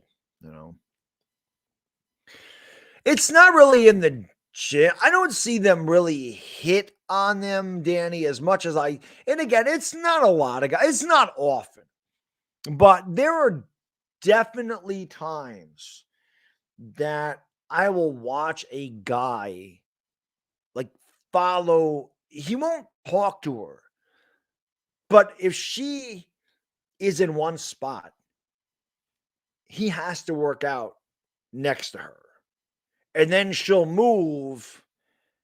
And then the guy will try to get near her again and do the same thing. Like he's trying to make her notice him. They don't care what we lift in the gym. They don't care what we do. They're not us. I think the biggest problem with men trying to pick up a girl is for some reason, men think that women think the way we do. They don't think anything like us. They're not as blatant. They're not as obvious. We're obvious. They're not. If a woman's going to notice you, she's already noticed you before you've noticed her, most likely. And if they're looking at you, they do it in a discreet way. They'll look in the mirror at you. Well, you don't see them, but they'll see that. They do little quick things. They used to have the little makeup things. A lot of times I would always think when a woman was looking at the mirror, I'm like, that's how I know she was looking at me. I don't think she's checking her makeup. I think she's looking. That's the way they would do it, where we just sit there with our tongues on the floor. I don't really see them. I don't see men really approach girls at the gym, but I do see that. And then they'll grunt like they're trying to really make them, and it just turns them off. Like, oh, this guy's desperate. I'm out. It's funny. It's funny stuff. It's funny stuff. It's interesting. It's definitely interesting. The gym in general, watching human behavior in the gym is, like I said, I really could write a book on it. The human behavior in the gym, it's interesting. Human behavior in general. That's why I like psychology. It's interesting stuff. It really is. What about the guys and girls that take Samuel? I don't see a girl. Like I said, I mentioned this earlier. In my gym, there's not a lot of women in my gym. There really isn't. If there's women in the gym, a lot of times they're on the cardio machines because for some reason women think that that's the only way they get in shape. I don't know. There's a lot of women that think that's the only way. A lot of women, for some reason, have the misconception if they lift weights, they're going to end up being muscular like a guy. That's not the case. They will not be muscular like a guy. They don't have testosterone like a man. And if you don't lift to get big, you won't get big. Women can lift lightweight to get tone. There are women in there that do lift weights, and they're the ones working. The men in there don't. The men are the ones in the locker room taking the selfies. I don't see girls, and maybe the girls do it in the locker room. Obviously, I don't go in the female locker room. Maybe they do it in there, but I can tell you they don't do it out on the floor, and they don't play with their phones out on the floor. The women that I see out there, and they range. There's a woman in there that's got to be in her 60s. She's got to be in her 60s. And she works harder than most men in that gym. She's always she goes over there, she does her set of stuff. She finishes, she goes over there, she does her set, she does her workout. She's done with that, she goes over there and does her thing. She's not messing around. The women in there don't mess around. The guys are sitting there, I'm on my phone, I'm taking a selfie, I'm looking at myself in the mirror. I'm here circle jerking my 4 other high school friends. Like, I don't know what the hell the men are in there for. I don't know what the hell guys go in that gym for anymore. I don't get it. I don't get it. The gym frustrates me, if you can't tell. It's supposed to relieve me. I just have another month. I got another month. We set the clocks ahead. I'm good. Gucci.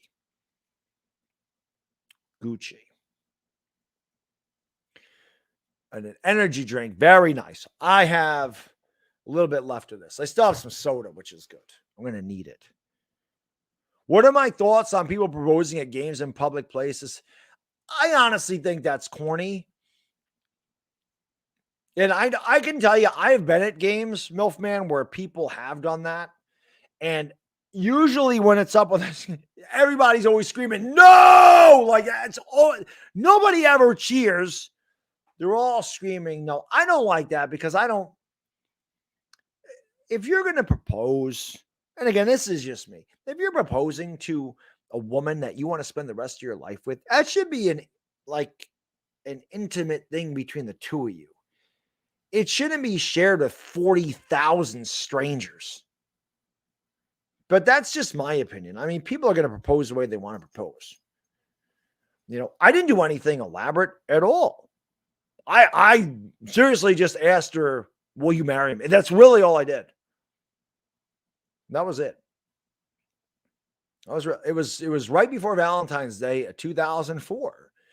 It was right before then. I'm laying on the couch. She's laying there.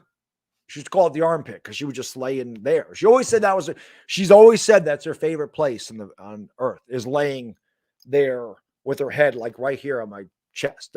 She's always said that because she feels the safest there. She said that for 22 years. That's her favorite place to be. Laying on the couch, she's laying. It's a little bit harder with a 4-year-old now, but that was her always favorite place. So I asked her. I just said, hey, I have something to ask you. I didn't know what the hell to do. I never asked anybody to marry me, so I had no clue. I didn't know what the hell. You want to talk about being nervous? That was the most nervous I've ever been in my life. I didn't know what the hell she was going to say. We dated for 4 years. I felt like it was time. And she was living with me, so she said yes. But yeah, I didn't get down on one knee. I didn't go to a special place. I didn't wait for our dating anniversary. I wanted it to be completely, this is the thing. I wanted it to be completely out of the blue. I didn't want her to expect it. I didn't want to take her on vacation and go somewhere really. I didn't want her to expect it. I wanted it to become a complete surprise. So no special occasion, no birthday, like Stevie Wonder says I just called to say I love you, like no New Year's Day, nothing, like no reason. No special day, just to be honest, I couldn't even tell you the day. I remember all the dates. I remember I met her March 11th of 2000, and we started dating April 22nd of 2000. I'll never forget. We got married on July 7th. I mean, I'll always remember this stuff, but I don't remember that. I could not tell you the day. I know I proposed to her in January of 2004, but I couldn't tell you the exact date because it was completely out of the blue. But it worked. What was the first thing I said to my wife? You look like trouble. That was the first thing I said to my wife when I first met her. You look like trouble. And yeah, 22 years later, we're still together. So I knew she was trouble. See, I knew it. I knew she was trouble. It was a long time ago. Long time ago.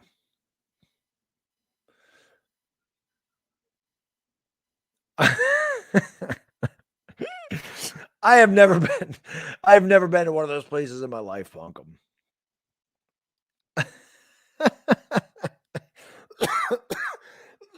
I don't remember what she said.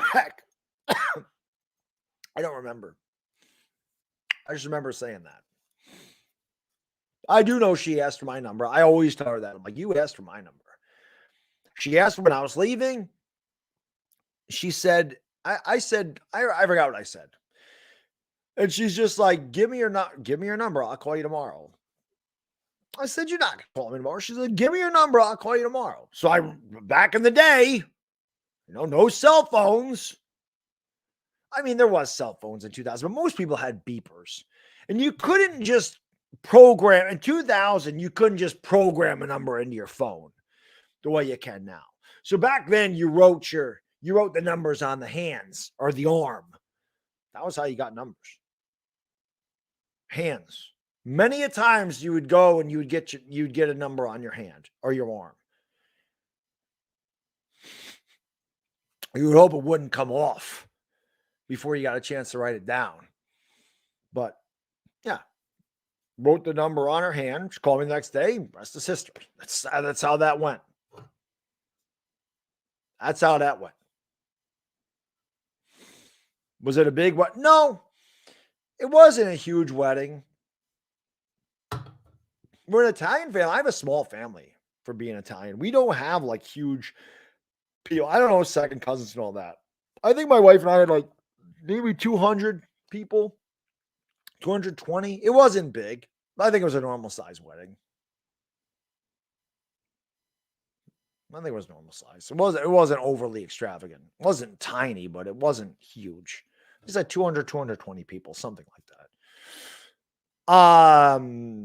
I did not have either. I got a cell phone, I want to say in 98, 99. I had a Nokia. First cell phone I had was a Nokia. I had a Nokia cell phone. Because the company I worked for, the vehicles sucked. And I remember a couple of times they broke down. Then I was on like the Northway. I was on I-87. You don't have a cell phone back then. You can't just call up and, hey, AAA or whatever. I don't know where you guys get your tows, but up here we have a company called AAA that would tow you, right? Hey, AAA, I need a tow. That didn't happen. You had to walk to a payphone. You had to find a payphone. So that happened a couple of times. I'm like, this ain't happening again. I'm buying a cell phone. I'm not dealing with this again. The first number I put into my phone was a towing. I don't even remember the name of the towing, but it was a towing company. That was the first thing I put in there.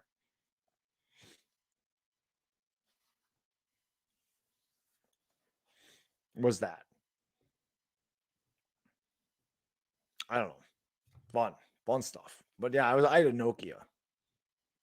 Payphone or call. Yeah, exactly. Exactly. The payphones.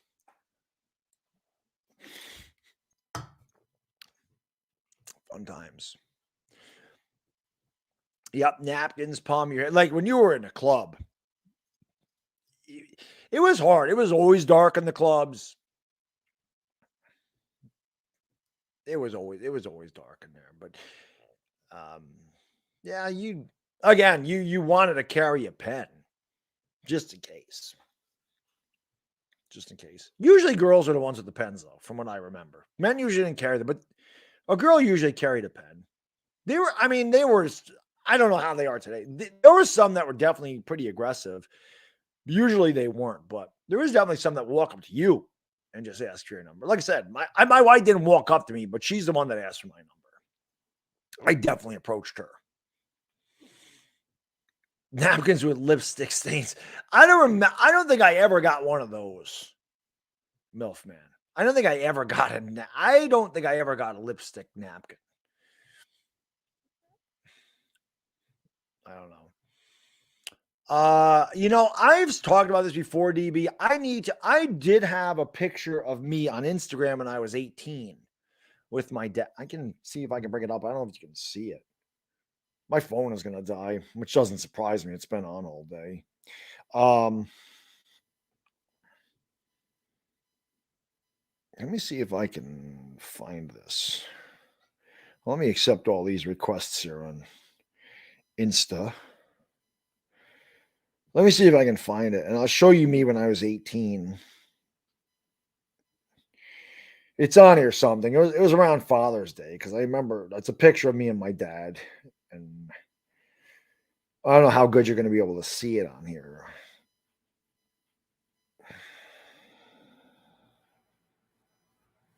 Maybe it was last year. There it is.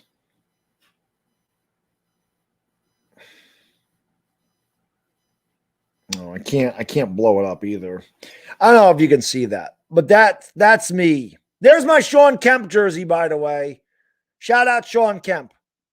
But there you go. That's me when I'm 18. I don't know how good you can see that. That's me when I was 18 years old. You like the brick phone in the hand? You like the brick phone? That was the phones back in the day. That was me. I want to say winter of 94. I think that picture was. You know what I was doing there? I was betting on the horses. I was betting an OTB, off-track betting, something we have here in upstate New York. That's what I was doing right there. My dad liked the horses, so he bet on the horses. That's what I was doing there. But that's me when I was 18. That's me when I was 18. Had all my hair. It was nice. Had all my hair. My kid said that. He goes, Dad, he sees that. He goes, Dad, you had hair. Yes, I did. And I joke around with him like, your mom's the reason I lost my hair. I go, when I met your mom, I had all my hair. I said, she's the reason I lost it. I said, now you see how Daddy's getting the gray in his beard? That's because of you. Killian, thank you for the super chat, brother. I appreciate it. He says, you crazy. I am crazy. Incredible, man. Thank you, Killian. Thank you for the super chat, brother. I really appreciate that. But yeah, I am crazy. The Motorola brick. It was. That was your dumb cat. The cat. Ellie Lou's cat's typing on.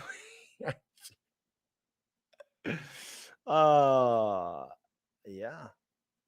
That was the last time the Cowboys. Yes, they won it the next year. They won it the next year. Yeah, they haven't won. Yeah, that's what I look like the last time the Cowboys won a Super Bowl. Look at me now. Look at me. 27 years later. Yes, I've definitely lost phone numbers on napkins. I had phone numbers get wiped off of my arm. I lost a lot of phone numbers. Thank you, Food is Life. Yeah, we'll make this less than 4 hours. I feel good. I feel good. Like I am a little tired, but not much at all. I think the energy drinks really, I really do think they help. These are loaded with B12. These really help. These are awesome. I think part of the reason I like C4, I just love the way C4 tastes. That cat, you know what? I'll tell you this, Punkum. L.A. Lou's cat tastes better than a lot of the trolls. But then again, L.A. Lou's cat is probably smarter than a lot of the trolls, so it makes sense.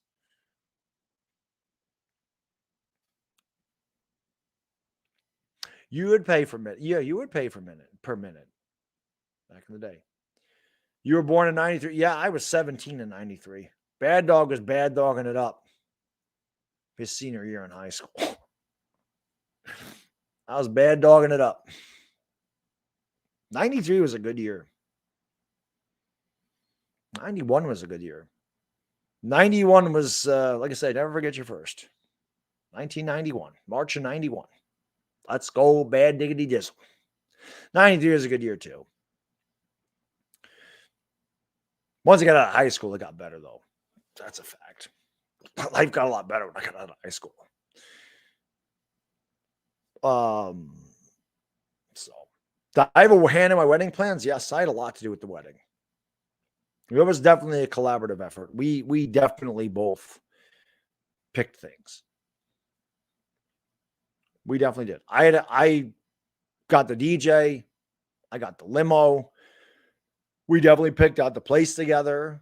I made the decision I wanted a top shelf bar. I wanted it included. If you don't know what top shelf means, it means liquor's included in the tab. Guests don't have to pay for the liquor. They usually don't have to pay for the beer, but they didn't have to pay for the liquor. That was included in the tab. It was like $5 a head or something. I said, put it in there. I'm not just doing beer. Let them have a good time. I definitely had a lot to do with that. The tuxes, I had to do that. I mean, I had nothing to do with the bridesmaids' dresses and her gown, but my guys, yes, had to do that. Trying to think of what else we did, like the floral arrangements and stuff. That was all her. The rehearsal dinner, that was we planned a lot of that together. But I told her, I didn't really care. I mean, it's her day. That's the woman's day. It's got nothing to do with the guy. We're just there. Nobody's looking at us. We're not the ones walking down the aisle. We're already standing there. Nobody gives a rat's ass about the man in a wedding. It's not our day. I told her, whatever you want, you can have it. But I think the one thing I definitely said is we're getting a top shelf bar. That was like the one thing I was like, definitely getting that. But then we were going to get a limo, obviously, and obviously you get a DJ, and those were things that I had to get. But that was the one decision that I was like, I want top shelf bar for the guests. And I can tell you this, there were a lot of people that really enjoyed our wedding, which is a wedding is for all your friends and family to have a good time. I didn't drink at my wedding. I had the champagne in the limo. That was it. You get a glass of champagne. I had that in the limo. I did not drink at all. My groomsmen, they were hammered. That's what they're supposed to do. And you know what? When I was their groomsmen, I was hammered. When it's your wedding, it's a party for 200 of your closest friends and family. And then when you go to someone else's wedding, that party's for you. I couldn't tell you the next wedding I'm going to. Everybody that I know is married. There are no more weddings in my future. Unless one of my nephews gets married. There's nothing in my future. Yeah, Ryan, I did. That's what I'm saying. I had an open bar and I wanted the liquor included. I didn't want people to have to pay for mixed drinks or liquor. If they wanted liquor, it was it was free. They just had to tip the bartender, but like all the liquor that they had was available. So yeah, you're supposed to have an open. Listen, nobody wants to go to a wedding where you got to pay for the drinks. Nobody. If you go to a wedding and you got to pay for drinks, people are going to go, that wedding sucked. I had to pay for my drink. People don't expect to pay for drinks at a wedding. So I wanted the wedding to be good. You get married. Most people get married once. At least that's the plan. So you do it once, do it big, right? That was what we did. Bachelor party was great.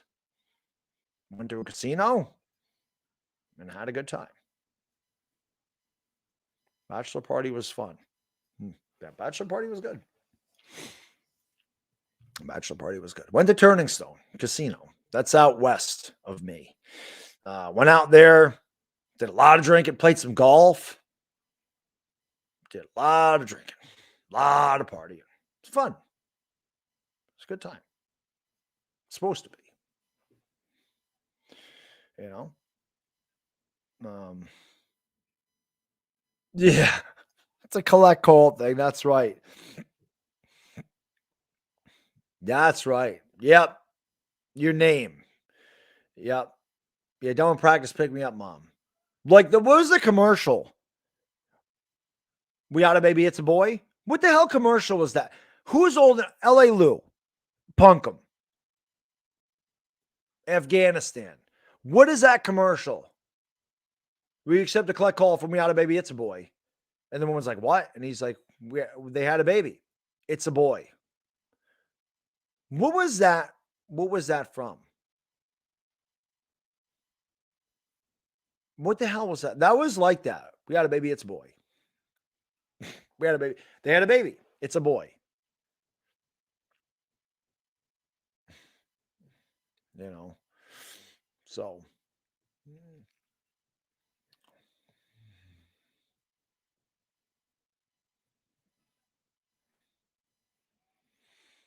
They don't want to stop. I mean, people do that. I mean, it's really up to them. But to me, Ryan, I just, like I said, I wanted people to get drunk at my wedding. I don't want people to get drunk and get in a fight. Like that's one thing you always worry about is somebody screwing your wedding up. For us, everything was perfect that day. The weather was perfect. It was 78 degrees and sunny. You're not getting a better day than that in July. There was no humidity. Everything went off without a hitch. Everybody had a great time. So many people stayed to the absolute end of that wedding.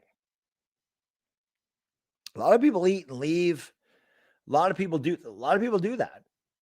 I remember pretty much everybody that was there at the beginning was there at the end. That's how I knew that it was successful. That's how I knew that it was a good time. And like I said, the fact that all my groomsmen were shit-faced drunk was beautiful. I remember I had 2 best men at my wedding. I couldn't choose. These are 2 guys that I'd known since I was 14 years old. I remember my buddy Frank. I love Frank. Frankie's a great guy. I can remember Frank at the end of the wedding. And my new father-in-law is standing here. I remember Frank coming up to me at the end of the wedding, and he just grabs my face, like behind my head. He's like, I'm so happy. He's like crying. He's like, I'm so happy for you, man. I'm so happy. I'm so happy for you. And he like kisses me on the cheek. And my father-in-law just looks at me like I'm crazy. And I'm just like, but that's what I'm talking about. This stuff was fun, man. They were hammered. My drink was Jack and Coke. That's what my groomsmen got. That was my drink, Jack and Coke. They like their Jack and Coke. Terry, thank you so much for the $5. Boom! I appreciate that very much. What made me stop being a trash talker on YouTube? Well, there's a few things. First, my son being born changed a lot of the way that I approached YouTube and in general. I mean, listen, when I was going through a rough period before he was born. And I think part of it was because we tried and it wasn't happening. So I was getting frustrated. So I was, frustrated. So being a trash talker allowed me to release a lot of venom because I was pissed off at that whole thing. And it was, it was aggravating. So I went through a period where I was really mad. So trash talking was good because I was mad. When he was born, everything changed. Everything changed when I had him. There was no more anger. There was no more, I just want to rip people to shreds. Like I was gone. It was gone. I didn't have it in me anymore. Things changed. My priorities completely changed when he was born. Anybody that's had a child will tell you you can't describe what that's like to somebody that doesn't have a child. You wouldn't understand. There's no way to explain what that's like when you see your child. You can't explain it. You can't unless you've lived through it. You don't understand. Things just changed. 2017, the Giants were also a disgraceful organization, losing 13 games, and the Eagles won the Super Bowl. I always say the Eagles winning the Super Bowl could be the best thing that ever happened to my channel, because at that point, it didn't make sense for me to do it either. And I was just like, you know what? I don't want to do. I didn't have it in me. I didn't have the heart to trash talk anymore. My heart wasn't in that. I just didn't want to do it. Like, I was just like, I don't know, man. Things, like I said, things changed when my son was born. Things changed for the better. Things changed a lot. I had to take life a lot more serious. I had to take a lot of things a lot more serious. It's one thing to be married. My wife's an adult. She could take care of herself. It's another thing to have to care for another human being and take care of that human being and make sure that human being survives and make sure you're giving that human being every bit of attention. It just changes you. It changed me. Doesn't mean I can't talk trash. Not at all. People know that I still can. I mean, that never will go away. But I just didn't want to do that anymore. It was tiring to me. It was counterproductive. It's all the things that I talk about with people that just want to sit there and spew negative crap all the time because they're aggravated. I lived that. So I know that. My life wasn't even bad, but I was really in a bad spot there. And I was frustrated. I was ticked. So that was easy. And I just didn't want to do it anymore. I really didn't. I mean, when we started, that's all the sports community was trash talk. So that was different. That's what we were doing. That was the entire sports community was trash talk. That is what it was. It was not this. There was no streaming. There was no live streaming. There was no collaborations. There was no StreamYard. There was none of this stuff. There was 3 dozen people that talk trash to each other. And then when I came back years later, things started to progress. And when I saw the streaming aspect of YouTube, I didn't want to do trash talking anymore. I like being able to talk to Eagles fans and Cowboys fans and fans of other fan bases. And of course, you like to pick on them. And of course, you're going to talk a little trash. But I like being able to not have to hate the people. I hate the teams, but I like to not have to hate the people that root for the teams. Like that's what the trash talking was. I didn't want to do that anymore. L.A. Lou, thank you for the super chat, man. Appreciate it. He says it was a Geico commercial. The guy calls his dad. I forgot what it was, but thank you, L.A. Lou. Appreciate that. 420 down in Texas. It's 520 here, but 420 down in Texas for Crazy Sifter. 420 crew. You know what to do. Caruso. Smoke him because you got him. And Caruso is in Chicago, and it's also 420 in Chicago. So there you go.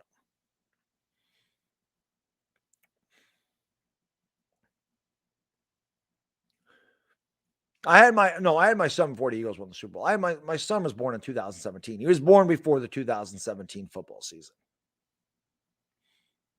So, no. Thank you, Michael. I appreciate that. Yeah, man, we're 3.5 hours away from 9 o'clock. Sun should be coming up here in an hour. Hopefully it's the sun. I was born downstate, Punkum, but since I can remember, I've lived up here. Yes. I don't remember living anywhere else. I wasn't born up here, but I don't remember living anywhere else. You know. Thank you, Food is Life. I appreciate that. Yeah, listen, man. I do this. Like I said, this is my 6th one. I feel good. That's just surprising, but we'll make it. Trust me, though, once this is done, I'm going to go pass out. I may eat one of those protein bars before I go to bed. And then, because again, I haven't eaten in a while and it's 5:20 in the morning. I'm not hungry right now. Like I don't want to eat anything right now. I yawn, but that'll be good. No, I haven't talked to Carmine in years. He was my favorite. Yeah. New York Giants pride was great. Yeah, I haven't talked to him in years. I haven't talked to J-Watt in years either. I loved those two guys. They were really good. New York Giant pride was great. In my opinion, he was the best. He was able to edit before editing became a thing on YouTube. New York Giant pride was way ahead of his time. But he could talk some trash. He was good. New York Giant pride was good. Fellow Italian New Yorker, doesn't surprise me, but he was good. He got rid of his videos. He had his videos up there for a long. I actually went back and looked at his channel maybe a month ago because I used to go back and watch his videos now, and they're all gone though. I think all of his videos are gone. But he was good. He was good. You going comatose? As long as it's not evolution toes. No, I've never tried to work with Scooter Magruder. Ain't gonna work with me. That dude's way too big to work with me. He don't even know who the hell I am. He don't even know who I am. The biggest sports guys I work with are the Sports Fury. Tom Grossi's not going to work with me. Urinating Tree's not going to work with me. Those guys aren't going to work with me. They're not going to. Scooter Magruder's definitely not going to work with me. You don't know who the hell I am. So I don't need. And Miss Cruz, yeah, I miss Cruz on the Lakers too. 220 in LA, yes. 220 in LA. 10:30 pretty much in Ireland and the UK. 11:30 in New Zealand. 11:30 Monday night in New Zealand. I'm sorry, 11:30 Sunday night in New Zealand. They're 18 hours ahead in New Zealand. Used to have hammer toes. There you go. You never can. Yeah, I don't know much about Scooter Magruder, but I wouldn't even know what to do. Scooter Magruder's a reactionary guy. Scooter Magruder really don't do sports content. I thought he was just a reactionary guy that did skits, kind of like Tom Grossi does. But he's not going to work with me. I don't even know what to do. I don't watch his content. I don't know much about Scooter Magruder. It's one thing to work with that round table that I do. I love that. Like the round table with Louis T. Lord Brunson and Law Nation. I love that round table. You know, those guys are great. You know, I like just working with the guys I know. Scooter Magruder, I don't know anything about. I know who he is. I know the name. But I don't know anything about him. I know he's just a very popular, successful guy on YouTube, but and on social media in general. But I do remember this, and he was right. Listen, I said Daniel Jones was going to be great. I don't think it was this year. I think maybe it was last year. And he said something about, I just heard this. I had to turn it off after this Giants fan said Daniel Jones was going to be great.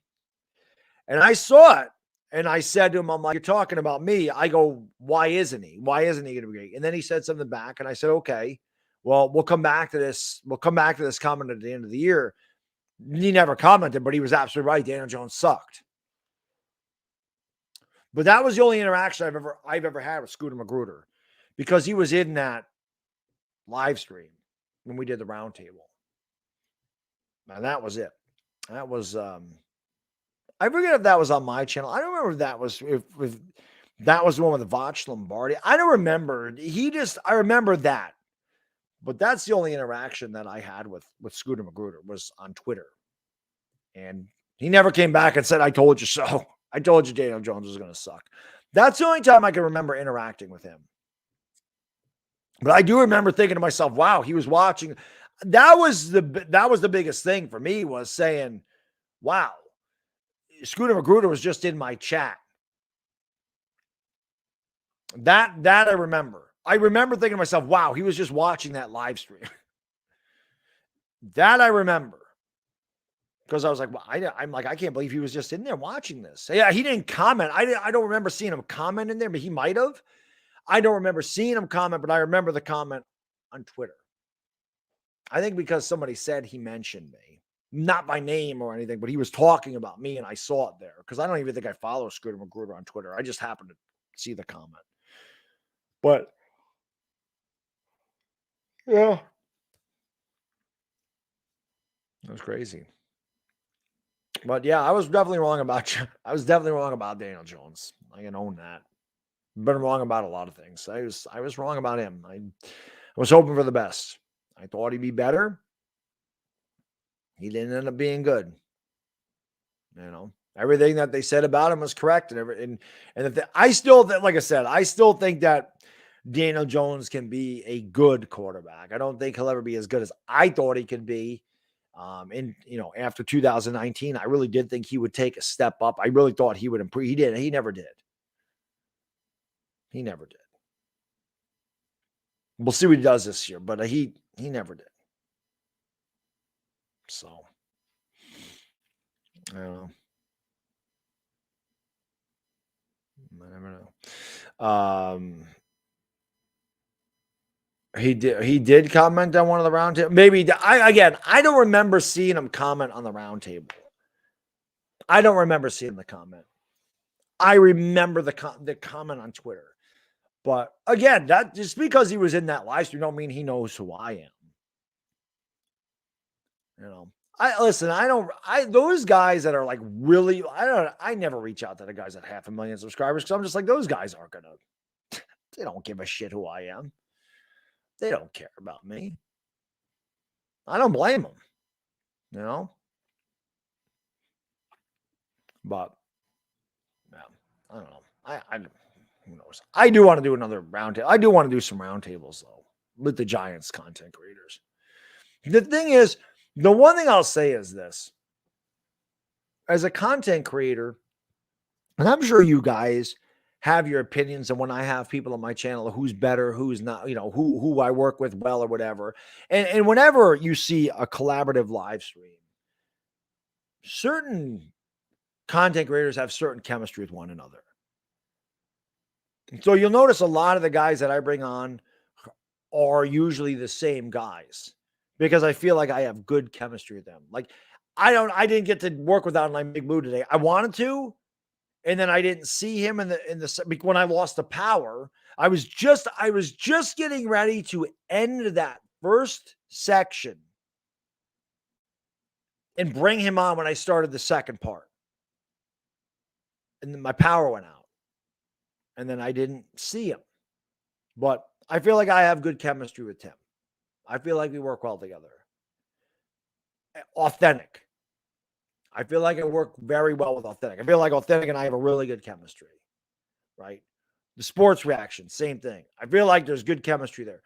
Obviously, Chris, I have the best chemistry with. We had that from day one. That was meant to be. Chris and I were meant to be together on YouTube.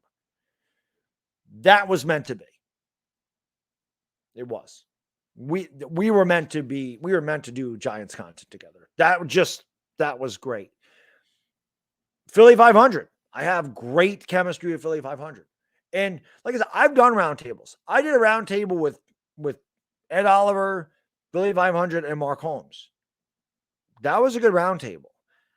I did a roundtable with Vach Lombardi, Philly 500, because I couldn't get Joey Shakes that night in Street Scores. And that was a good roundtable. But the chemistry on those two roundtables is nothing compared to the one that I do with Law Nation, Louis T, and Lord Brunson. That collaboration is meant to be. Like, I feel like that is the best. Like, that to me, out of all the roundtables I've done, and that includes with the Giants fans, to me, that's the best chemistry of any roundtable I've done. It's like that is meant to be. We work well together. We let each other have their say. We like to rip on each other, talk crap, question, debate. It just works. That just works. That was good. That was the second one I did. The first one was Mark Holmes, Philly 500, and Ed Oliver. And all those guys are great content creators. And that was a really good roundtable. But when I had Louis T, Lord Brunson, and Law Nation, there was something about that one that worked. That seemed to be the one everybody responded to. And that's why we've worked together a lot. Well, not a lot, but definitely a few times. That's why Louis T calls us the super friends, man. It was a good stream. I love that. I look forward to doing that again. Those guys are awesome.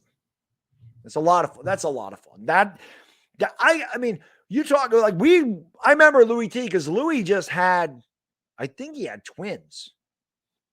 He did. Louis T really, literally might have had twins 2 days before the stream or the roundtable. And I said to him on Instagram, like, listen, if you have to push it back or whatever, I'm like, I'm game, man. I understand. If you have to cancel because you just had twins, I understand. It's no problem. Just let me know. He's like, no. He goes, my wife knows. He goes, the show must go on. He goes, well, but it might have to be a little bit quicker than normal. It might be like an hour. We were live for 3.5 hours, and we could have talked for 8.5 hours. Because the time just flies. I love working with those guys. That is a lot of fun. I say it all the time. My favorite thing on YouTube is the show Chris and I do. There is nothing beats that. And I love doing the games with Chris and the draft. When Chris and I work together, they're my favorite things on YouTube. There's no doubt. Okay. When I do games without Chris, I feel lost. Doing a football game without him, it's weird to me. Doing the AFC Championship game it was weird. Doing basketball games by myself, whatever. I do basketball games by myself all the time. The Super Bowl without Chris was weird. The game that he went to when I did the game by myself, it's not the same. But that roundtable with those three guys is probably my second favorite thing on YouTube. I love working with those three guys. It's fun. Zeke, thank you so much for the super chat, brother. I appreciate it. He says, I'm worried about Aquanu and Neal going top 4. What do we do if they're gone? Cross, Linderbaum, Green, Trade down if possible. Definitely trade if you can trade down one of those picks, I'm definitely game for trading down one, not both. Kayvon Thibodeau. I'm fine with Thibodeau. Linderbaum, I definitely want. I've seen a mock draft with Thibodeau and Linderbaum coming here. I can't do a cartwheel, but metaphorically, I would do one. If they drafted Thibodeau and Linderbaum, I'd be thrilled. We'll see. The Giants are going to get two really good players, Zig, they're going to get two really good prospects. We don't know what the hell they're going to be as players. There's a lot of guys that were great prospects and sucked in the NFL. Knowing our luck with the way we've been lately, who knows? But we're going to get two really good prospects regardless. Zig, thank you for the super chat, brother. Really appreciate it. Says, you're the man. I've been watching you all day. How can I be the man when you're the man? How can I be the man when you're the man? But thank you, Zig. I appreciate that. Yes, he did. He got the okay. Yeah. He said, no, my wife knows. She knows. It's fun. But yeah, Afghanistan. That's what I'm saying. And Chris, I tell that story all the time because I just think it's funny that, Chris, I didn't know Chris. I think I saw one video from him. I think I saw one video from, and I didn't think, I didn't really, because Chris, I know Chris has his early videos up, but go watch some of Chris's early videos. His accent is really thick. He's got like an M&M football jar on his table. And he's not really talking about the Giants. He's kind of talking, I forgot, he was talking trash about somebody. It wasn't a video maker. It's way different than what he does now. And I think that's the video I saw. And I'm like, all right, this guy's Italian and he's a New Yorker. Okay. So I'm like, yeah, I'll definitely do it. Slim Shady, thank you for the super chat, my man. I really appreciate it, brother. He says, what up, Baddog? Checking in again on my way to work. You the man, Slim Shady Canes. I feel good, Slim Shady. We got 3.5 hours to go. I'm going to be tired when this is over, but this is probably the best that I felt this late into one of these streams. I think that has a lot to do with my diet, to be honest with you. And I did sleep a lot last night, so that helps. But I'm waiting for the sun to come up. That'll help me out a lot. But I appreciate it, Slim. Thank you, my man. I appreciate that. I appreciate you checking in. It's always good to check in on me. Appreciate it. My wife must have woke up to go to the bathroom. She checked in on me at 3:54 in the morning. She texted me. She's like, how you holding up? She's insane. Let's see if she brings me coffee. I doubt she will, but sometimes she brings that second coffee. She gets up early in the morning. She'll go to the Dunkin' Donuts to get me another coffee. Let's hope. But like I was saying with Chris, so I saw him he had like 400 subscribers. And he reached out to me. He said, hey, would you like to and this is when collabing was, I'll tell the story again if and when I ever reach 100,000 subscribers. But he said, would you like to collab? And collabing was new. This was new. It didn't happen. I had collabed with Sports Fury, who were a huge influence on me. They must not know my life. Josh always stops into these things. But I can never, again, I'll talk more about this in the premiere with all the people that influenced me and everything, but I collabed with them. And there was not a big, the collabing, there was no StreamYard. You did this through Skype or Zoom in 2018. I said, yeah, I would love to. And he's like, all right, let's do it on this date. And I don't remember. There was something came up. I don't remember. It was some family thing, and it wasn't anything serious. But it was either a dinner. Something came up, and I'm like, I can't do it. Can we do it next week? And I always thank God that he didn't just go, the hell with this guy. He blew me off. And he's like, it's fine. I give him my number. He calls me like he's on his way home from work. It's like 10:30 at night, or 11 o'clock at night. He calls and he just says, hey, I'm on my way home. I'll be home in like 3 minutes. He's like, I'm going to, I'll Skype you. And we're just going to, I want to do this live, but the first time we're just going to record it. I'm like, okay. That was really it. We talked for 2 minutes. And then we did that show. And I remember it was I'm pretty sure it was his father commented in the thing. He's like, you guys have great chemistry. You guys really work well together. And Chris says in the first one we did, he says, I'm hoping this will be a weekly show. I'm hoping this is a start of what will become a weekly show. Needless to say, when we started that, I don't think either one of us ever thought that it would have points where we have 1,200 people in the talk show. Or even like in the offseason, I think the last stream I did, I had 820 people in that. Like I don't think we ever thought it would be that big, but it just worked and it grew. And I think that people knew. I mean, again, I just feel like we work really well. I'm the emotional, unstable guy, and Chris is the guy that's very mellow and kind of reins me back. It works because while we feel the exact same way about the Giants and we agree on probably 99% of what we want the Giants to do, we go about it in different aspects. We go about it in completely different ways. And I feel like that's why that works so well together. It just, like I said, we were meant to do that show. We were meant to work together. It just clicked immediately. There was always something there. And even the first live show, we have like 8 people in the live stream. Like 8 people. And it just, as we did it, more people saw it, more people liked it. We started doing more other things together. We started talking about the draft. And obviously the draft was a big one. The first draft we did was the Daniel Jones draft. And we all know how that one went. And that brought a lot of people to us because that video of both of us went viral. And that clip video, we're both on it. So that brought a lot of people to our show because they said, oh, these guys are insane. Got to watch these guys.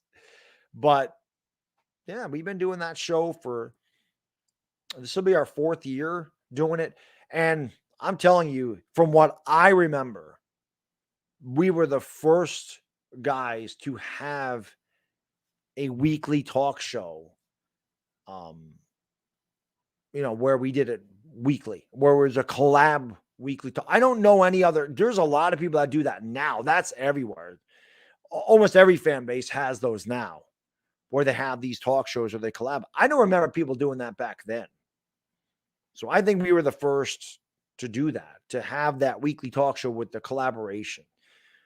And I remember the first 2 or 3 games that we did they won. We're like, oh, we're the good luck charm. Then they lost to the Eagles, where they blew the big lead. But it's always, I mean, I love working with him. And that's just, that, like I said, that's anything I do with Chris is my favorite thing on YouTube. It's just, he's a great guy. I got a lot of respect for him. He works very hard in here. He knows his shit. He's a passionate Giants fan. He's a good dude. I mean, obviously, Chris and I talk a lot when our shows are. We talk about, how the channels are doing. We talk about what we want to do in the future. We talk about a lot of stuff. So I feel like I know him pretty well. But it's always fun. I love, it's just fun. We have a good time. You can tell, we have even when the Giants are just absolutely god awful, and they've been god awful since we started that. They've been awful for years, but we still have a good time. We have a good time with the chat. The chat is awesome. The fan base is awesome. And it's cool, and again, I'm not going to sit here and say I was the first to do this either, but I don't remember roundtables with rivals. I don't remember any other division having all their rivals in a roundtable. I believe I was the first one to do that. I don't remember seeing that. I don't remember seeing an NFC West roundtable or an AFC East roundtable. I don't remember seeing that before I brought those guys together because I thought that would be fun. And I did that during the COVID because there was nothing to do. And I'm like, you know what? That would be pretty cool if I could get all the NFC, like some NFC East guys to represent each team. Again, I may not have been the first, but I don't remember seeing it before that. I see it now. It's common.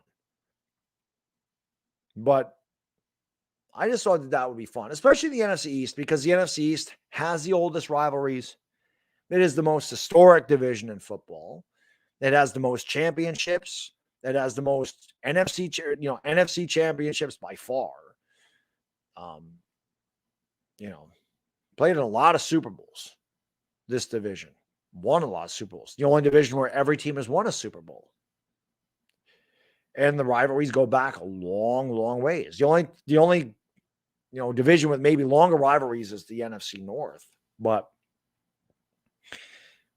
it's fun, man. I enjoy the round here. I enjoy sports in general. I just enjoy talking about sports. And I love the fact that you can collab with other video makers. Because again, when I started on YouTube, that wasn't even a thing. That wasn't a thing for years. It just wasn't a popular thing. But since it came into the fray, and then, Danny asked me why I stopped talking trash. That was another reason. Because you could start working with other people.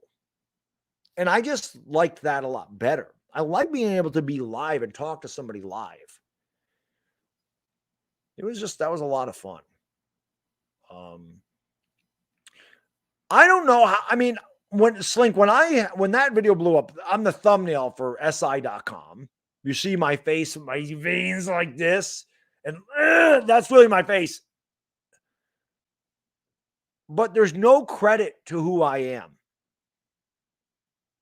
It doesn't say Baddog Sports. The guy that initially clipped it together on YouTube, I don't remember, I think it was Broad Street 76. He didn't give us any credit. So I really don't know how people knew who I was but there were a lot of people that did say, hey, I found you from your Daniel Jones video. I've been watching you since your Daniel Jones video. So there's definitely people that found me. The biggest mistake I ever made was after I made that video initially, I made it private. I made it private after like 3 hours. It was the biggest mistake I made. Somebody said to me, because they go, why did you make your video private? Your video went viral. I didn't know that. I fell asleep. I didn't know the video went viral. I woke up the next morning. People were like, hey, your video went viral. What video? Daniel Jones reaction. Like, my video is not even up there. Because it was loaded with swearing. That was why I made it private. I'm like, because all I did was drop F-bombs. I'm like, I don't want that on there. But then when it went viral, I'm like, well, everybody saw it anyway. So I might as well put it up there now. But yeah, it's because I was doing other screaming obscenities and I was trying to get away from that on my channel. And now it's like, that's just laden with F-bombs. So I don't want that on there. But then someone's like, well, it went viral. Well, okay. Well, if 2 million people saw the damn video, I might as well just put it back up on my page. But I probably lost 150, 200,000 views on that video. It's there now. But there was definitely people that found that. And definitely didn't expect anything I've ever done to go viral. Definitely never expected that. Yeah, the You Run Lap. Well, that wasn't the show. That was my post-game video. You Run Laps, Joe, was the post-game video when he threw the challenge flag against the Broncos in week 1. Because he didn't know the rules. So I screamed, You Run Laps, Joe. And the funny thing about the Joe Judge thing was, I remember the Talking Giants before the season, and people in the chat saying, who do you think Baddog's first rant's going to be on? Who is Baddog's first rant? Daniel Jones. Daniel Jones. Saquon Barkley, Nate Solder. And then I did the post-game video, and I remember there's a few people going, definitely didn't pick Joe Judge as the first guy he was going to rant on. I was on Joe Judge from week 1. What he did in 2020 meant nothing to me. I was all over him from week 1. And I never let up. And again, I don't care what people say. People are like, oh, you didn't do this. You didn't come up with that. Oh, I came up with stuff. I know that the media takes stuff from people on YouTube. I know they do. The clown show. Listen, I never invented the term clown show. I definitely did not invent that. But calling the Giants a clown show and then Joe Judge using that particular term was kind of interesting. I was calling the Giants a clown show from the beginning of December. And then when he went on that rant, he said, we ain't some clown show organization. It's just kind of, I was like, yeah, that's interesting. The Danny Dimes thing, that is to be determined. But it's on my channel. I think it was against the Bears. I forget. Whatever the first game is where Daniel Jones is playing in the preseason. I don't remember if it was the Jets. I don't remember if it was the Jets or the Bears. Before the game starts, before Daniel, and you can go back and look, that video, the video is there. Before he even gets in the game and he's on the sideline, I say, there's my guy, Danny Dimes. I'm wearing the Daniel Jones jersey that OGR Sports got me. There's my guy, Danny Dimes. I say it a couple of times. Now, if Danny Dimes was around before that, I didn't hear it. Maybe it was. People will give me credit for that. I don't know. The dynamite, the people call him THT Dynamite. I know that I was the first one to say dynamite for THT. I'm telling you, people, and this isn't just me. I guarantee that the media outlets, they watch this stuff. The Giants, the New York Giants. You guys saw this? The New York Giants took a beat writer from each of the division rivals and did a roundtable. Where do you think they got that idea from? Remember that before the season started? They had an Eagles beat writer, a Washington beat writer, and a Dallas beat writer, and the Giants. They did a roundtable. Yeah. They didn't think of that on their own. That came from YouTube. It may not have come from me, but it came from YouTube. There's not a doubt in my mind, because if that's not the case, why didn't they do that before? Why weren't they the first ones to think about that? Why did it take them that long to do a roundtable like that? They got that idea from YouTube. I'm telling you, man, they watch. Ask Simus 1970. Simus, there's a video where he kills Mark Holmes in a video. I don't know if that's still up there, but because he said Mark Holmes took his rope-a-dope term or whatever it was. I don't remember. But Simus even says in it, he says, he goes, these guys take stuff. He goes, Danny Dimes, Baddog said Danny Dimes before anybody. And the media went out and they ran with it. They watch, man. They watch. They do watch. They pay attention to social media. They all do it.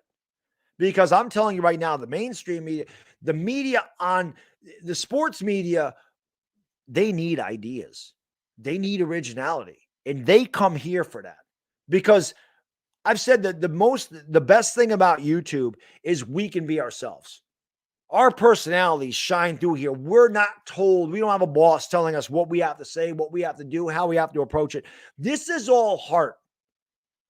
Any content creator. Now, granted, there are some content creators that want to be ESPN and they want to be on the radio and they want to be that guy. But most content creators just come on here and do what I do. So it's their personality. They don't need to be curtailed. They don't need to be nothing. They can just be themselves. So there's a lot of originality on YouTube, which is why it's popular, which is why sports fans go to certain channels. It's because, what am I getting from this guy or girl tonight? What are they bringing? They're entertaining. I want to hear what they have to say tonight, because I know it's going to be good, or I know it's going to be entertaining, or I don't know what I'm going to hear. I want to watch Baddog during a Giants game because I don't know what the hell this guy's coming out with. That's part of the fun. On ESPN, when you're listening to Booger McFarland and whoever else is doing the game on Monday night, you know what you're getting. When you listen to Chris Collinsworth, you know what you're getting. When you listen to Joe Buck, you know what you're getting. When you listen to Chris and the Baddog, you have no idea what the hell we're going to do. You don't know. It's going to change from week to week. You don't know what terms we're going to come out with. You don't know where this is going. That keeps it fun. It keeps it original. You don't get that in the media. Wilkie, thank you for the super chat, brother. I really appreciate that. What up, Baddog? Heading to work on the first day of my vacation. What?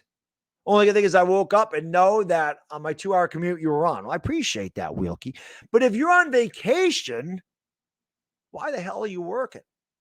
My first day of vacation starts on Monday.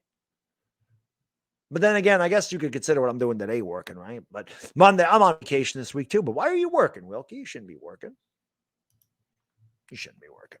Afghanistan says they should take notes from YouTube and YouTubers because, yeah. But that's the other thing. Like we're concentrated like on our teams. We don't try to go through all the teams and try to follow all the teams. We're kind of experts on our teams. You know, that's the thing. We're kind of experts on what we do. But there's listen, why do you think all these teams are on YouTube? Why do you think ESPN's on YouTube? Why do you think the New York Giants are on YouTube? Why do you think sports teams are on YouTube? Why do you think First Take is on YouTube? Why do you think NFL is on YouTube? Why are they all here? There's a reason that they're all here. There's a reason. But I'm telling you right now, the media, because the media, these guys go on Twitter or these guys come up with the Danny Dimes thing, whatever, the dynamite thing from THT, whatever the hell it is. Some guy says that it's in the media. They're going to go, oh, that guy came up with something. They ain't going to know who the hell I am because I'm just a guy on YouTube. So they're not going to give me credit because I don't have 500,000 followers on Twitter or I don't have 1 million eyes tuned into me on NFL Network. That's not me. So they can go, oh, well, Baddog said this or Law Nation said that or Entertainer said this or whatever. Louis T said this. I can come on NFL Network and steal Louis T's sayings. Nobody knows who Louis T is. Nobody on here knows who he is. They can do that. And they do it. I think it's time for piss break. Well, it's 6 o'clock in the morning. So I think it's time for piss break number 6. I have only peed 6 times. I'm very proud of myself. I think who's keeping track of my bathroom breaks? Is this 6? It hasn't been a lot this time. Usually it's like 12 to 15. But I'm going to go hit the head. Hit the like. Hit the subscribe. Ring the bell. 3 hours away from finishing this 24-hour stream. Let's go. All right, I'll be right back.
All right, Roki dokie.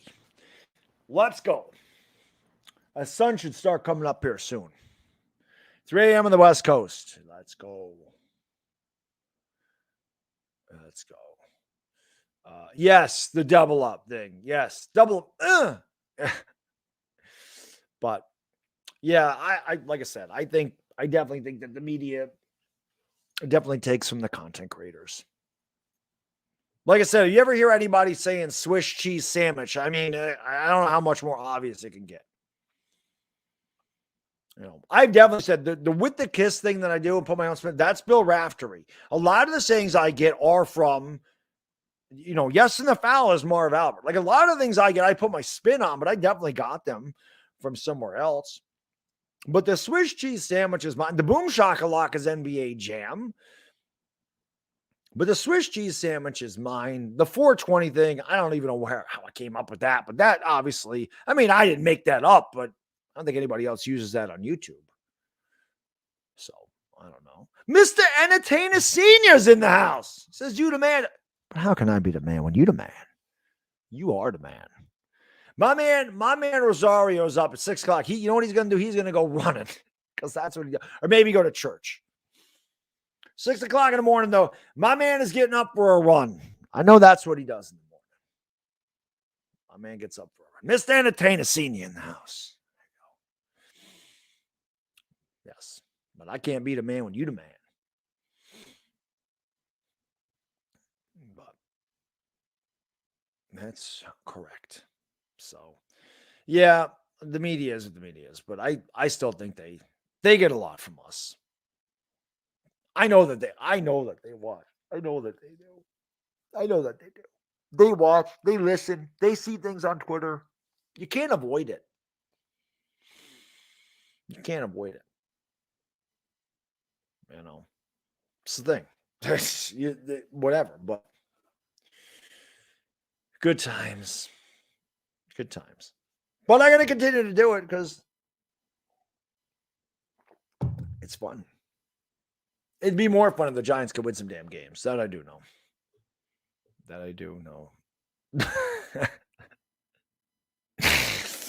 Yes, Wilkie.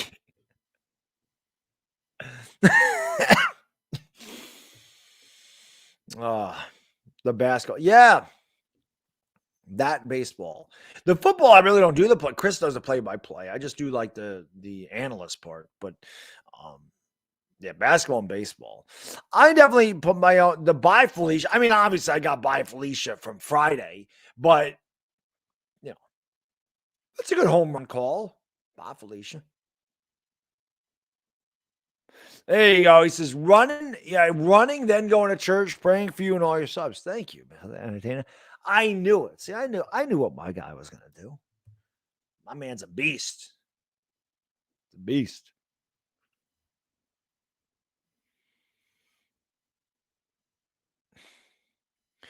He got mad because YouTube people liked YouTube more than him. I forgot. I think Jordan Renan was saying that people were stealing what they were saying and like putting it on social media and like not giving them credit. Like, I think that's what he was talking about, like the opposite. And I let him have. I let him have it in a video saying, "I know that you steal from us," and I'm like, we report on what is said, and I've always given credit. I mean, if I'm talking about something Jordan Rannan, however the hell you say his name, I still don't know how the hell to say his name, him or Ian Rappaport. I mean, if I get anything from those guys, I always give them credit. You know, I always say it'll be in my title. Ian Rappaport reports the Giants mock and Thibodeau at whatever the hell it is. I always give them credit. I don't just take the stuff and act like it's my own. And maybe some people do that. I don't do it. But, you know, it is what it is.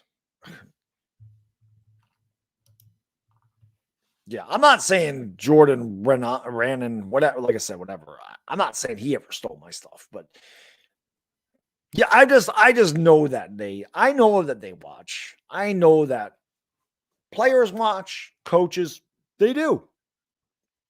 The media definitely watches.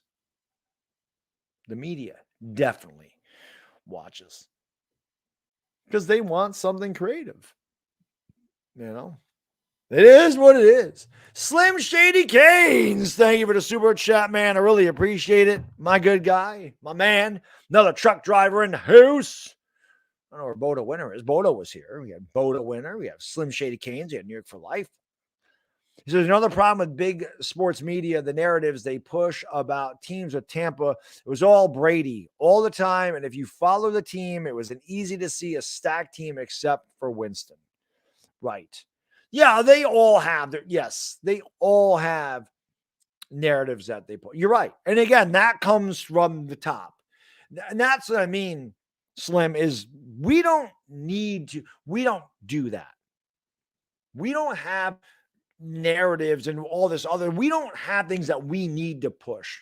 Like nobody's telling us you got to push this story. You got to push this about Tom Brady. You got to push this about Daniel Jones. You got to push this. You got to push this.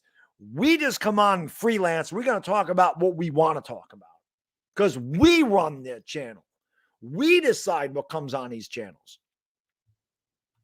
Our guy Uncle Lou certainly isn't getting his cues from the big sports media when he's tearing apart the corn dogs or whatever, the taters or the gators or whatever he's tearing. He's not getting that. That's why he's entertaining. I mean, that's why YouTubers are entertaining because we don't have big corporate medias telling us you have to push this story. This is what we're talking about today. Whether you like it or not, this is what you're going to talk about. This is what you're going to say. No, we don't need to do that. But yes, Tampa Bay was very good, and there was no doubt. That's why Brady wanted to go there, and there was no doubt that maybe that they didn't think they'd win a Super Bowl his first year there.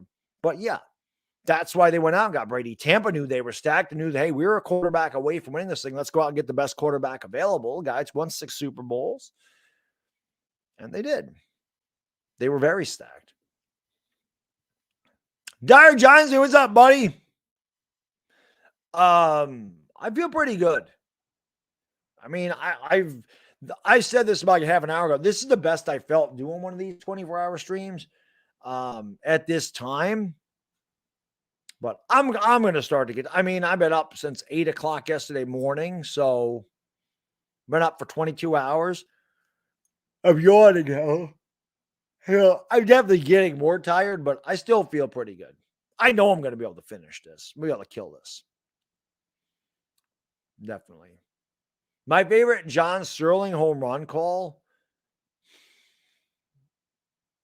I think a Thriller by Godzilla was probably my favorite. The most annoying thing is listening to some popular host on some sports show who spends 15 minutes a month watching our terrible team telling us what the Giants need. Right. That's exactly it, Afghanistan. That's exactly it. That's exactly it. Yes, Lincoln, that's what I'm talking about. They were talking about Joe Burrow being the next Joe Montana. Is it because they have the same name? Is it because the previous 2 times that Cincinnati made it to the Super Bowl, they got beat by Joe Montana? Can Joe Burrow play for more than a full season, than one full season before we start calling him Joe Montana? Can the NFL respect its history?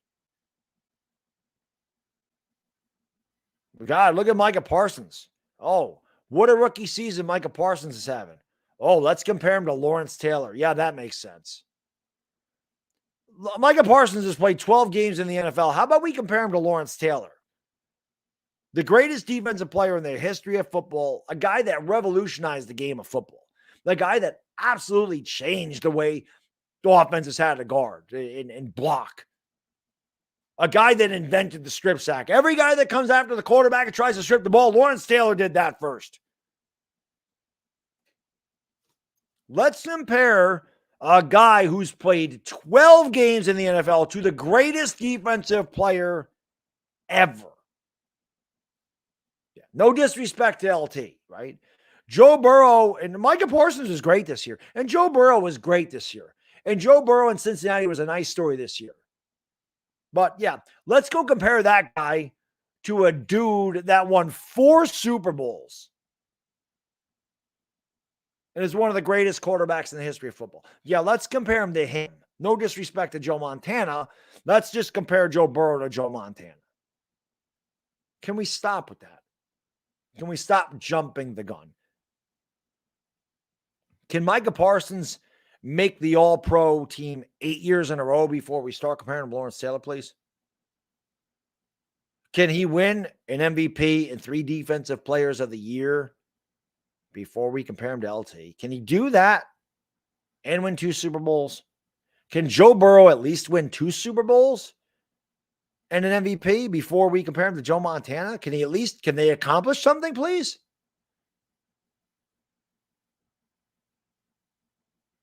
I'll tell you what, does anybody know if TJ Watt broke the record for sacks this year? I don't remember if he did or not.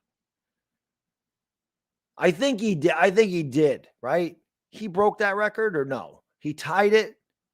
I don't remember. Whatever it was, he was close, right? He either tied, he broke, whatever. I don't remember the exact amount of sacks yet. I know he didn't. Okay. I know he was close. Oh, yes, he did. Someone said no. Alex said he did. He tied it. He tied it. TJ Watt's been a good player in this league for how many years? Obviously, he had a career season. Why is nobody comparing TJ Watt to Reggie White? I'm not saying that they should, but where the hell is that comparison? If you're going to compare, I guess they could compare TJ Watt to Michael Strahan since he tied the record. But I don't hear TJ Watt being compared to anybody, but I hear Micah Parsons being compared to Lawrence Taylor, and I hear Joe Burrow being compared to Joe Montana. I mean, give me a break. Give me a break. He tied it. Well, good. It's good to know Strahan's still in the record books.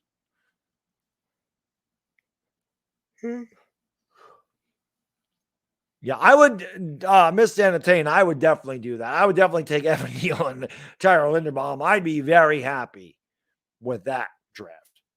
I'd be very happy with that. Exactly, Slink. I think Joe Burrow is extremely talented. I like Joe Burrow a lot, but you can't put him in that same sentence with Joe Montana, for crying out loud. Come on. That can't happen. You can't do that. Stanley, no, I haven't really looked outside of like the first couple of picks where the Giants could be taking these guys, like people that are mocking. I have not looked at the draft. I usually don't look at the draft for a little while. I don't look at it during football season. And after the Super Bowl was over, I needed to get a break. I needed to get away from football for a little while. Like I said, I'm off this week. The NBA is off this week. I have a lot of time to look at the stuff this week. I have a lot of time to look at it. There's no live streams. There's really no content to make. So I have time to look at it this week, but I have not looked at guys like Wendell Robinson out of Kentucky. So I don't know. I have not looked at him at all.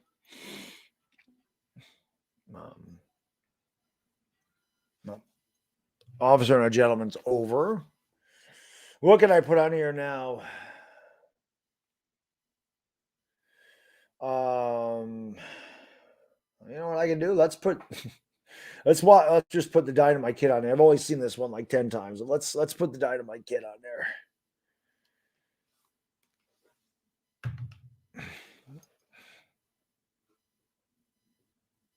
If both edges and both tackles are gone, I don't think that's going to happen.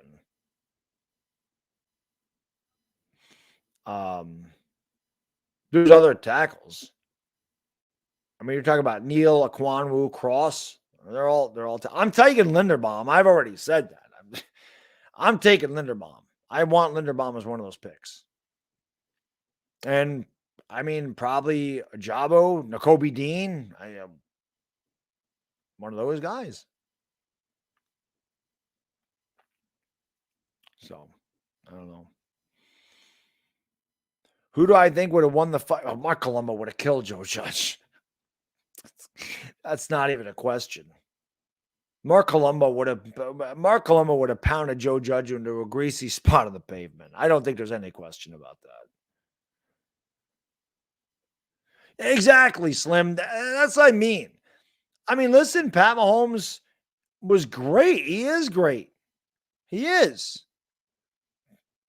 But my God, they just, like I said, I don't know. At least they haven't really, they didn't compare. I don't like when they compare guys to, like I said, some of the best players ever. Devin Lloyd's another one, out of Utah. Right, Jack. They can go in a lot of different places. But I really think, I mean, I don't know why, Slim, unless their ratings are down. I don't know. I don't pay attention to the ratings. But the NFL really seems like it's trying to push people to be great. Like it's really trying to force certain players down people's throats and tell them, look how great this guy is. Why don't they talk about Tom Brady more? Besides the thing, they don't talk about Aaron Rodgers. They don't talk about, why don't we hear anything about Justin Herbert?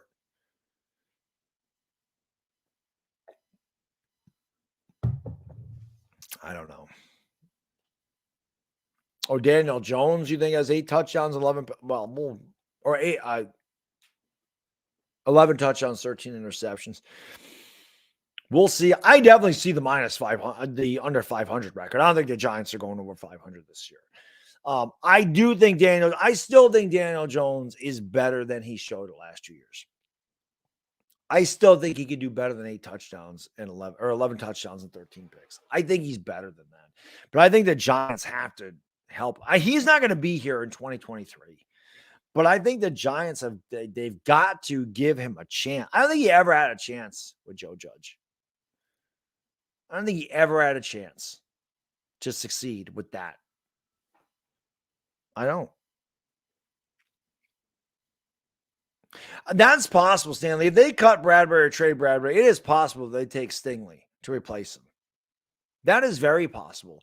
And if the Giants moved on from Bradbury to save the $11 million or whatever he saves us, and they replaced him with Stingley, again, I don't want Stingley, but I would definitely understand them doing that.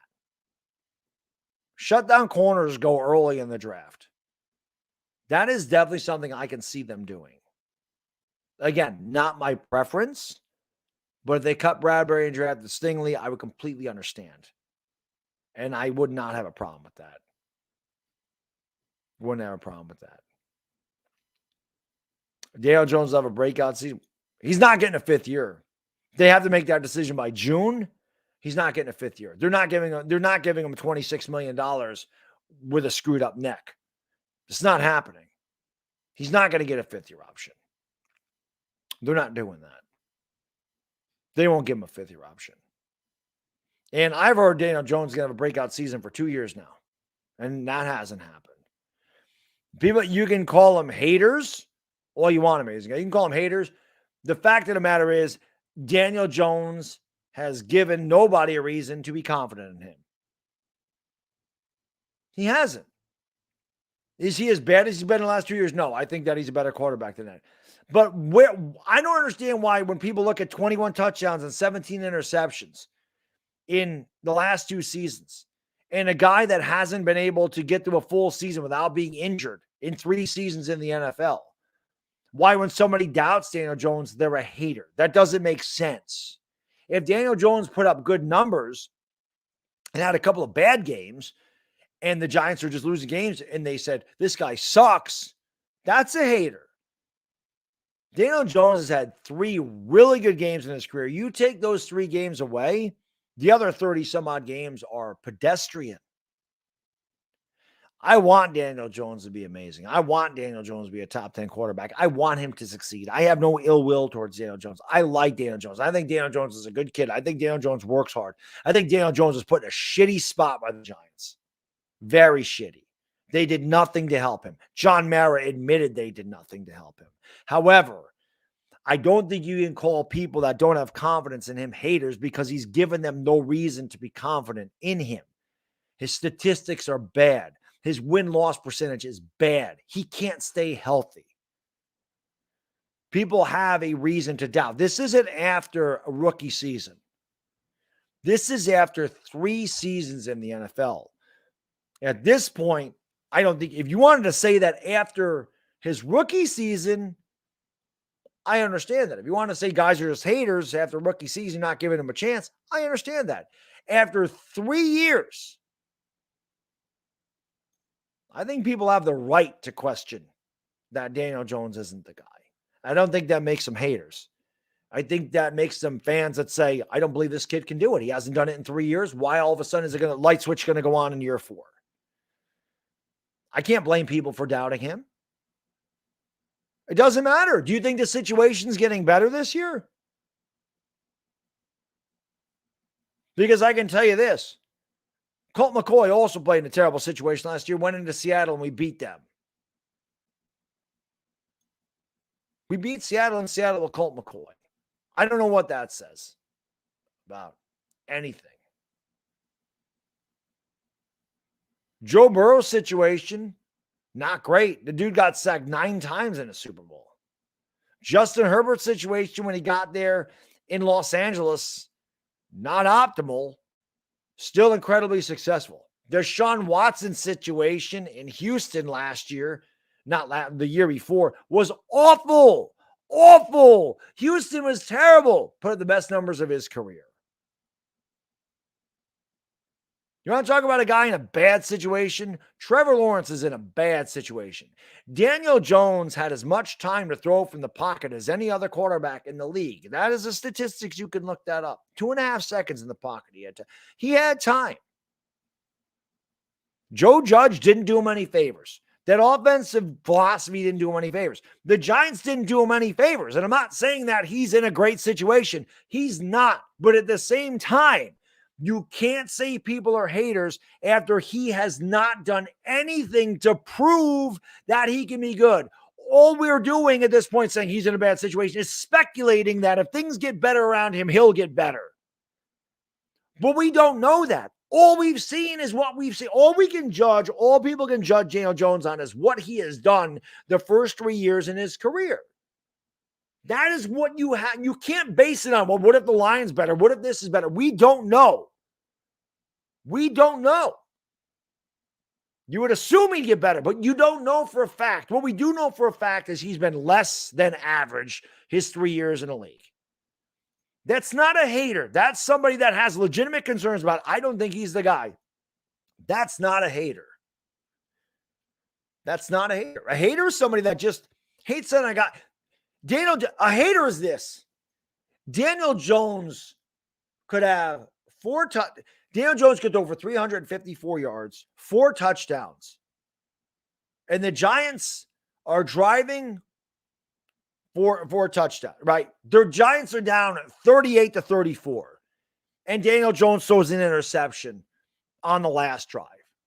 And as great as he was, and the reason they lost is the defense, and he threw an interception at the end of the game when the Giants were in a hurry, and they go, oh God, Daniel Jones lost the game with the interception. That's a hater. That's a guy that's just looking to bash Daniel Jones. But like I said, the guy has been pedestrian for 3 years. He can't stay healthy. He hasn't shown the ability to read a defense. He hasn't shown the ability to throw receivers open. He hasn't shown the ability with any pocket awareness, pocket presence, the ability to climb the pocket, the ability to escape pressure. Hasn't shown the ability to slide and protect himself. In 3 years, he hasn't shown anybody any of this. Has he shown flashes? Of course.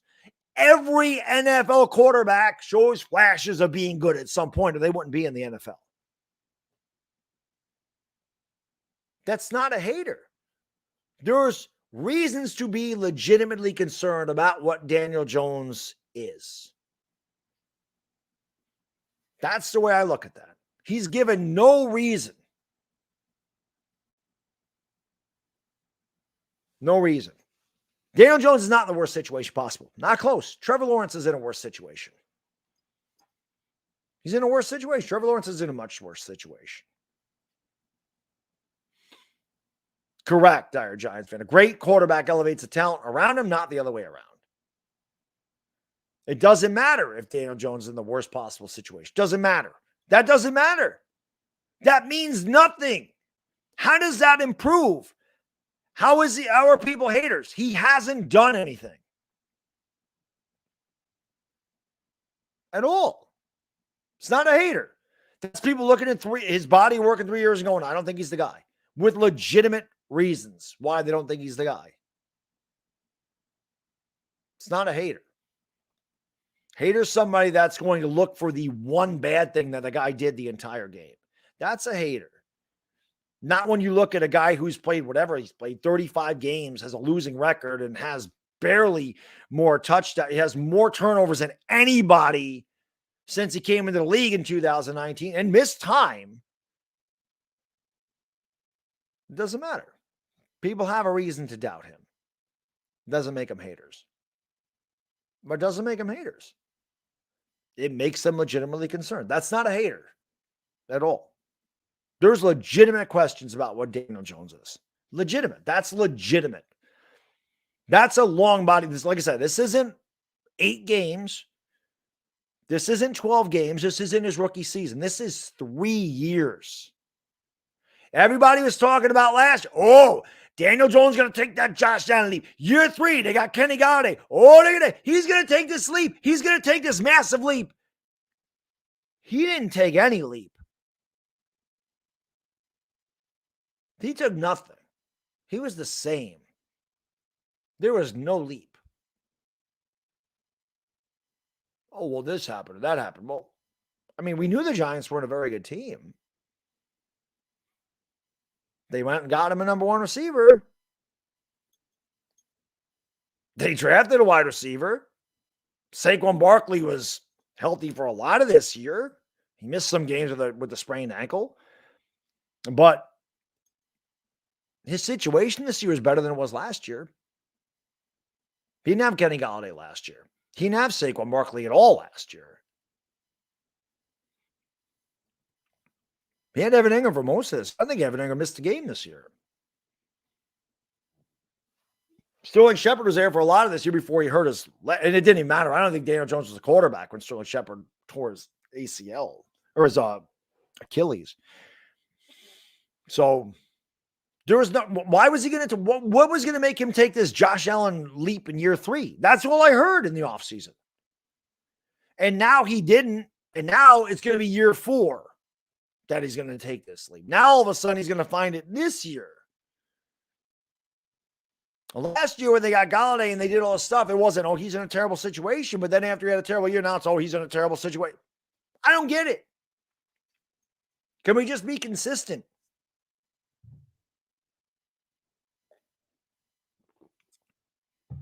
No. Daniel Jones played well against the Saints. Very well. Played a great game against the Saints. Played very well against Washington.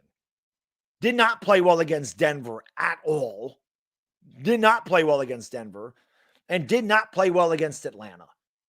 He did not play well in either one of those games. He did well against Washington, and he did extremely well against the Saints. He did well in those games. Though that game against Denver, he was terrible in that game. The Giants didn't do anything on offense in that game. And they did nothing against Atlanta. Atlanta was the worst defense. Atlanta had given up 80 points in the first 2 games of the year. And we got 14. He didn't do well the first 4 weeks. He did well 2 of the first 4 weeks.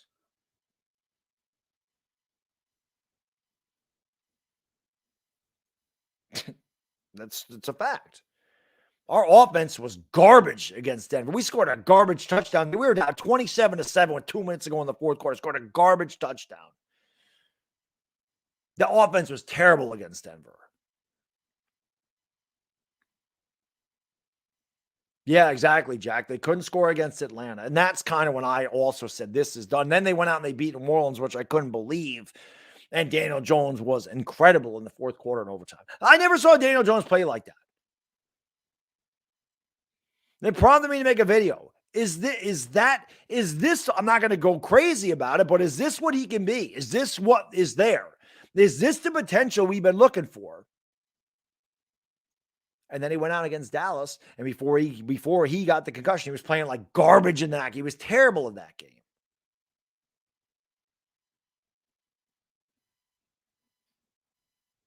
I don't know. Yeah, everybody liked the rant I had on Sleeta a couple years ago. Uncle Lou loved that one. Yeah. I don't know. The trash talking thing was great. That was good. That was good stuff. That was fun. That was good. I don't know. It's a, yeah. Well, I mean, Sleater and I are cool now. But yeah, I mean, Slim Shady, sometimes guy gets out of hand. Sometimes Baddog's got to lay down the law. But everybody seemed to enjoy that one. Everybody. The old TTC guy, I mean, I don't know how many of those old TTC guys made videos about me going off on him. And they're just like, oh, man. They're like, this is why Baddog's a legend. This is why Baddog's the best ever, the trash dog. And I was just speaking from my heart, man. He made me mad. He aggravated me. As you can see. I was upset. I was going to be very calm, too, until I got on there. As soon as I got on there, my heart started pounding, and I just went off.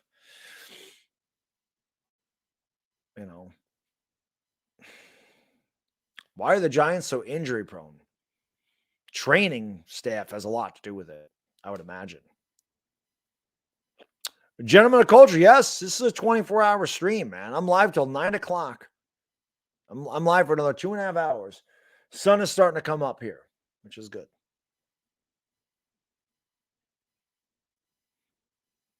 Yeah, I don't know that Daniel Jones is a very good quarterback. I think Daniel Jones has a lot of potential, but I don't.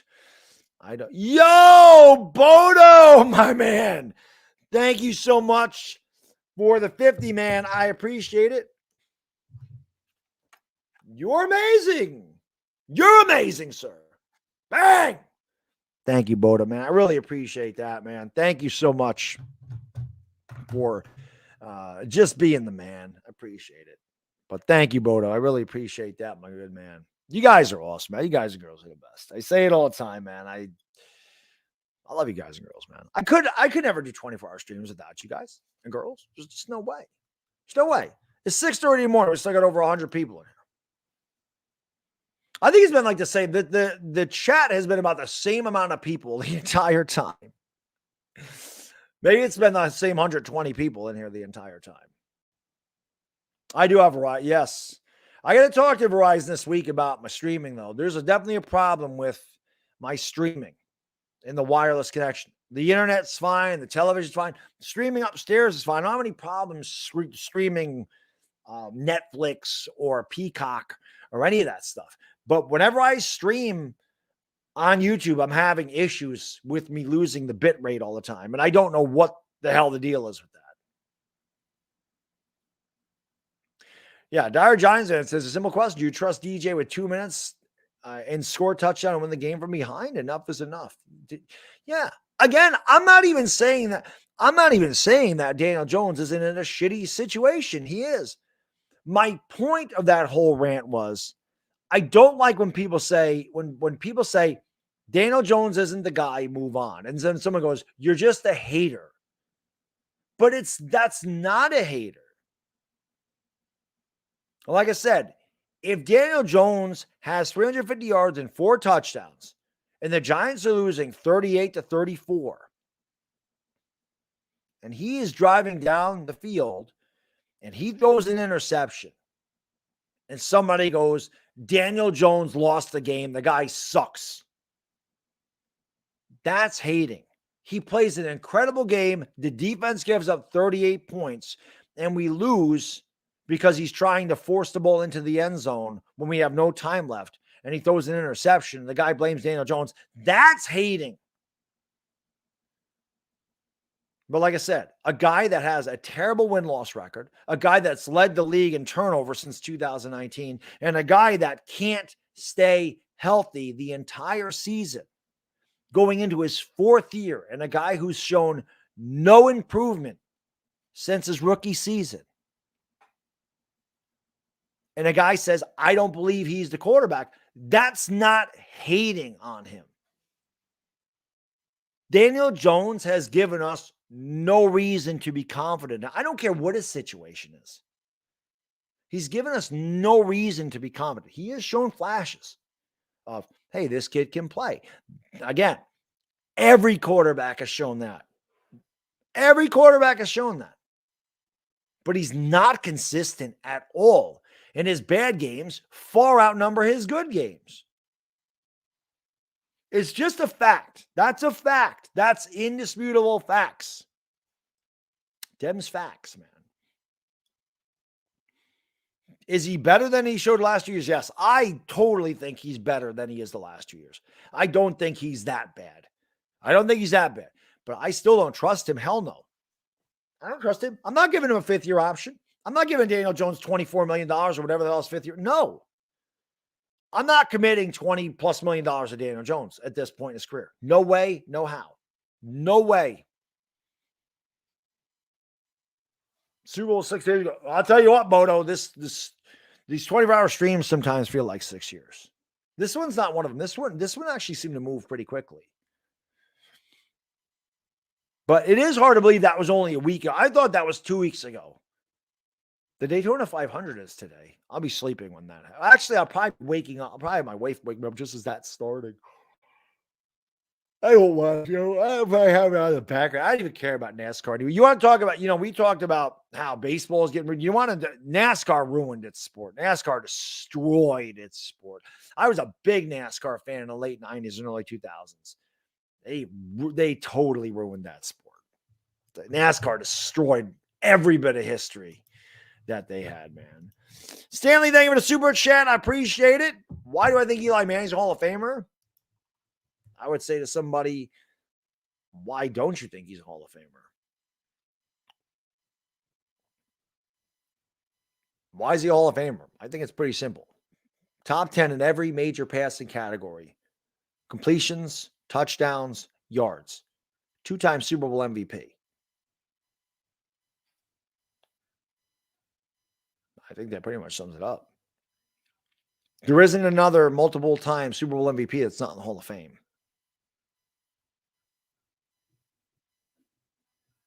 So, only a handful of quarterbacks have done that. There is no question he's a Hall of Famer. Not a question in the world. He's a first ballot Hall of Famer. Absolutely. It's not even a question. That's why he's a Hall of Famer. He's top 10 in every major pass category. The man never missed a game due to injury in 15 years. And he won 2 Super Bowl MVPs. The guy's a Hall of Famer. Without a doubt.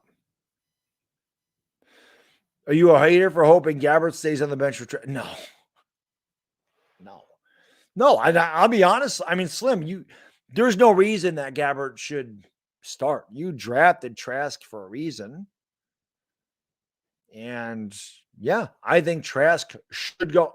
I think Trask should go in as a starter. Now, if Gabbert completely outperforms him and Trask looks completely inept, like he can't play in the NFL in the preseason, then maybe you make that decision. But yeah, I think that Trask should play. Without a doubt. DJ Dimes scratches too many records. Does he realize the vinyl is the New York Giants is worth billions? Listen, like I said, I don't dislike Daniel Jones. I like Daniel Jones. I want Daniel Jones to succeed. He's a New York Giants quarterback. I want Daniel Jones to be amazing. But he hasn't been. He's been less than average. He's been subpar. There is no doubt about it. And I'll say this, and I've used this before.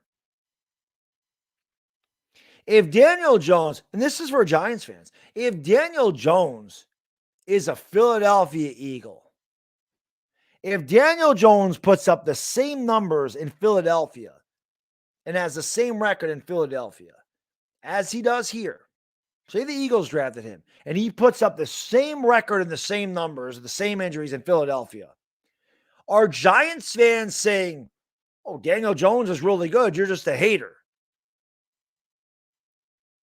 Or are Giants fans saying to Eagles fans, God, Daniel Jones sucks? What do you think is happening if Daniel Jones is on the Cowboys or the Eagles and he puts up those numbers? Do you think Giants fans are going, well, he's in a bad situation? He's really good. He's just in a bad situation. You're just hating on him. No. If you're being completely honest with yourself, no. You're saying to an Eagles fan, Daniel Jones sucks. Just like we say with Jalen Hurts, because Jalen Hurts does suck.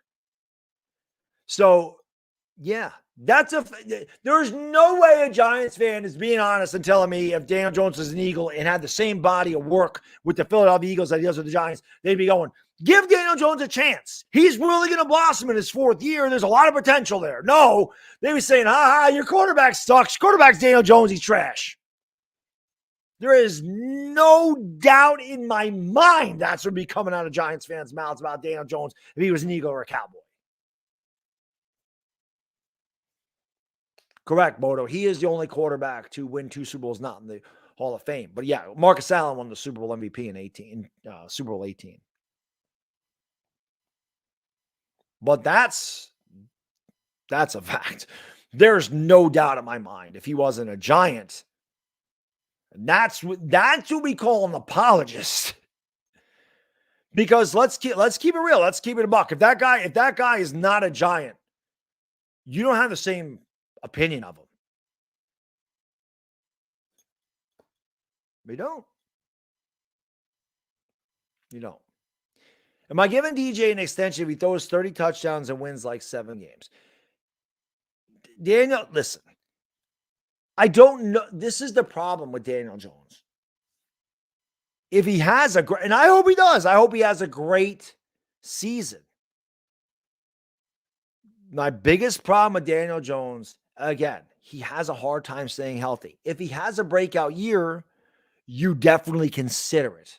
You definitely consider giving him the extension. If he has a great season, if they do go 7-10 and he improves and he throws 30 touchdowns and 11 interceptions and he's learned to climb the pocket and he has gotten rid of all the things that he does poorly and you see a major jump, then you consider it. But I don't think you give him franchise quarterback money off of one good year. I think that would be a mistake. I think if you can get him at a discount, you consider it. But if some other team is willing to give Daniel Jones $35 million, $38 million a year off of one good season, I think you have to let him walk. I just don't think on one good season you can put all your chips in the middle of the table and go, we believe in him. I think you'd have to consider it, but I don't know if I'm ready to make that commitment off for one good year. It would also determine what the quarterback situation is in the draft, where we're drafting, if the Giants feel like they can go out and get a quarterback. It would depend. If he has a good season, you have to consider it. But if he has a bad season, you just walk away. That's why you don't give him the 5th-year option. You don't give him the 5th-year option. You don't pay him that. He has to prove it. I'm not giving him, like I said, I don't know what this, I forgot what his 5th-year option, 24, 26. I'm not doing that for him. If he improved, if Daniel Jones got better over the course of his 3 years in the NFL and he was healthy, improved he could stay healthy, then I consider it. If the Giants were still a really bad team, but Daniel Jones showed improvement and he showed that he was healthy, say he was healthy the last 2 years, and he had good seasons and he was showing improvement and getting better at things that he wasn't good at, then I say, yeah, let's give him the 5th-year option. But I don't know, man. We'll see what he does. I hope that he does. I hope the Giants have to make that consideration. That's really what I would love to have. I would love them to have to make that decision. Wow, this kid had a really good year. What do we do with him? I'd much rather that than, man, he sucks. Let's dump him. I'm sick of losing. This doesn't have anything to do with Daniel Jones. I'm just sick of losing in general. If Daniel Jones doesn't give us the best opportunity to win, I don't want him. If he does, then pay him whatever the hell he needs to get paid. That's the way I look at it. This is not, I am not a player person. I've said that a million times. I am not a player guy. Do I like players? Do I like certain players more than others? Yes. Do I have my favorites? Absolutely. But I am a team guy. I am all about what helps the team. Did I root for Odell Beckham to win a Super Bowl? Absolutely. But when I wanted him traded from here, it's because I didn't feel like he gave us the best opportunity to win. And as good as Odell Beckham might have been here, and Dave Gettleman screwed this all up anyway, but Odell Beckham could have put up great numbers here. We still could have been a terrible team. We still could have been a terrible team. I want guys that win. I don't care who the hell it is. I don't care who our receivers are. I don't care who our quarterback is. I don't care who our running back is. I don't care who our coaches are or GM. I don't give a damn about any of that. I care about the Giants as a whole, and I want them to win no matter what. That's all I want. I don't care who it is. I don't care who it is. If that's Daniel Jones, awesome. If that's Bryce Young, awesome. If it's Malik Willis, awesome. I don't care. I just want to win football games. You know, I don't care.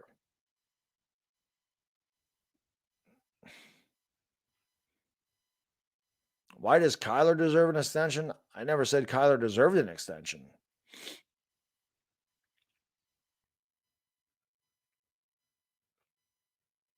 But I mean, anybody that's being honest with themselves. You look at Kyler Murray, look at Daniel Jones, there's no doubt Kyler Murray's a better quarterback than Daniel Jones. I don't know what the Kyler Murray situation is.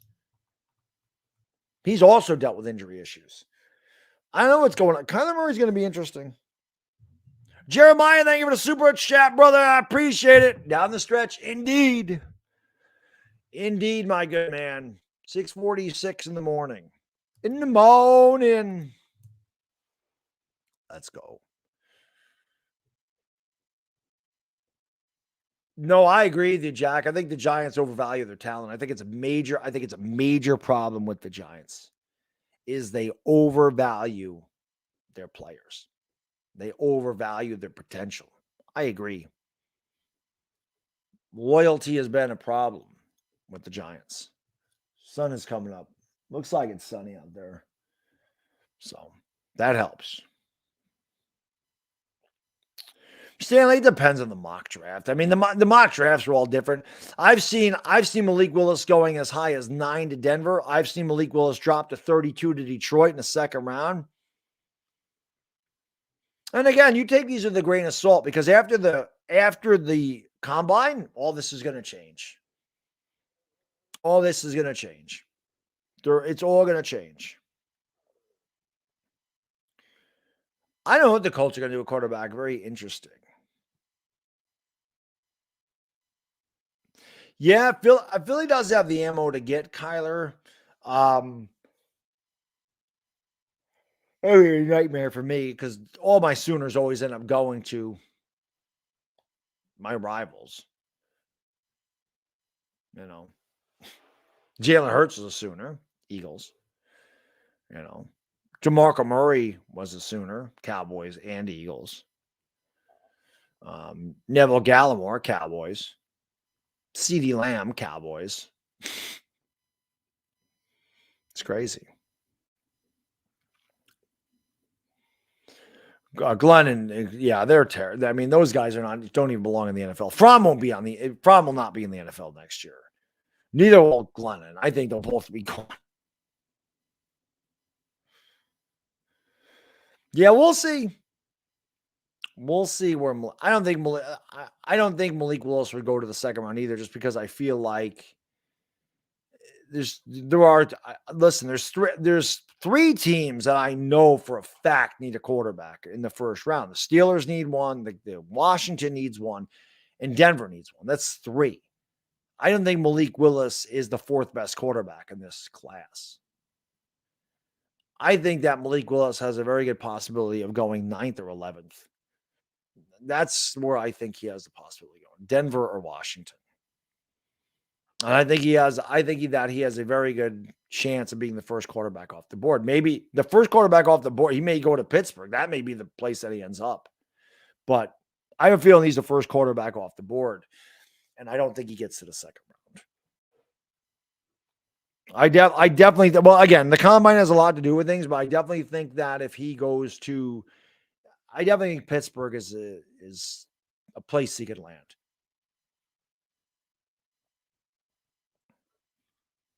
Yeah, that's what I'm saying, Cletus. I think that's definitely a possible landing spot for him is Pittsburgh. I forgot where Pittsburgh drafts, 21, 22, 20. There's somewhere in there. I don't know where Rodgers is going to go either. I think Rodgers stays a Packer.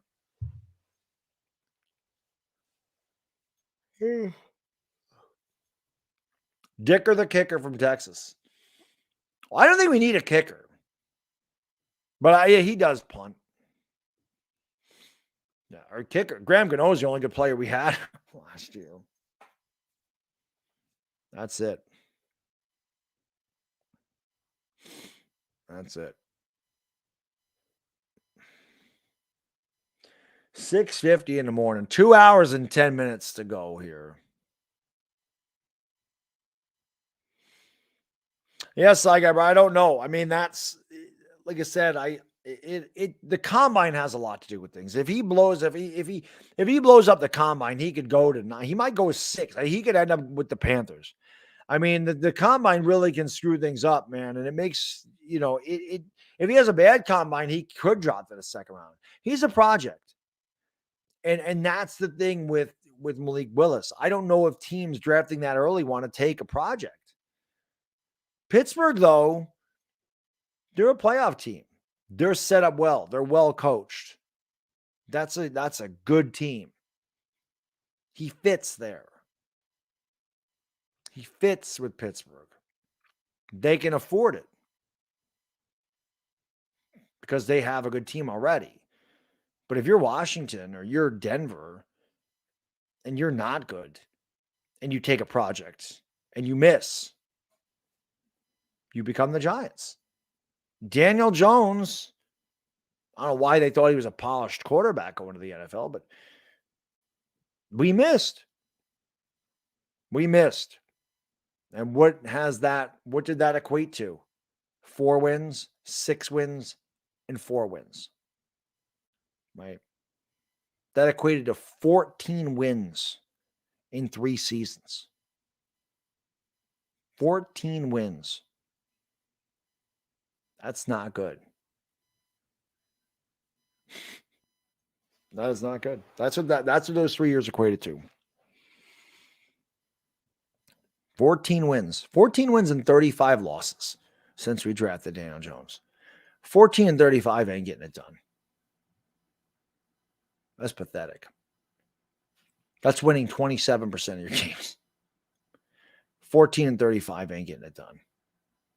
That's what we've been since we took him 6th overall. 14 and 35. That's pathetic. That's pathetic.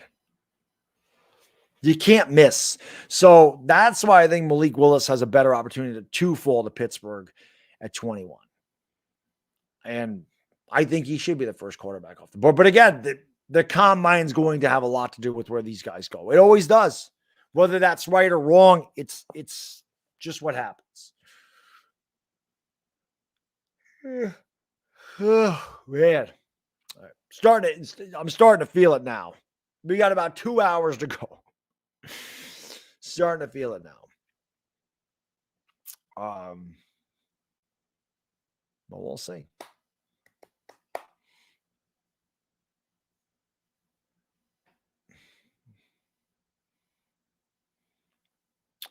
Well, Cavase, I mean, the thing with Daniel Jones is that, to me, this is a rebuilding year. To me, Daniel Jones doesn't cost a lot of money. He's still on his rookie contract. You don't want to bring in. This is the thing. Yeah, I know you should bring in Mitch Trubisky or Nick Foles for a backup. We need a serviceable backup.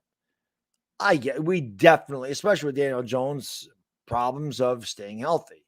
We definitely need a guy that can come in and be an NFL quarterback. I get that. But to bring it, the thing is, you're not bringing anybody in here that's going to make the Giants like a contender. Like Mitch Trubisky, maybe he is a smidgen better than Daniel Jones, but Mitch Trubisky ain't making us a 10-win team. Nick Foles isn't making us a 10-win team. So the thing is, with me, I'm just like, we're throwing away 2022, build the foundation, get the team better, start to work on the things you need to work on. And Daniel Jones as a sacrificial lamb on the last year of his rookie contract where you don't have a lot of cap space and you build the offensive line this year and then you get a quarterback next year and you continue to build the offensive line next year. And you do it. And again, there's going to be a quarterback that pops up out of nowhere. It happens every year. This year, Malik Willis was the guy that I think popped up on a lot of people's radars because I think a lot of the quarterbacks that people thought were going to be good regressed. Sam Howell regressed huge. Sam Howell was a Heisman favorite. Spencer Rattler was they sucked. They sucked. I don't know.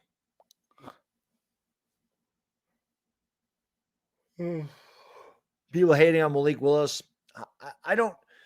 Who sweats greatness? How do we know what Malik Willis is? We don't know what Malik Willis is. We don't know how great or bad Malik Willis is going to be. Malik Willis hasn't taken one snap in the NFL. Jamarcus Russell was supposed to be great. Jamarcus Russell sucked. Did the guy even play in the NFL? Ryan Leaf was drafted second overall. Ryan Leaf was supposed to be great. Ryan Leaf was trash. Josh Rosen. A lot of people had Josh Rosen going first overall to the Browns in 2019. Josh Rosen's trash. Dwayne Haskins. He threw 50 touchdowns at Ohio State. Dwayne Haskins this. Dwayne Haskins that. Dwayne Haskins is great. Dwayne Haskins sucks. It doesn't matter. I mean, it doesn't. The college doesn't matter. You don't know you have no idea what's going to translate to the NFL. No clue. It depends on how they read defenses. It depends on how fast they react. It depends on how accurate they are under pressure. It depends on a lot of things, the situation that they're put in, the game plan. The NFL, jumping from the college to the NFL is such a massive difference. You just don't know. So we can't say Malik Willis is greatness. We don't know. There's definitely potential there. He definitely has tools. I think he has the highest ceiling of any quarterback in this draft. That doesn't make him sweat greatness. We don't know. We don't know. And then there's guys like this guy who was drafted 199th overall that ran a 5.26 40. Played for Michigan. I don't even think he started a game for Michigan. His name is Tom Brady. Nobody saw him come out of Michigan and go, ooh, that kid's greatness. He's going to be the greatest quarterback of all time. Tom Brady's going to be the greatest. Nobody looked at that kid's film and go, this guy's going to be the greatest quarterback ever. This guy's going to win 7 Super Bowls. You just don't know. It's hard to say what a quarterback's going to be in the NFL. Are there better prospects than others? Absolutely. Are there guys with much better talent that you can see in college than other quarterbacks? Absolutely. Joe Burrow looked amazing at LSU, and Joe Burrow is amazing. And Justin Herbert looked amazing at Oregon. And I think Justin Herbert actually looks better in the NFL. And I think that Pat Mahomes looks better in the NFL than he did at Texas A&M. And he got guys like Baker Mayfield. Looked amazing in Oklahoma. Maybe average at best in the NFL. I was completely wrong about him. You got guys like Trevor Lawrence who are in a bad situation. Trevor Lawrence is can't miss, generational. Andrew Luck. And I'm not giving up on Trevor Lawrence because I do think Trevor Lawrence is ultra talented. And he is. But he might not succeed because he's in a bad situation. He may not be the guy.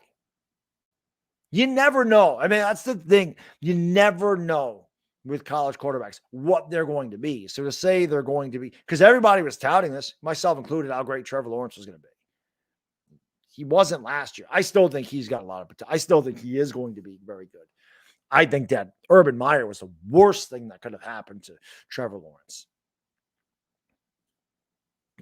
After the first year, Josh Allen, I don't think anybody looked at Josh Allen after his first year at the Bills and goes, that guy's an elite quarterback.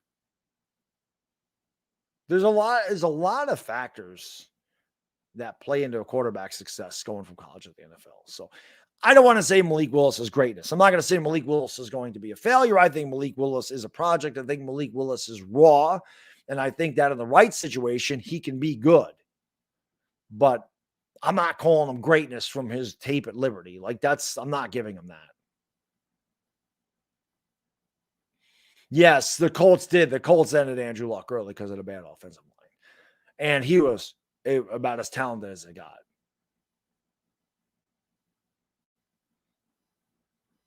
Or Texas Tech, my bad. Not bad. I've been streaming for 22 straight hours, so I think I'm allowed to make that mistake.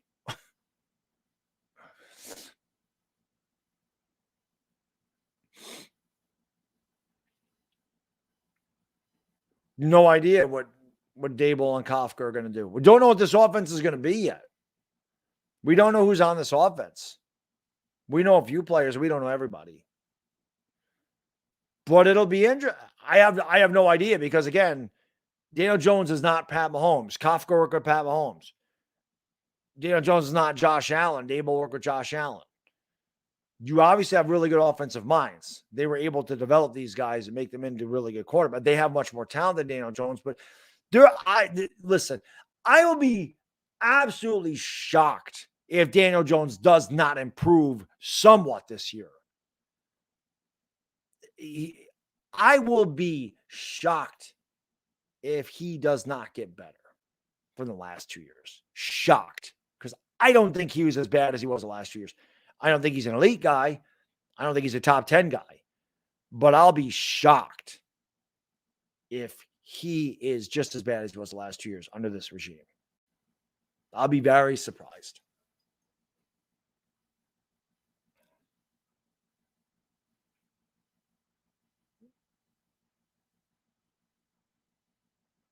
Yeah, Tom Brady never had a chance to start. It's true.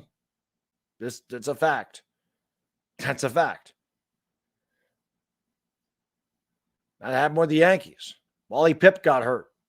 Lou Gehrig came in. Lou Gehrig never left the lineup. But that's true. I think Drew Bledsoe getting hurt also helped Tony Romo. I'm not sure when OTAs start.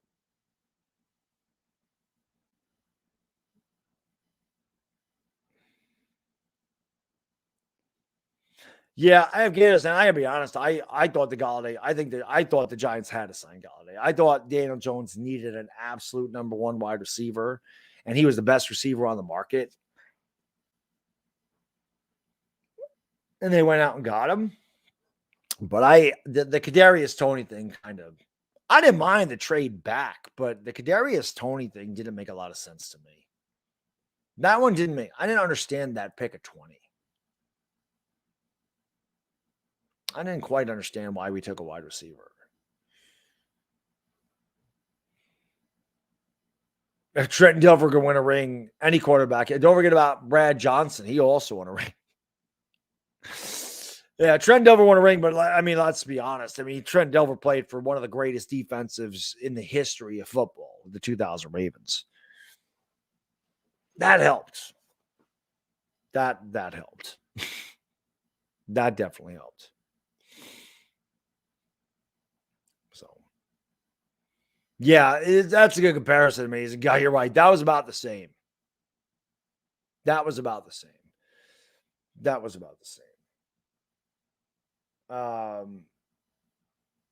know.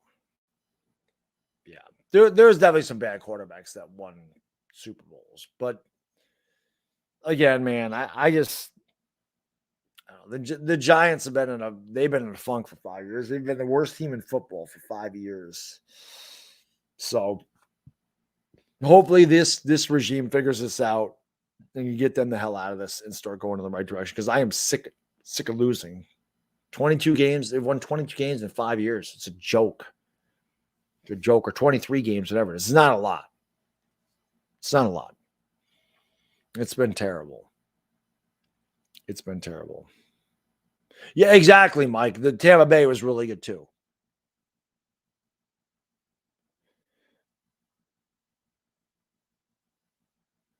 I don't know what Wing Martindale is going to do.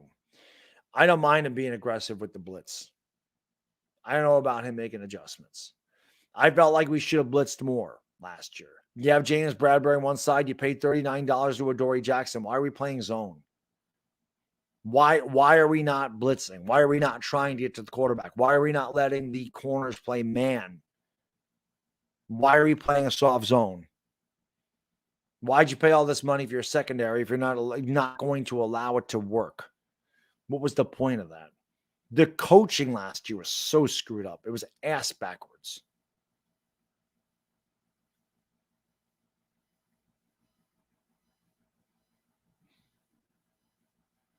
So, I don't know. Yeah. I don't know.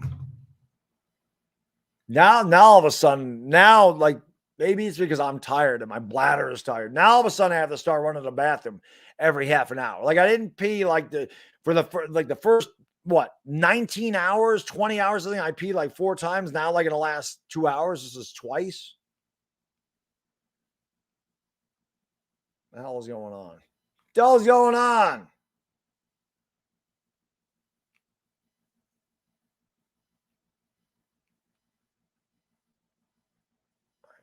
Let me go potty. Hit the like, hit that subscribe, and ring that bell. Let's go. An hour, 54 minutes away from another 24-hour stream down. Let's go. Hit the like, hit the subscribe. I'll be right back.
Okie dokie.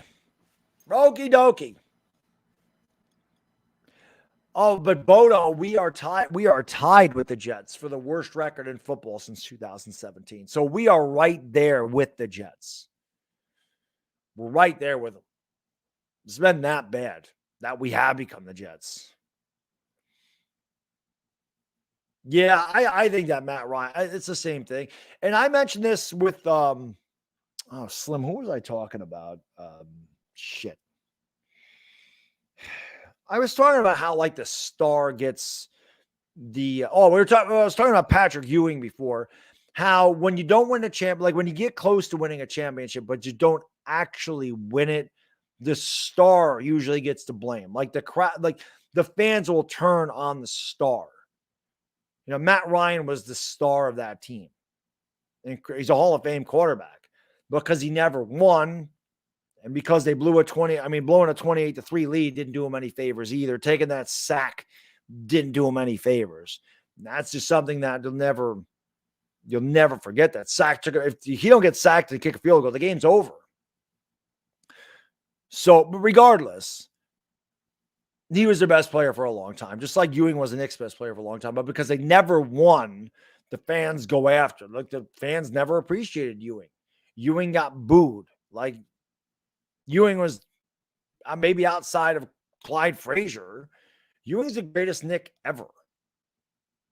Now I don't know enough about the Falcons' history to say that Matt Ryan is the greatest Falcon ever, but I can't think of any Atlanta Falcons that were better than Matt Ryan.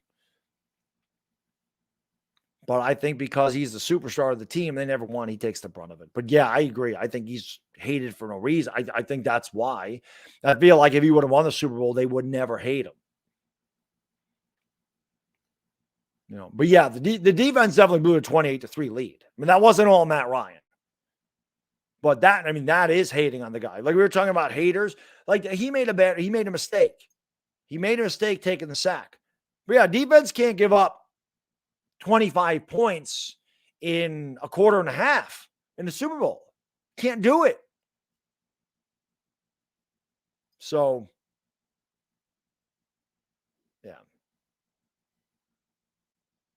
I agree.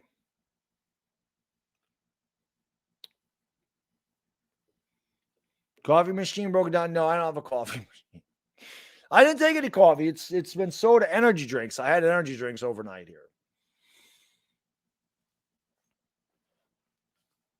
You think Michael Vick? Well, I think Mike Vick was a different type of quarterback. But he also didn't didn't win anything in Atlanta. And he wasn't there very long because of the dogfighting thing. So he may have had more. I don't even think he may have had more physical talent than Matt Ryan, but I don't think he's a better Falcon than Matt Ryan. He wasn't there long enough. He wasn't there long enough. Matt Ryan's been there for how long? 12 years? Michael Vick never went to a Super Bowl. Michael Vick don't have all those Atlanta Falcon passing records. Michael Vick wasn't a very accurate passer. Michael Vick was an amped up version of Randall Cunningham. That's what he was. We never saw athleticism out of a quarterback like Mike Vick. Never saw a quarterback run like Mike Vick. Mike Vick had a cannon for an arm, but Mike Vick was not incredibly accurate at all. And he didn't win an NFC championship. Deion Sanders was a Falcon. I guess, I mean, it's just, I guess you could say he was, but again, he was definitely, I mean, he was great. But again, how long was Deion there? When did he leave? 94? He was on the 49ers in 94 and the Cowboys in 95, right? So he was there for 5 years.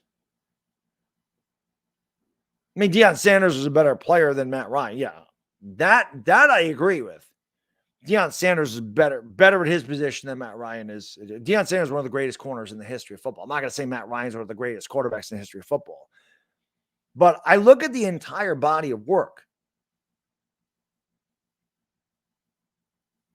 as a Falcon.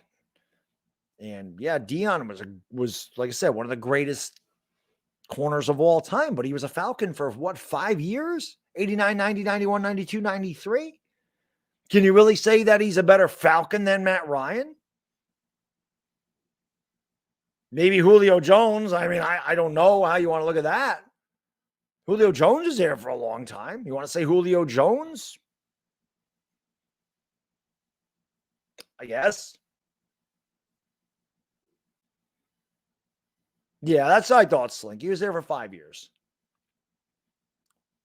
Like I said, Deion Sanders better player than at his position than Matt Ryan. I agree. But again, I can't say he's the best Falcon of all time if he was there for 5 years.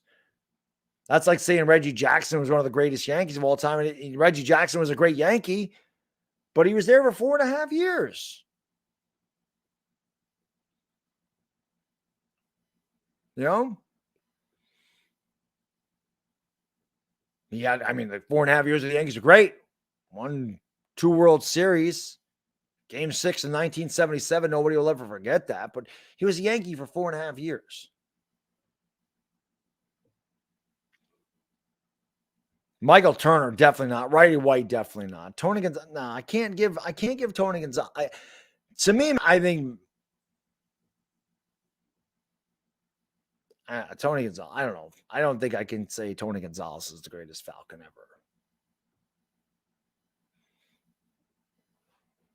Julio's better than Roddy White. I mean, no doubt about that.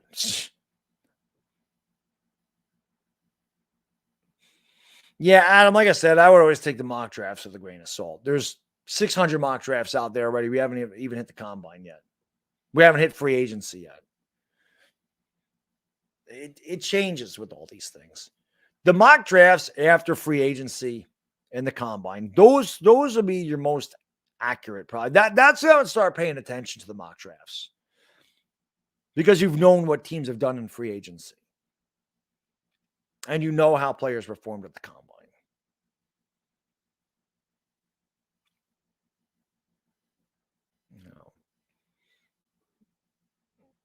Well, no, you know who the Falcons' best draft pick was? Brett Favre.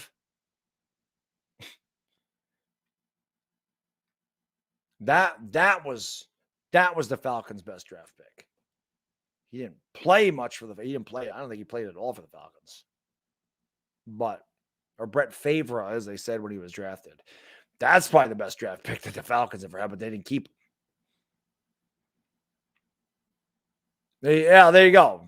Slim Shady Kane says Favre prime time is the closest the Falcons have. Well, because they won rings with other teams.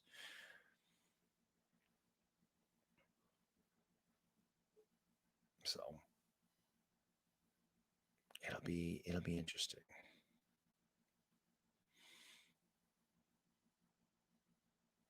Yeah, OBJ, the greatest Giants receiver ever? No. Most talented, yes. We've never had a more talented receiver than Odell Beckham, but Giants' greatest receiver to me is Amani Toomer. He's the best Giants receiver of all time. He was there forever. He won 2 Super Bowls.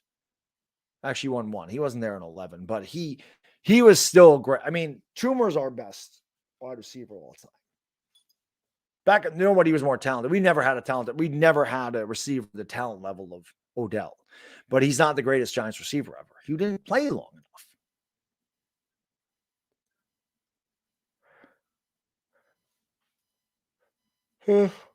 No, don't worry, Bodo. There's not a lot of big Falcons fans. Remember the Falcons had a pump in crowd noise to try to get a home field advantage because nobody cared about the Falcons. Yeah, Sanders had a couple rings. Sanders got a ring with the 94 Niners and the 95 Cowboys. Oh, yeah, Homer Jones was before my times. I don't know much about Homer Jones. He was good, though. He was good. He was good on bad Giants teams.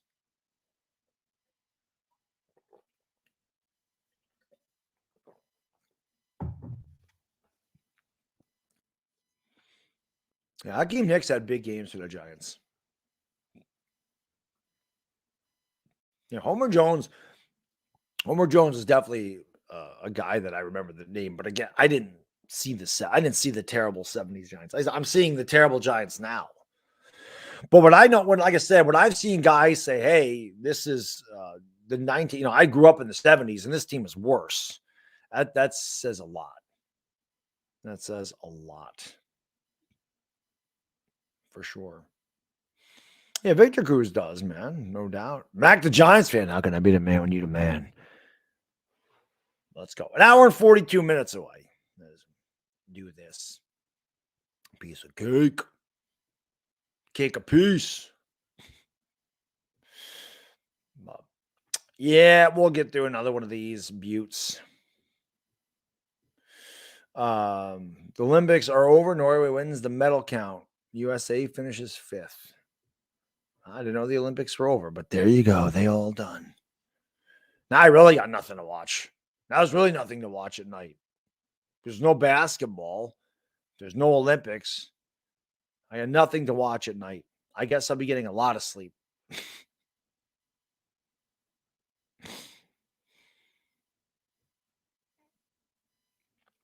American Falcon.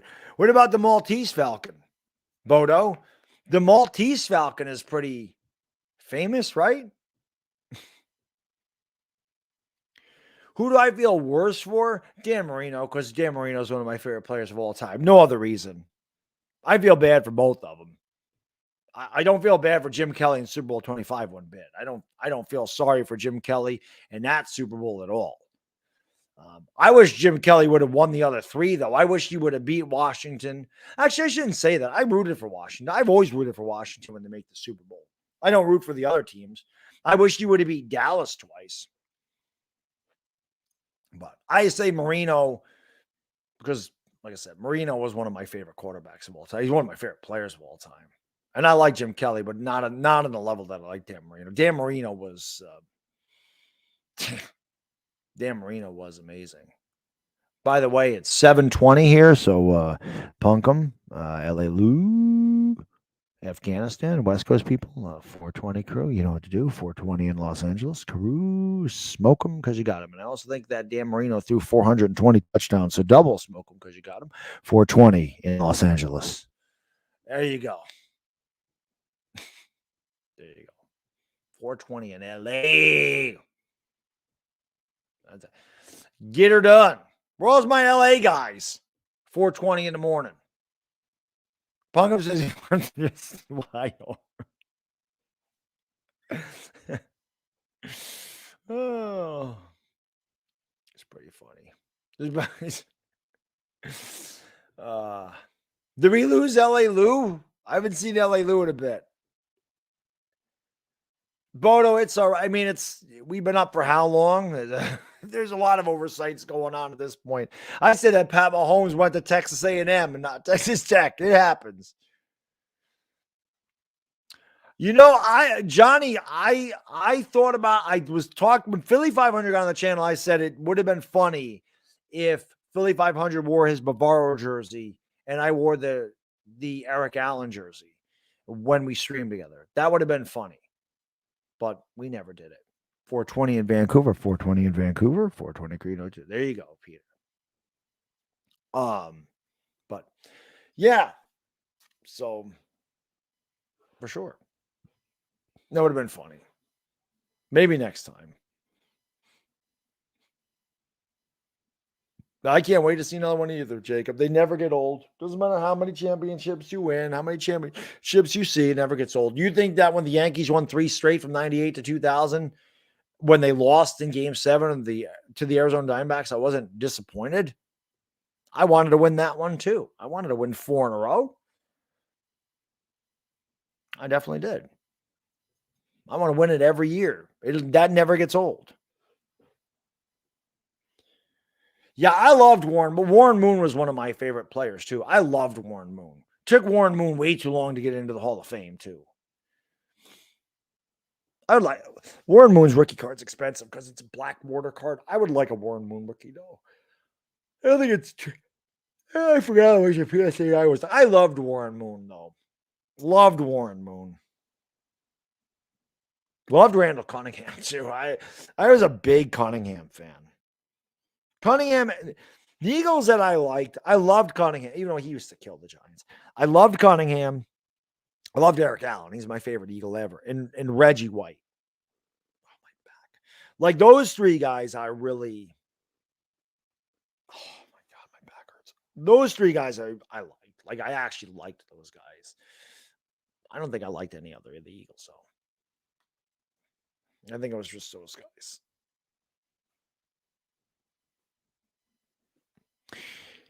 I mean, I think it's about time that they brought Brent Venables back, Slim. I don't know how he's going to be as a head coach. I know that he cares about defense. This much I know. So I think that Oklahoma's defense will get better than it's been. The big problem is, I don't know who the hell Oklahoma has. You know, and I haven't paid attention. I never pay attention to the college offseason. Like I love college football, Slim, but I'm really like, I don't pay attention to the recruiting. I don't pay attention to signing. Like I don't pay attention to any of that stuff. If Uncle Lou does a video on it, I might watch it, right? But I don't really pay attention to it. I just really love the game of college football, but all the other stuff that goes into it, like the recruiting and all that, the transfer portal, I don't pay a lot of attention to it. I didn't even know. I heard that Caleb Williams might have was going to leave. I didn't know that he left.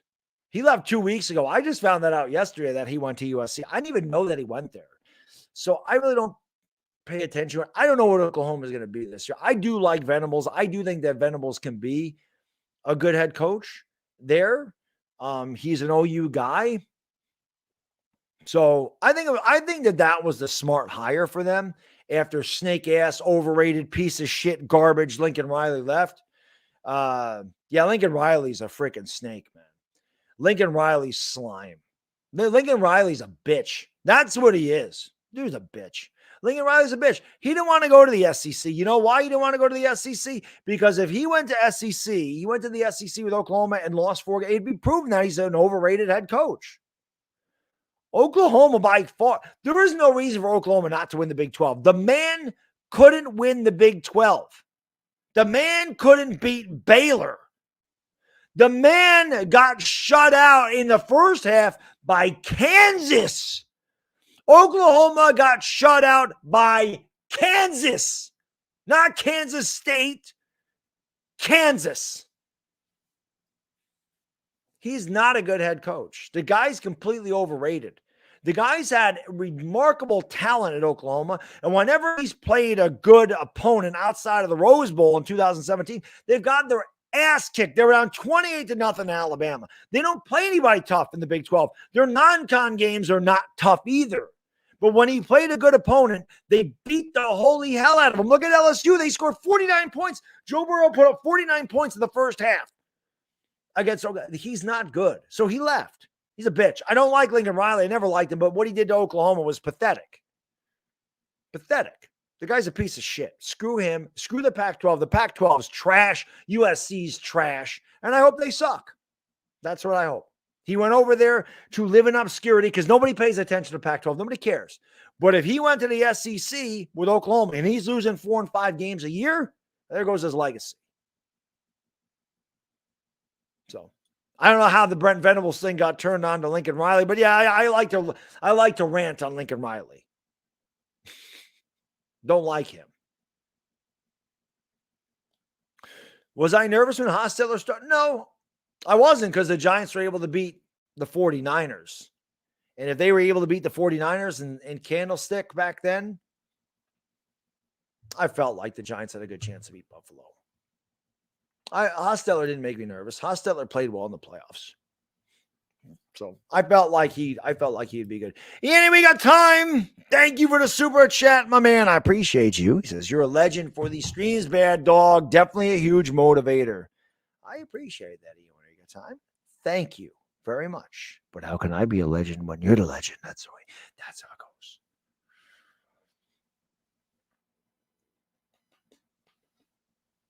That's a good question. He's a guy you'd have to ask a Rams fan. That. You have to ask a Rams fan that. I really couldn't tell you. You know, that's like asking me. I mean, I guess that's like asking a Giants fan, what's a better finish? Was it Super Bowl 42 or Super Bowl 46 or Super Bowl 25? They all had great endings for us. So, I don't know. How do we screw that up? That's called Ray Handley. That's called Ray Handley. That's how we screwed that one up. That's what that's called. Hit that like button. Let's go. Yo, there he is, my man. My man, Herb. Thank you for the super chat, man. I appreciate you, brother. I appreciate you, brother-in-law. I says, glad to see you're going strong, brother. Yeah, it's 7:30. We got an hour and a half. Celebrity question. Do you think the Bills will win a Super Bowl with Josh Allen? Celebrity answer. Yes. I do. I do. I think the Bills will win a Super Bowl with Josh Allen. They're too good not to. I will say this, though, Herb. I don't like them losing everybody over there, losing Brian Dable, losing Joe Shane. I honestly don't think it matters.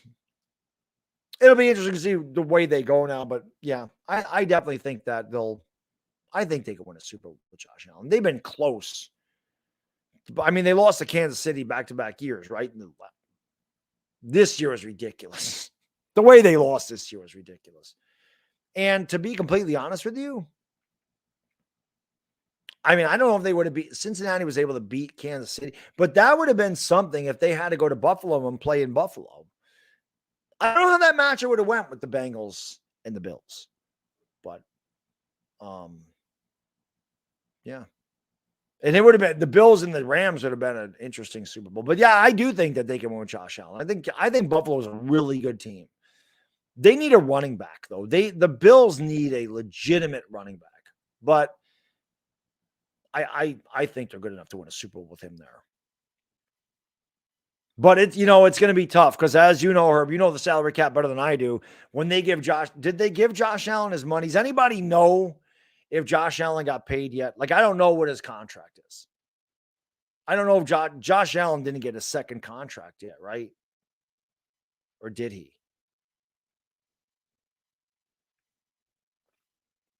Did they give him a second contract, or is he just like fifth-year optioned?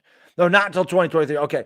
So what I'll say, Herb, is when they have to pay him and he's going to get Pat Mahomes type money, they're going to have to give the guy $45 million a year, right?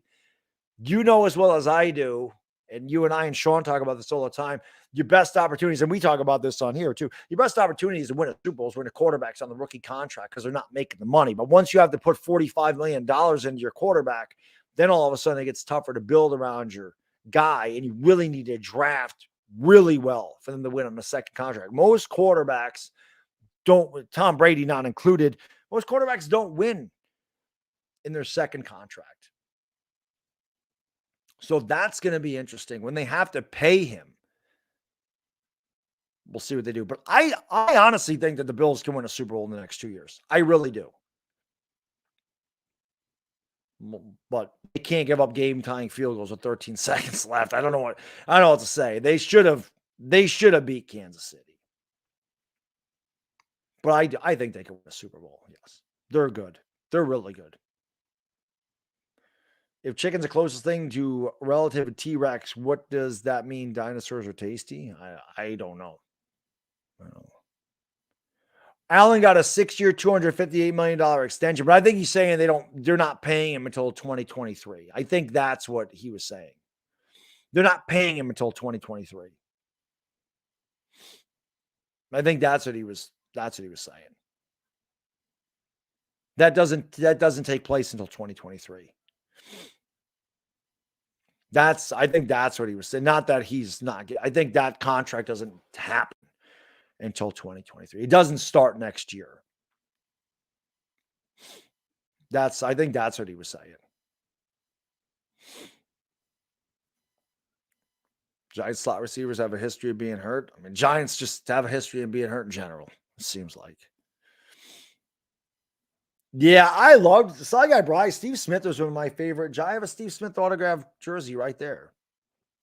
Yeah, Herb. I figured that's what you're talking about there. So yeah, he'll get paid. Like Mahomes, it took Mahomes a little while to get his money too. Once that starts to kick in again, we'll see Kansas City start to decline. I think what happens again, you're going to see teams start to decline. Like Kansas City is going to start to fall off, which is why I think Buffalo has a chance. Cincinnati's going to be very tough because they have a lot of guys on the rookie contracts. Jamar Chase, T. Higgins. I think Joe Mixon's making a ton of money. Joe Burrow. Cincinnati shores up their offensive line. They're going to be really tough. But yeah, I think that we'll see. I still think they're good enough to win a Super Bowl. But I think the deeper into that contract they get with Josh Allen, the harder it's going to be to win. But yeah, injuries got a lot of the Giants. Like Steve Smith. Yeah, I was a big Steve Smith fan. I mean, I love Sterling Shepard coming out of Oklahoma. He was very disappointing as a Giant. I thought he'd be really good. And he really wasn't. The guy was never hurt at Oklahoma. Shepard was never hurt at Oklahoma. God, the Giants hurt all the time. All the time. Yeah. Sun's out. Like that. Still going to be kind of cold today. It's supposed to be warm the beginning of next week, or the beginning of this week, rather, which is good because I'm on vacation. So give me some 50s. Give me some 50s in February. We'll take it. We shall take it.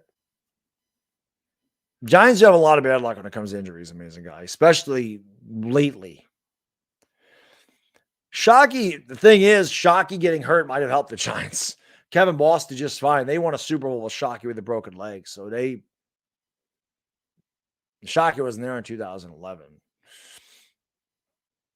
Von Felipe, yeah, got to get it done, man. Hour and a half, 9 o'clock. Miles, what's up, buddy? How you doing, my man? Got to do it. It's for charity, man. It's charity. It's for a good cause, for JDRF. We got to finish these 24-hour streams. We don't start them to stop them an hour and a half. We got to, we don't start a 24-hour stream and end it in 22 hours. The evolution toe is pretty funny. That was pretty funny. Shep does stay hurt. Yeah. I am still alive, Snacks. Yes, sir. Tired, but alive. Tired, but alive. I get to sleep in, like I said, an hour and a half. Get to sleep for a little while. My wife's got to wake me up at, like I said, 1:30. Otherwise, I'll sleep. I don't want to do that. So 1:30, I'm kind of in a daze for the next 6 hours after I wake up. But then I go to bed at 8:30. I get a night's sleep, and I'm good on Monday. I'll be good tomorrow. Tuesday, I'll feel it. But the thing is, I get to sleep in like Monday and Tuesday. Like, I didn't get to do that last time. It was the first time I did a 24-hour stream and went to work on Monday. I didn't get to sleep in. So the ability to sleep in certainly helps. It definitely helps. Vaughn, thank you so much for the super chat, man. I appreciate it. This is an awesome thing you do for charity. Thank you, my man. I appreciate that. Like I said, they're always tough. These don't get easier. This one seemed like it went by faster than any of the other ones I've done, though. But they don't. I mean, 24 hours is still 24 hours. But again, I felt like I got a good night's sleep last night, which I needed. Did I watch wrestling yesterday? No, I didn't do anything yesterday. I was streaming since 9 o'clock this morning, so I didn't get to watch anything yesterday. What was it? Friday night? Yes, I think I watched Saturday night's main event from March 1st, 1986. I was watching that, so I did watch it on Friday. How does my son deal with not seeing you during these streams? He comes down here. He was down here earlier. Power went out at 5:30. I had to hang out with him for like an hour before I went back live again. But my kid is 4. My kid doesn't need daddy all the time. His mom's up there. But he sees me. I mean, he lives in this house. He can come down anytime he wants to. He can come down here anytime he wants to. He's too busy watching his tablet and eating and playing. He don't care. He don't care about. Now, when I go up there, he'll love to see me. That's one of the toughest things about this is not getting to hang out with him during this. But I do this twice a year, so it's not. But he can come down anytime. He knows where I am. He was down here earlier. He didn't stay down here.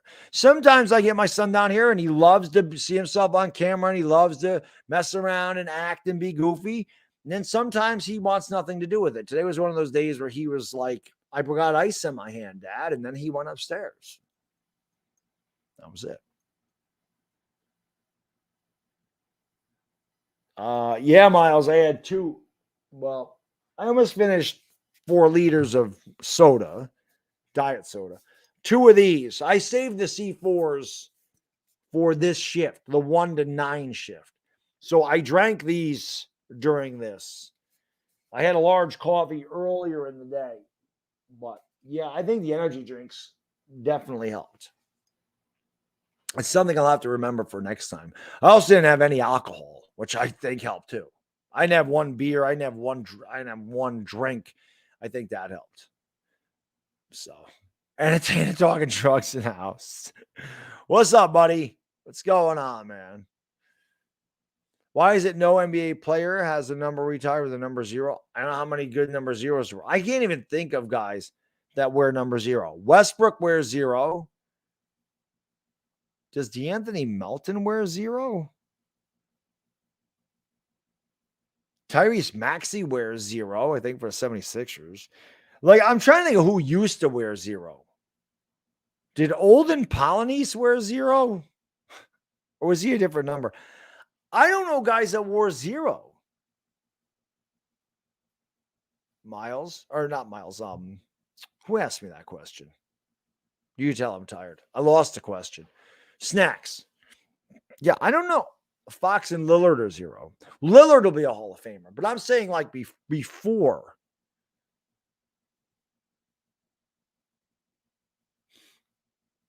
I don't know what number Oscar Robertson wore. He was the big O because of his first name. Is Gilbert Arenas a Hall of Famer?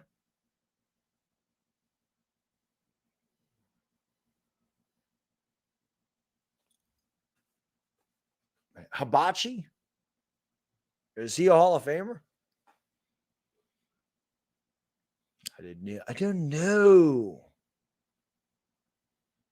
No. Mike Nixon says no. He's not. He might have wore 30 LA Lou. I'm not sure.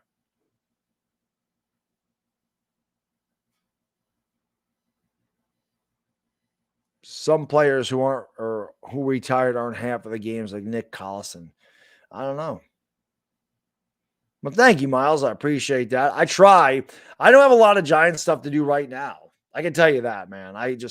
The next few days I'm going to have off because there's no basketball. There's really no Giant stuff to talk about, But when there's Giant stuff, obviously I do it. But I don't know, Miles. Like I said, when I first started doing these 24-hour streams, I know that Sports Fury had done one, and I know Uncle Lou did one, and even Uncle Lou said he didn't finish the whole thing.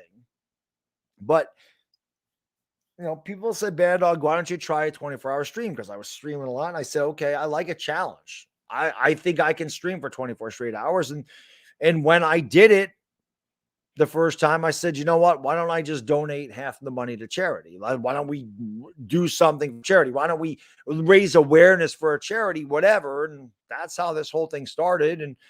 And I enjoyed it the first time. And then the second time was good. I'm like, you know what? I can probably do this every 6 months. I don't want to wear it out. I don't want to do it a ton. I don't want to stay up 24 hours every month. But I think one every 6 months is good. And I think that they got popular, and I think that people enjoy it. And I think I have some crazy bastards in here like LA Lou in Afghanistan and Die Hard Giants fan and Mike, all these guys that were up. Side Guy Bry's been here. Maybe Side Guy Bry's been here the entire 24 hours. But there's certainly guys that stay here for 24 hours with me. But I love the fact that, Boda winners here.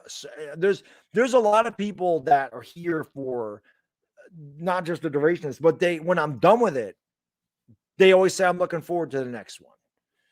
So that always makes me feel good that they look forward to 6 months from now when I do this again. So the fact that it's well received, it makes me feel good that people can put up with my ass for 24 hours. That's pretty amazing. That's dedication. And some of these people that put up with me for 24 hours, they probably need to get their head checked like I do. The Big O wore number 1 late in his career in Milwaukee. There you go. Jason Tatum does wear 0. Yeah, 0 is a popular number now. But I know, 00. He is in the Hall of Fame.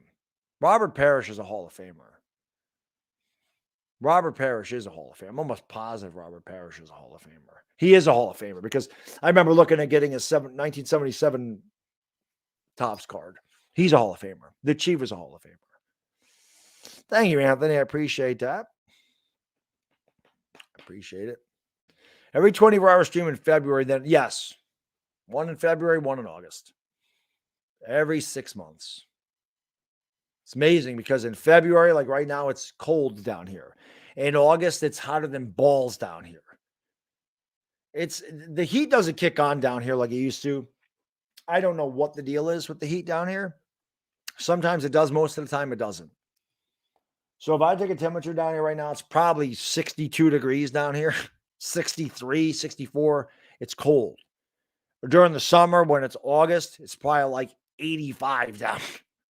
So I would call it Hell's Basement in the summer. It is hot down here. The lights are on. It gets hot. It gets humid down here. Go do what you got to do, Punkum. Go do what you got to do. I always try to take care of that before I start the 24-hour stream. That way I know I'm good. That way I know I'm good. Yeah, Monty Grip. I've been live since 9 o'clock yesterday morning. No, Mike, I'm off during the holidays, but no 24-hour stream. I do fundraising streams during the holidays, but no 24-hour stream. No, February and August. Always February and August. Osama bin swagging. I have an hour and 15 minutes left.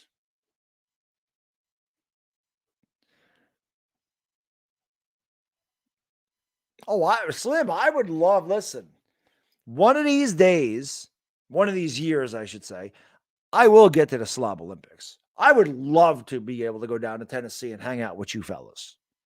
Without a doubt. I think that'd be awesome. I'd love to go down and hang out with you fellas.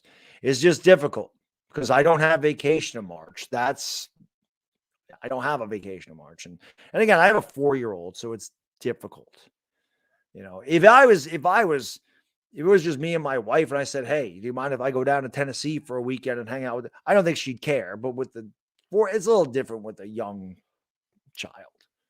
I know, Uncle Lou said, oh, whatever, he's like, oh, easy. I said, yeah. I said, if you can get her to say yes, I'll go down there. I said, if you want to talk to her and she says yes, then I'll go.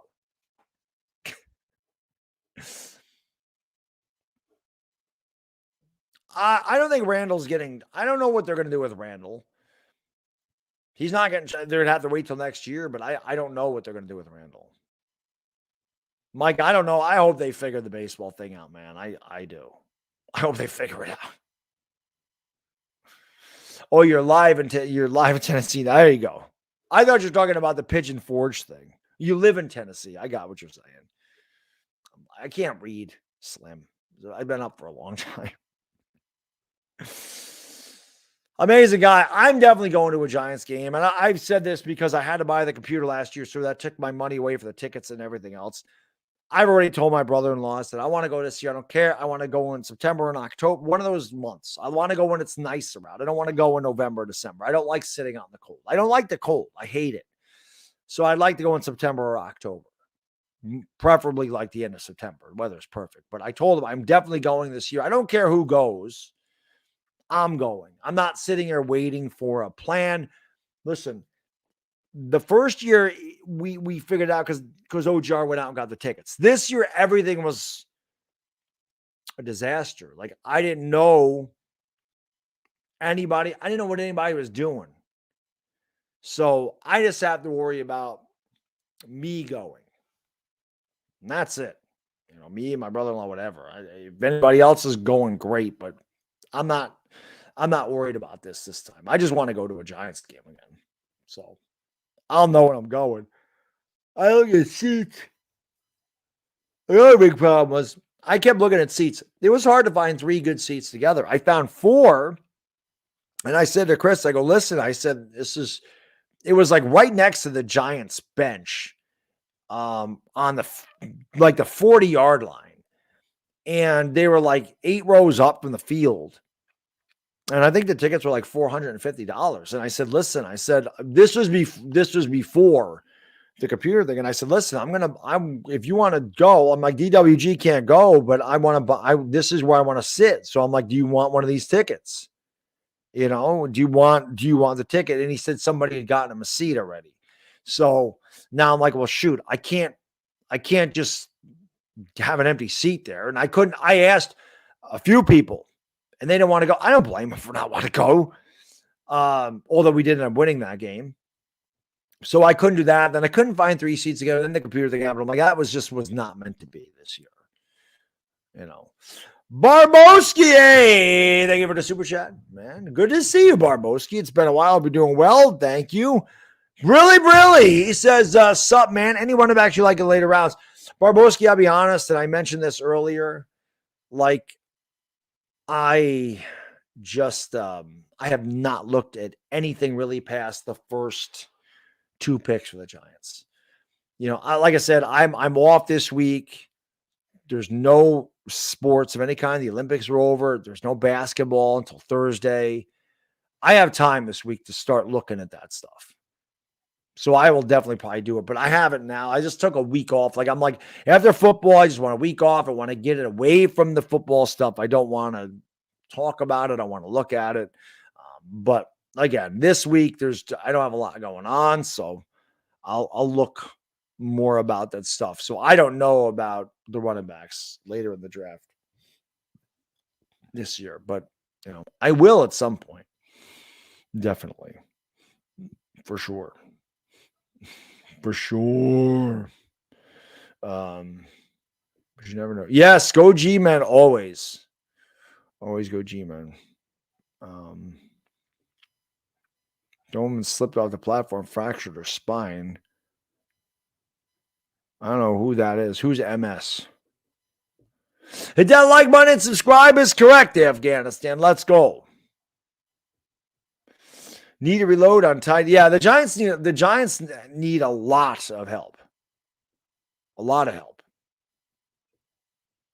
Need a lot of help for sure.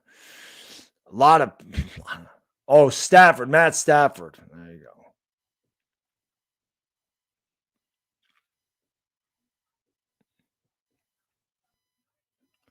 Oh, I did hear about that. Thing about with Matt Stafford. I didn't read the whole thing, but I did hear about that.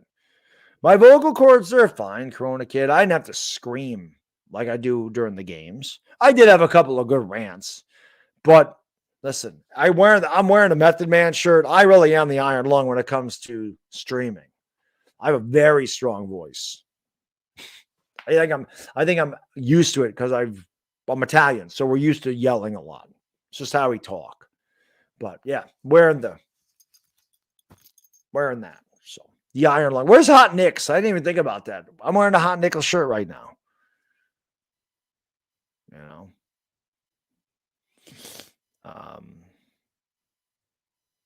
Let's go. Stafford saw a lady fall, break her back, and he said, "Oh, when he turned him." I don't know what happened. I don't know what Stafford could have done, but I don't know. I don't know. No, okay? There you go, Corona Kid. Yeah, so you know about that. You know about the yelling thing. Meet Tarian gave me a patch. I know where it is. It said, and I love it. It says, "I'm not yelling. I'm Italian." It's just how we talk, especially New Yorkers. New Yorkers are just very loud. We're very loud people. And because you have to talk over all the noise. Don't be climbing onto platforms. Now, I don't know much about that story. I'll be honest. When the Super Bowl was over, when I got done streaming, I went upstairs, I turned the television off, and I went to bed. And the only thing that I did football related on Monday morning was tell Eli Apple a couple of times that he sucked. That was really it. That was the extent. That has been the extent of my football this entire week. Was on Monday morning telling Eli Apple he sucked a couple of times. And then I haven't done anything since. So I didn't see, like I said, I saw that like excuse me, when I go to Google or whatever, they always show the sports things, or I go to the Giant, they always show the sports things up there. And I saw that, but I didn't read the article. So I don't know. Mike, I don't make the decision with the moderators. The mods make the decision, and they don't give them out very often. That is something that I've left to my moderators. I had problems with the mods. Somebody was blocking crap, and I just narrowed it down to about 8 people. And I said, you know what? I'm going to let the moderators choose. That's just what I'm going to. I trust their judgment. So they do it once in a while. And that's at their discretion. I don't make that decision anymore. I can take the mods away, but I don't make the decision on who gets them. I trust them. Especially since like pretty much everyone, except for a couple, pretty much every one of my mods was here. Most of them were here for 24 hours. But I know Benjamin, his mom's birthday was today or yesterday, so that was different. But Dominic was here, Punkham, Afghanistan, Ellie Lou, they've been here, the entire Giants fan, they've been here the whole 24 hours because they're crazy. But they make the decision. Aaron Rodgers is better than Brett Favre. without a doubt. Aaron Rodgers is better. Yep, definitely. I didn't see that. I didn't see the clip.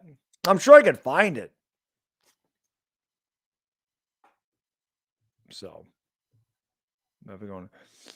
what's up? How many? Not many, Anthony. I don't think people counted. I might have had 7 P breaks. It was not a lot. It was not a lot. Not a lot this time. Normally it's 14 or 15. It was not a lot. Jedi had a date. Well, there you go. But Jedi was here. I saw Jedi during the stream. I think the only David the Marine Veteran was here. Dominic was here.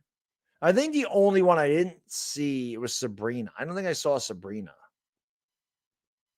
And Zach. I haven't seen Zach in a while. So, but I don't know. What's going on, Manny? How you doing? We're about an hour away, which is a beautiful thing. I'm actually going to get through another one of these things, man. Let's see. Well, I don't think they whipped on free agency. I don't think there's no... They can't do anything. They're in a lockout, right?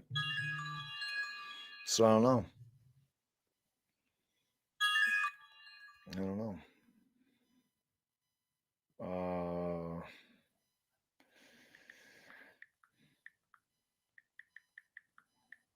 My wife said, almost there. Need anything? I said, I think I'm good. We got an hour to go. I still have some soda down here. I'm not hungry. And I have plenty of food down here anyway. Definitely not hungry. Cheat day was Saturday. Although I'm going to tell you, I'm not going to lie to you. I'm probably going to have another one. When I get back from that, I'm probably going to have another one of those pieces of pizza. I'm not going to lie. I'm probably going to eat that again. That was good. That was good pizza. But the box of Cheez-Its that I didn't even crack, my son can eat those. I'm not going to eat those Cheez-Its. But he loves Cheez-Its, so he will eat those. 3,780 seconds left. There we go. An hour and 3 minutes. There we go. An hour and 3 minutes. Let's go. I haven't talked to Chris in a week, Mike. I don't know. Chris has told, he's not going to force content. There's nothing to talk about. And Chris and I do this a lot. Even with the Talking Giants stuff, when there's nothing there, we don't just do it. There's just not a lot to talk about. I don't even remember the last time I did a Giants video. I think it's when they hired Kafka. I don't even know if I did a video when they hired Kafka. I don't remember the last video I did. It was a while ago. No, it's just been a week. I don't think it's been weeks. I think it's been a week. There's nothing to talk about. I'm sure we will, Slink. I'm sure we'll do that. I'm sure we'll do the Talking Giants show during the combine. I think it's prime time, so I'm sure we'll do that.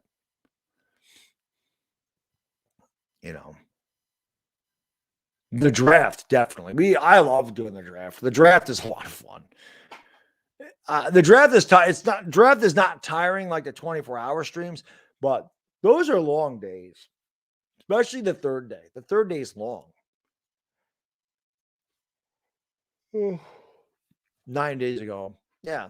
So like a week. Cosmos, we're going to make it. It's an hour. I'm tired. I'm not going to lie. I woke up at 8 o'clock yesterday. So I've been up for 24 hours. I started streaming 23 hours ago. The draft is the best. Snacks. So it's normal right now. I bet you I can tell you. Well, there was definitely a couple of days where it's been below zero. There was one day I put it on Instagram. It was -11 when I woke up. It was cold here. -11 is cold.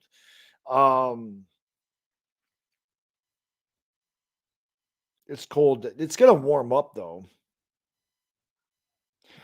Tomorrow it's supposed to be 49. That's warm in February. 49 up here tomorrow. 20 on the 22nd, it's supposed to be 51. Rain. February 23rd, 60 degrees and mostly sunny. We're lucky to get that in April. Wednesday, I'll be outside. Probably get sick. I'm going to make sure I'm outside Wednesday because Thursday, 33. Then it goes back to normal. Right now, it's 14 degrees up here. At least the wind died down too. But 14's normal. That's a normal low. Normal low at this time of year is about 14 degrees. Normal high is about 34, 30, somewhere in there. But yeah, very warm this week. Yeah, I can't wait for spring either. And that's the thing. We get days like where it's 60 degrees or 55 degrees in December. You're like, oh, this is a tease because you got the long winter. You get those days in February. Number one, it's one day closer to spring. I sit there and say, well, this is a portent of things to come soon. December, we don't get that. Terry, my man, thank you so much for the $5. Boom! I really appreciate that, man. LA is supposed to be 66 and partly cloudy on Wednesday, so it's almost as warm. Well, I don't know if it's Wednesday. Maybe that's today for you, LA. But 60 degrees in February is very warm. We don't get days like that up here. Ever. Not in February. It's rare that we get them in March. It's rare that we get them in the beginning of April. 60 degrees doesn't usually get here till around the end of April. Maybe the middle of April, but usually it's usually the end of April. Oh man, Mad Manhattan. I am Madman Nathan. I am tired. I'm not as tired as I normally am, but when this is over, I'm definitely going to sleep. I will lay down and pass out. What's going on, Michelle, my lady? 21 degrees Fahrenheit there, so a little bit warmer down there. In the city, I don't know if you're in the city. The city's usually warmer. That's why it's weird this year that New York City's gotten all the snow. Because usually we get the snow because it's 27, 28. We get the snow, and New York City's like 35, and they'll get the slush, or 37. So they'll get like slush. They don't usually get the big storms. They got them this year. We didn't get a lot. That's okay. I've seen my share of snowstorms. I know what they look like. New York City can have them. Pennsylvania can have them. New Jersey can have them. Washington and Virginia can have them. Yeah, bring it down south. I don't care. Just keep it the hell away from me. I know what it looks like. I don't like it. 60. Yeah, that Michelle, that movement, that weather is on its way over here. That weather is on its way. That Iowa weather is on its way over here. With this storm, Max, yeah, the Midwest got crushed with this. We missed it. We got wind. That was a lot of wind, which knocked my power out, and we had a snow squall that maybe dropped dusting to a half an inch, and that'll be gone today with the sun being out and being 35. It'll be gone, and tomorrow with it being 50, it'll be done. All the inches, the 3 inches of ice that were in my driveway melted because we had a bunch of days in the high 40s and low 50s last week. So, yeah, sub 32 degree. Well, I mean, I don't like it.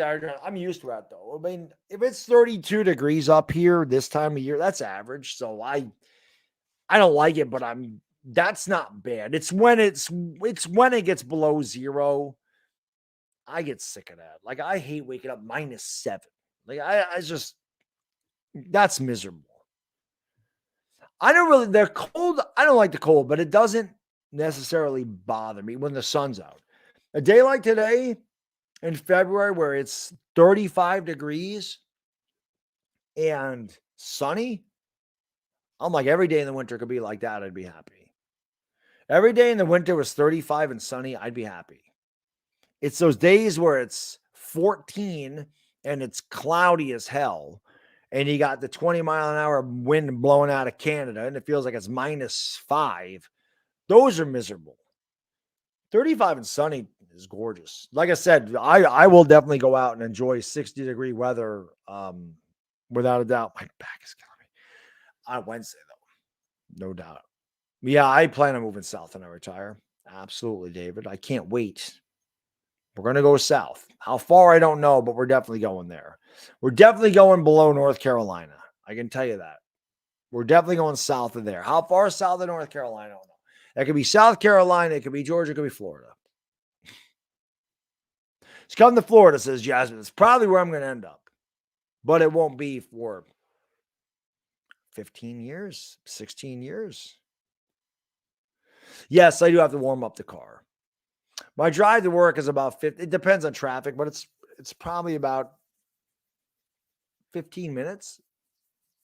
But yeah, I got to warm up the car for a good 15 to 20 minutes before I take it out. My car hates the cold. It hates the cold. And, when I don't warm it up to go to the gym isn't very far from me at all. When I warm up the car to go there, when I don't warm up the car and I just take the car, I always say, I know, baby, I don't like the cold either. It's amazing. My car takes forever to warm up. It could be 100 degrees outside, man. I put the air conditioner on. It's cool in 30 seconds. In 30 seconds, my car is nice and cool. But it takes a long time for that thing to heat up. Yeah, the sub-zero temperatures are rough. They're rough. I'm a Giants fan, but again, if it's -5 and there's no wind, that doesn't feel nearly as bad as like 15 degrees and a 15-mile-an-hour wind. It's insane. I guess it's kind of like the heat and humidity. Like 93 degrees, no humidity feels cooler than 85 degrees with 80% humidity. It's weird. Like I said, 15 degrees with wind feels a lot colder than a -5 with no wind. The wind is what gets you up here during the winter, because it's like there's knives or teeth, and that wind is sharp, man. It hurts. So I don't know. We'll see. Andrew, I get up to pee, which I'm gonna have to do probably pretty soon. It'll be my last pee break. I think we ended up with 8 pee breaks, 8 or 9. Definitely a record. I did not pee 10 times. Normally I always pee over 10 times during these streams. Did not. Random vlogging, no. Dollar Beer, I never considered that. My channel is a sports channel. That's what people come in here for, is sports stuff. I mean, I don't really random vlog, but I have my fitness channel where I talk about fitness and I talk about like life things. It's not sports. I have that. If I ever did any vlogging, it would be on that channel. I wouldn't do it on this one. But my fitness channel's got 930 subscribers. We're close to 1,000, which is awesome. You want to experience the cold in New York one day? Well, geez, if you want to experience cold, you can go other places. New York, there's places colder than New York. Go up to Canada. Go to Alaska. I would not want to experience that. I complain about it being -10 here, man. There's places in Alaska where it's -40. I can't even imagine what the hell that feels like.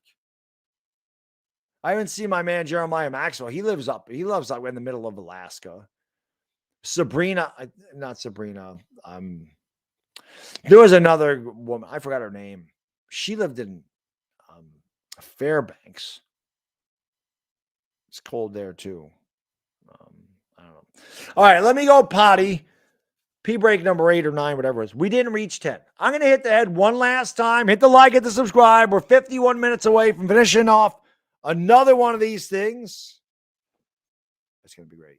There's places in Siberia, Oymyakon and Verkhoyansk that are -70. Barrow is the farthest northern point of the United States. So it's now called Utqiagvik, but it was Barrow, Alaska. And they definitely have some freezing ass temperatures up there. All right, let me be right back, and we're going to finish this off strong in the last 15 minutes. Let's go.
All right, we can turn that light off. Can we turn these off?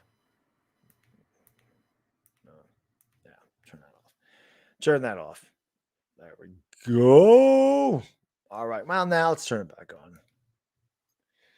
I can deal with it. I just see the sun starting to come through the window. But I shouldn't hit the green screen. It's way over there, so we shouldn't have it shine. It always puts a hole in the screen. So I don't know. But I appreciate you guys, girls, being here. You guys and girls that hung out the entire 24 hours. You are crazy sons of bitches. And there they all are, right in a row. You see Punk, I'm Afghanistan, Ellie Lou Dyer, Giants fan. Here all 24 hours. Insane. I own too many guns. I'm not allowed to. Just don't bring them here, Slim. You're fine. Just don't bring them here. You're fine. A lot of people have guns in New York. Trust me. A lot of people have them. A lot of people have them. They do. They have a lot of people have them. Waterfly, thank you for the super sticker. Appreciate it, my man. Thank you. Wee! Booyah! Thank you, my man. I appreciate that. Unbelievable, man. Spike the like and subscribe. Correct, Sally Lou. Let's go. Let's go. Almost made a catalog. Yes, sir. 47 minutes. We will make it catalog. We will, my man. We will get this done. Got 3 hours. There you go. You got 3 hours of snooze. Good enough. That's what I'm going to get, about 3 or 4 hours if I'm lucky. Because the last time I did this, I go in the bedroom, I go to sleep. I fall asleep maybe about 9:45, and then my kid's in there at noon or 11:30 woke me up. I did not get much sleep the last time. He's up right now. Like normally he's not up this early. He normally does not get up until 9:30 when I'm done with this thing. But of course today he's awake. Of course. Of course.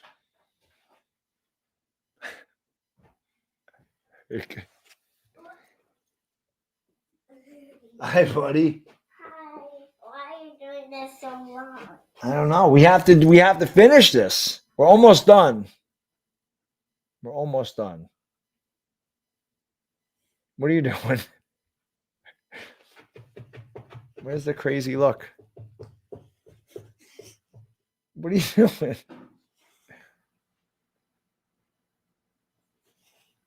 Okay, there we go. There he goes. Daddy'll be up soon. Daddy'll be upstairs soon. A little bit longer. What are you doing up so early?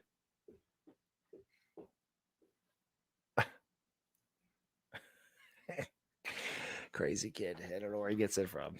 I know where he gets it from. I know. Crazy. Copy paste. He's my little clone. That's what can I say. He's my little clone.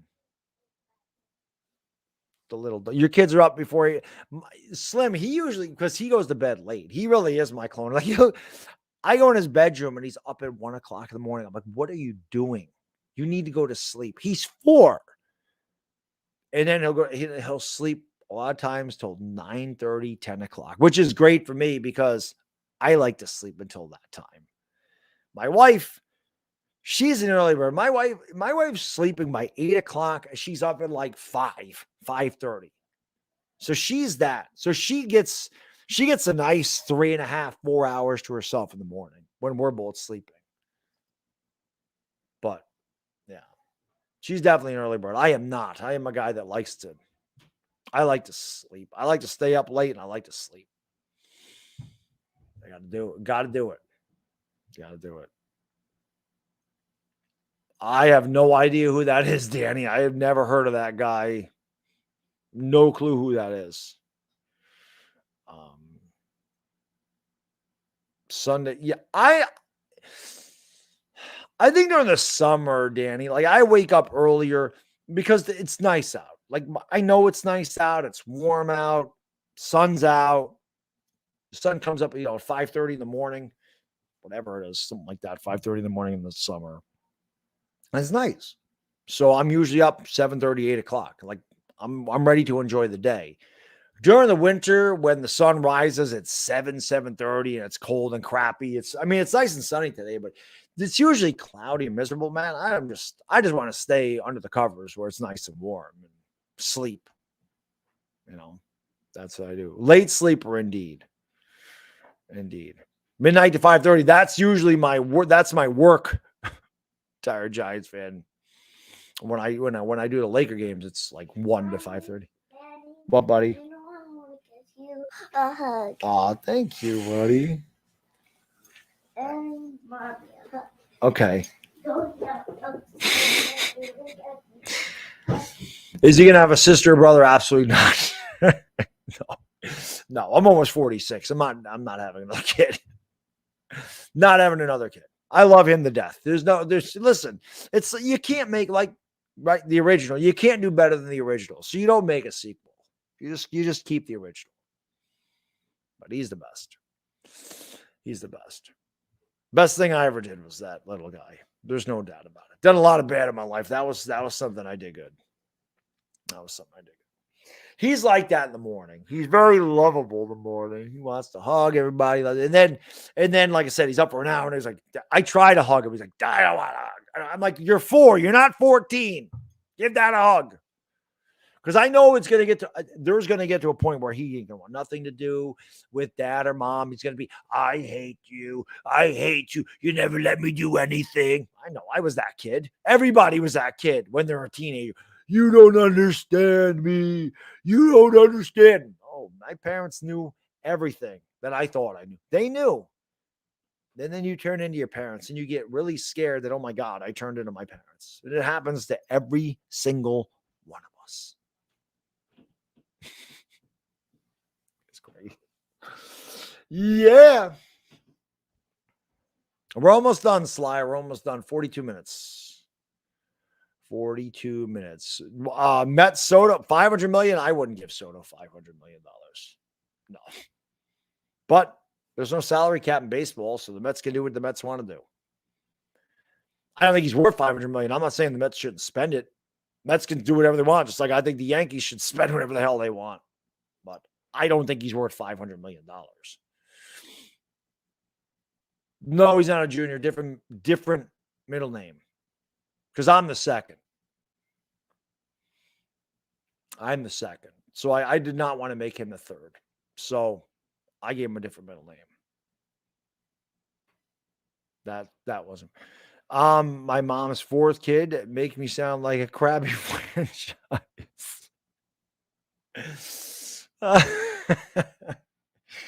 Slink, maybe they took him a while. You know what, Slink? Maybe it just took him a while to get it right. You could look at it that way too, right? Maybe it just took him a few times to get it correct. Because, they always say 3rd time's a charm. Maybe it was 4th time's a charm with you. For me, I just didn't want to make a sequel. I'm just too old. I'm too old, man. It's going to be bad enough that I'm going to be almost 60 when he graduates high school. I'll be 59 when he graduates high school. Like right now, if I had another one, I'd be 65 when they graduate. No, thank you. No, thank you. Listen, I love him to death. And I loved when he was little. I loved all the stages that he goes through. I ain't missing them nights where I didn't sleep for days. Because they don't sleep through the night. Because they sleep an hour at a time for the day, because they're colicky, because they're hungry, because you don't know what they want. And they can't tell you what they want. I don't miss those days. I don't miss that at all. I don't miss changing diapers. I don't miss that stuff. I certainly love the experience of going through it all. I ain't missing that. I don't miss that one bit. I love the fact that he's independent. He can walk. He can talk. He can go to the bathroom. He can dress himself. I love that. I love that. No more changing diapers. No more spitting up. No more of that. No more bottles and formula. Nope. I got to shut this door though, because I don't shut this real quick.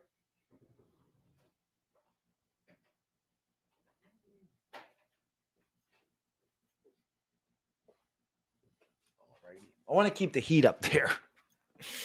Well, that's it. We'll see.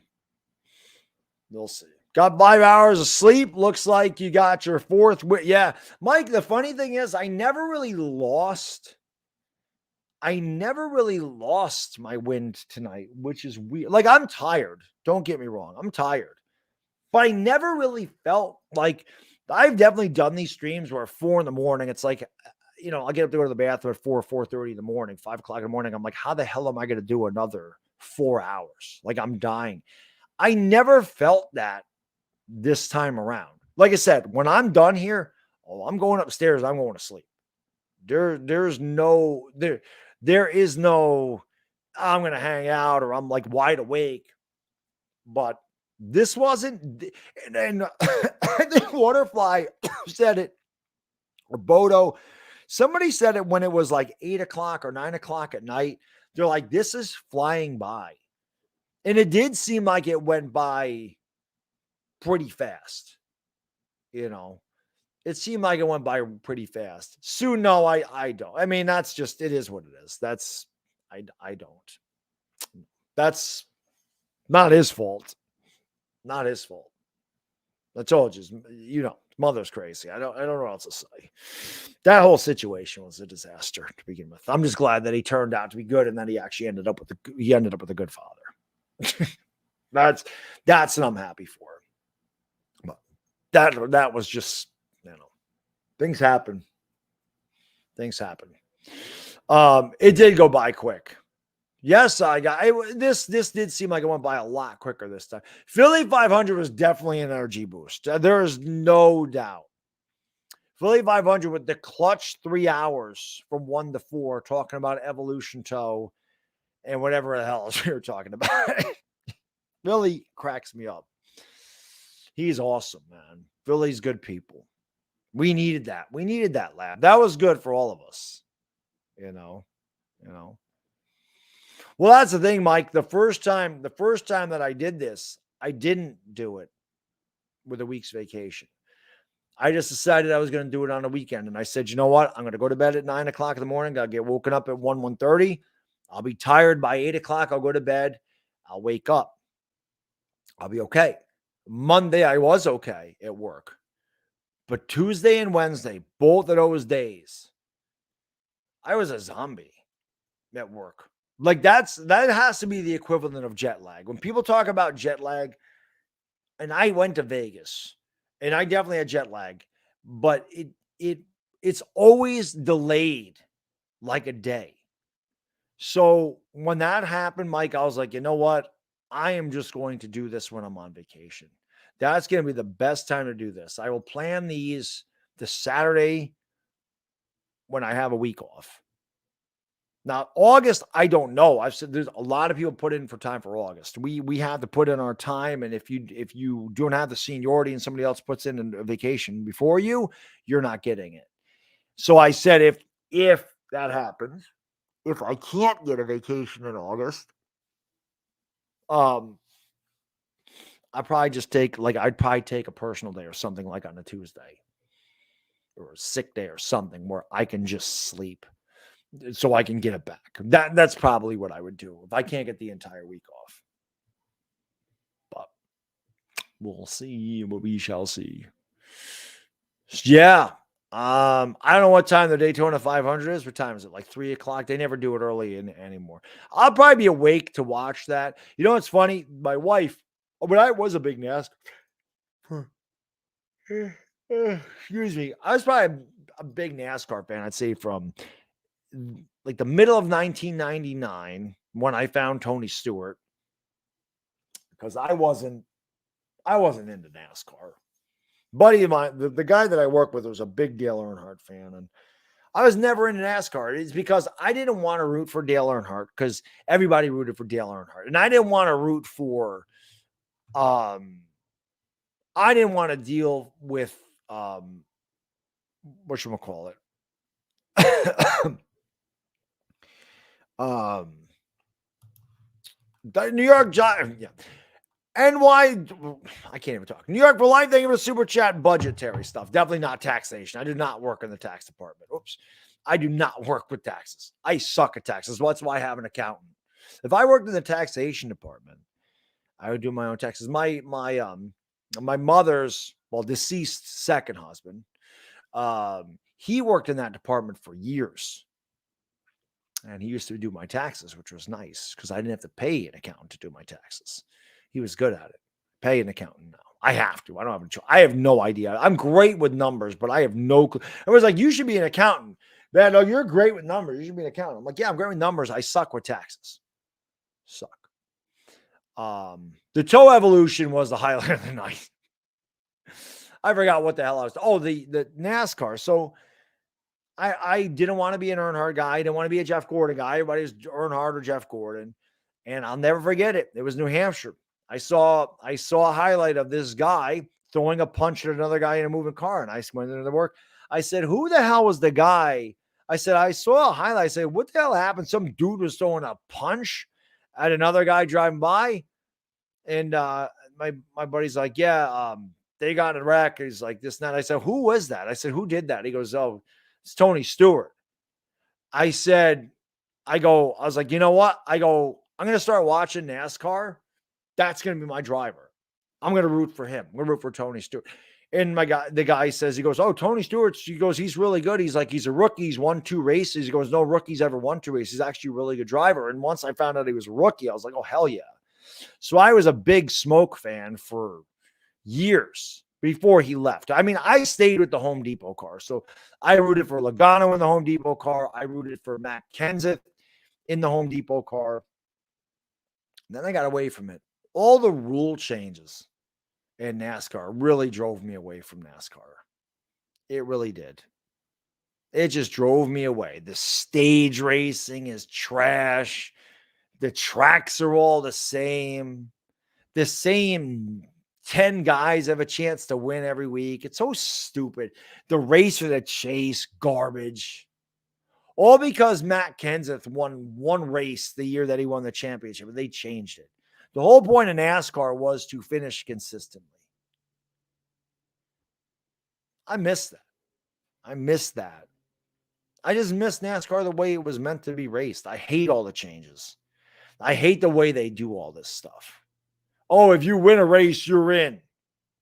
So you can be 29th in points and you get in the playoffs because you won a race.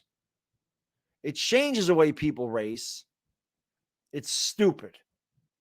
But I went to a bunch of NASCAR races. I went to New Hampshire a couple times. I went to Dover. I went to the Coca-Cola 600. I always wanted to go to Richmond. I always thought Richmond was a really cool track. I never made it there. Bristol, the night race in Bristol was the hottest ticket in NASCAR. You could go to Bristol now. 3/4 of the seats are empty in Bristol. Nobody watches NASCAR anymore. Nobody goes to NASCAR anymore. Nobody goes to them. they cut out all these seats. They took out all these seats in these places and they still can't fill it.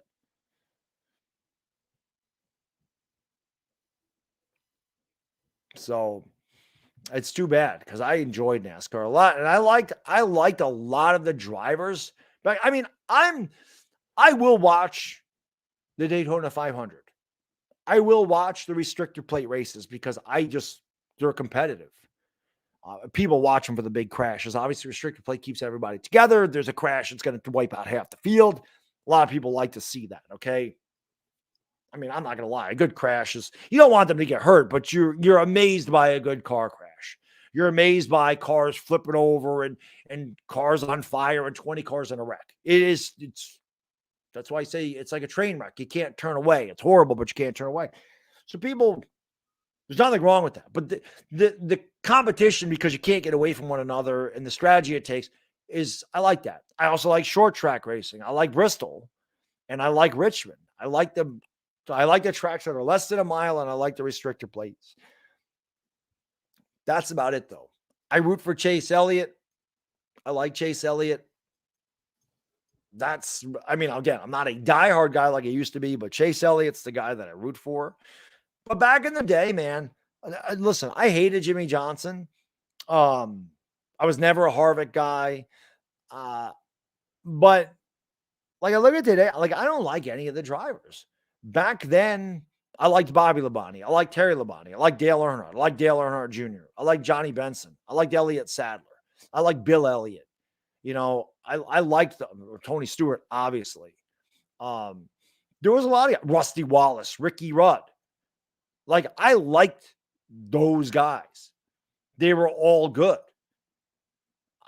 Darrell Waltrip was at the end of his career, wasn't any good, but like, I liked those drivers. I even like Dave Blaney, Jeff Burton. You know, I liked those guys. Mark Martin. There was a lot. I liked a lot of the drivers. There was very few drivers that I'd watch go, I don't like this guy. I was never a Jeff Gordon guy. I didn't like Jeff Gordon at all. But, you know, I appreciated how great he was. I just never liked him. Patrick, thank you for super chat, man. I really appreciate it. He says, didn't see Shane on positional value. Do you think that he would have drafted a left tackle second? ESPN has a G-men drafting Kayvon Thibodeau. You think you would have drafted Lawrence Taylor second? Is that what you're saying? I'll be honest, Patrick, I don't care what he would have done with Lawrence Taylor. And I think positional value is caca. I don't care about it. I hate positional value. That's an analytical thing. To me, take the best player that you need. You need a position, take the best player at that position.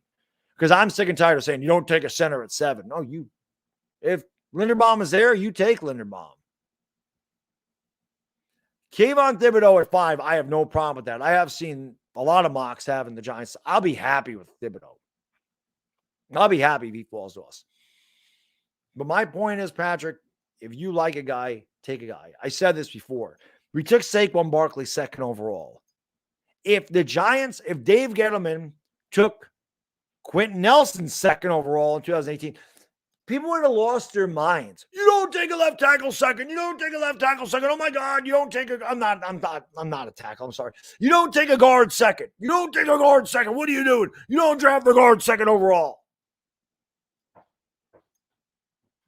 Quentin Nelson ends up being a beast. Why didn't we take Quentin Nelson? Why didn't Dave Gettleman take Quentin Nelson? Why did he take Saquon Barkley? It happens. Hold on a second. You can't open it for it. All right, hold on a second. Relax. I wanted to see Mom. Mom's not down here, is she? But I can't her down here. Where are you? She's up there. She's not down here.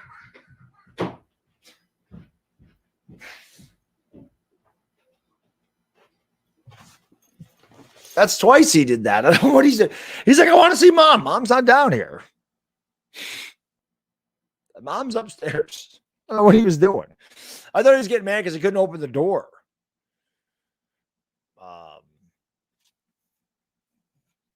Yeah, I liked a lot. Like I said, I liked a lot of the drivers back then. I just don't like what NASCAR's become.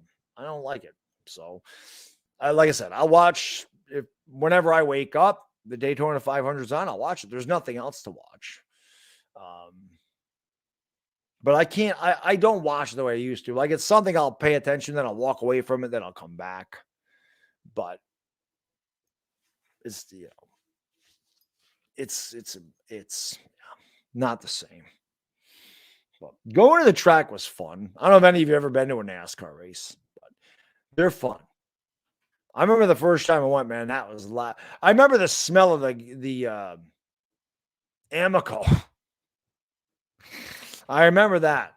I remember the smell of the gasoline and how loud the cars were. I remember that. I didn't have earplugs. I had no idea how loud a NASCAR race was, especially in New Hampshire, where it's only a mile.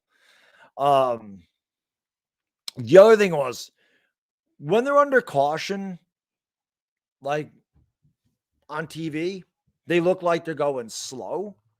When they're under caution, they're flying. They're going 65 miles an hour. So it's like you're driving on the highway. That's when they're under caution. But I can tell you this, there's nothing quite like watching cars go 200 miles into a turn, 200 miles an hour into a turn, like they did at the Coca-Cola 600. It's amazing how fast those vehicles move, man. It's insane. Toba, thank you for the super chat. Appreciate you. He says, in here the entire stream. Congrats, Baddog. We did it. Yes. We got 24 minutes, but looks like we're going to get there again. Looks like we're going to get there again. Yeah, I'm going to get some rest after it. I always do, Ben. I always get some rest.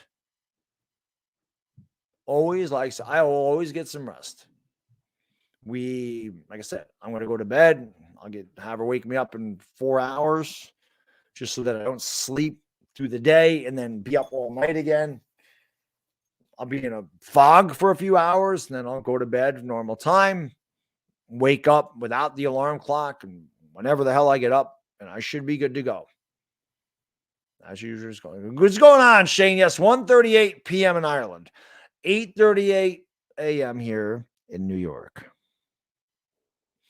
So, yeah, I've never been to the Indy 500. I didn't like any of the other racing outside of NASCAR. Like, I like stock car racing. I don't watch any of the other stuff. I never watched the Indianapolis 500. I think the only time I watched it was when Tony Stewart ran in it. When Tony Stewart would do the double, when he would do the Indianapolis 500 and then do the Coca-Cola 600. I think he only did that. He did that in 99, but I wasn't watching NASCAR at that time yet. So I didn't see him do it in 99. I did see him do it in 2001. I did watch that. I remember in 2001, if I'm not mistaken, he spun out like on the second or third lap. He started last because he missed the driver's meeting and all that stuff because he had to fly in from Indianapolis to Charlotte. So he started in the back, he spun out, and he ended up finishing third. He had a really good run. And he was saying, all these people say it's dangerous and all this stuff. I know what I'm doing, blah, blah, blah. That's why I love Tony Stewart, because Tony Stewart didn't take shit from anybody. Tony Stewart called you out. Tony Stewart got you. Tony Stewart was my type of guy. That attitude was my type of guy. Definitely. That was my type of guy. You had a problem with you, he went and saw you. Tony didn't give a damn. He didn't give a damn about the media. He made sure he swore on ESPN when he won the Brickyard 400 the second time around. They asked him if it's good or whatever. He says, this is for all those people out there and this is for all those smoke fans that have to put up with the bullshit from everybody else. He did that on ESPN on purpose because he didn't like ESPN. He ripped Darrell Waltrip a new one, which was hilarious. He said Jody was running into a bunch of people one year. I don't know if it was 2002 or what it was, but 2003, I think it was. And he's like, Tony's got a problem. And then they said something about Darrell Waltrip, and Tony said, well, Darrell seems to forget if they didn't have the provisional that he probably wouldn't have raced for the last 2 years. He just totally Tony didn't care. Slim, thank you for the super chat, brother. Appreciate it. He says, Baddog ranting about NASCAR sounds like me on how Floyd Mayweather killed boxing. Yeah, Slim, I stopped watching boxing after like the Holyfield days. So like the middle 90s, late 90s, I was kind of done with boxing. I never watched a Floyd Mayweather fight. I can't say I ever watched one. I just was never interested, but he probably did. A lot of people don't like Floyd Mayweather, and boxing's been dead for a long time. I think NASCAR is too, but yeah, I mean, I used to love NASCAR. Was fun. It was something different. It was different than all the other sports that I watched because there was no playoff, because it was based on seasonal points. You know, wins. You know, the one thing I would have said, if they were ever going to change the point system, they used to give 185 points to the winner. And obviously you could get 190 points. I think it was 190. I think maybe it was 180. Maybe they got 175 for winning the race. 5 points for leading a lap, so 180, and another 5 points if they led the most laps. So maybe the most they could get was 185. And I said, instead of giving a chase and why don't you just make the win worth 200 points? In second, 170. And that'd be your big difference. That would be your incentive for winning. 30 points is a lot. They had to go and ruin it. Just because you could suck for, I don't know how many races they run anymore. They used to run 36, I think. You could suck for, say they still run 36. I don't know what the hell they run anymore. You can suck for 26 races and win one and you're in the playoffs. And you could be really consistent for 26 races and not win one and you're out. You could be, I forgot how many guys, well, it depends on the winners, right? I forgot how many people they led at 16, whatever the hell it is. Say it's 16 people that make the playoffs. So you could be 17th in points and not have a win. But the guy with 28th in points has a win. He's in the playoffs. That's BS. It's BS. That's crap. So I don't like it. The hell with the wins. If you want to do a race for the chase or whatever, the teams with the most points should make the playoffs. It's just, I don't like what they did to it, man. They ruined, they took away their roots. You built drill sergeant was big on Tony. I like Tony. I liked Smoke. He could drive anything. He just loved to race.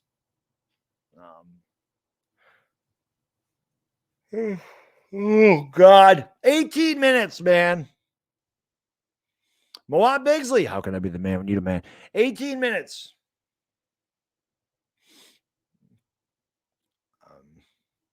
You can sum up a Floyd fight with 30 punches and a lot of running in circles. I heard that he does a lot of ducking.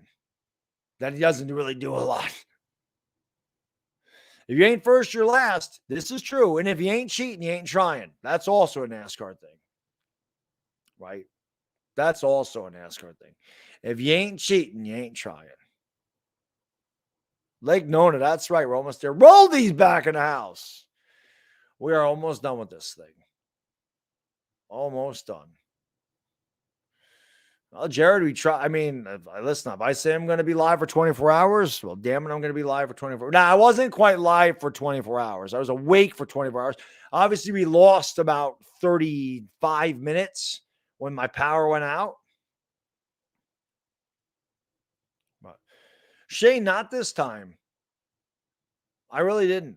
This is the first time I can remember doing this where I went through the entire 24 hours of this. And although I'm tired, I never felt like, because there's always a time during these streams where, like I said, I get up to go to the bathroom or something, whether it's 5 o'clock in the morning, 6 o'clock in the morning, 4:30.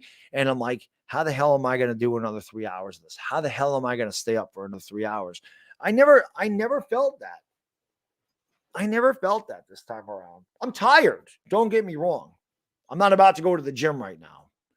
I'm tired. When I'm done, I'm going to go lay down and go to sleep. But I never felt like that point where I'm like, God almighty, how the hell am I going to get through this? I knew I was going to get through it today. But like I said, a couple of guys mentioned this seemed like it went by very fast this time. I think once we got to the NBA, the terrible NBA All-Star Saturday night with the horrible dunk contest, which was comical. And then after that, we brought in Philly 500. I think that definitely helped. I think that comedic section of the 5 hours of that stream helped. He's a defensive fighter. I don't know. Like I said, I haven't watched boxing since Tyson bit Holyfield's ear. That was the last time that I watched. That was the last time I watched it. Don't go to the gym today. No, I'm going to the gym today. I'll wake up, like I said, I'll get up at like 1:30. I will take a shower. I will eat something, and then I'll go to the gym at like 3:30. I'll be awake to do that. Amazing guy. I have done it a couple of times. I don't think my body's used to it though. It's once every 6 months. So it's not like I do this a lot and my body's trained for it. Twice a year is not a lot. You could not work out twice a year and see any results, right? Your body's not going to get acclimated to doing that. So I don't know. Yeah, Mix in the City, you can take over for the next 24 hours. Or you just watch the dunk. Yeah, that was terrible. That dunk contest was horrendous. Even when the Knicks win something, they can't be proud of it. Crazy. Ugh. Obi Toppin threw the legs off the tap backward. Robert, yeah, I guess, but he went through the legs on every dunk. Actually, I think Obi's second dunk was the best. I think that's the one you're talking about, not the last one. I'm not thinking about the last one.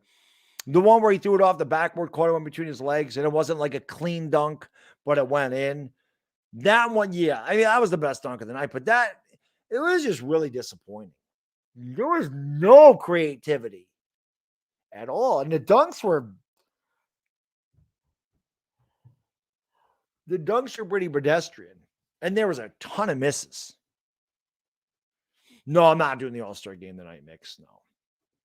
No, this is my last stream until Thursday night when I forgot the Warriors. The Warriors are playing something. I think I'm going to do a Thursday night basketball game. And then I'm going to do Lakers and Clippers on Friday. But this is my last stream on here until Thursday.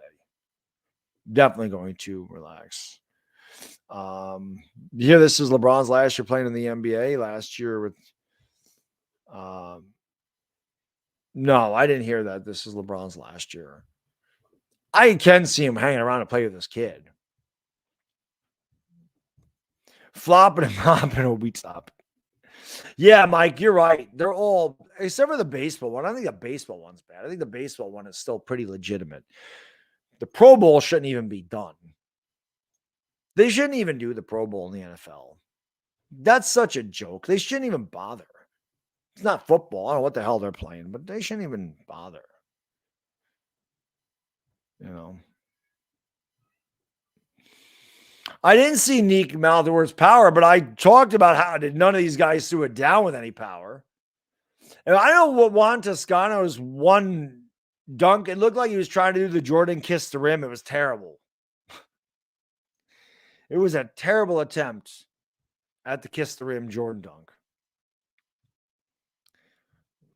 I don't know. Yo, Bodo, you're the man. Thank you so much, man. I really appreciate all you guys and girls, all your generosity during this stream. Everybody that was here, everybody that supported one way or the other. I really appreciate it. I could never do this without you guys, girls. Never. So I do appreciate it. Thank you for helping me get through another 24-hour stream, because without you guys, I could never do it. But Bodo says, you're the man. How can I be the man when you're the man? The legend, Bodo Winter. Thank you, my man. Last call for alcohol. I didn't have any alcohol. I got some leftover chips. I don't know when the hell I'm going to eat those. We got some empty cans. Gotta go upstairs. We ate some trail mix. I got 2 protein bars that I never ate. I had a couple pieces of pizza. Imagine if the Knicks drafted LeBron Jr. The Knicks are never that lucky. Let's hope. Let's hope, amazing guy. Let's hope.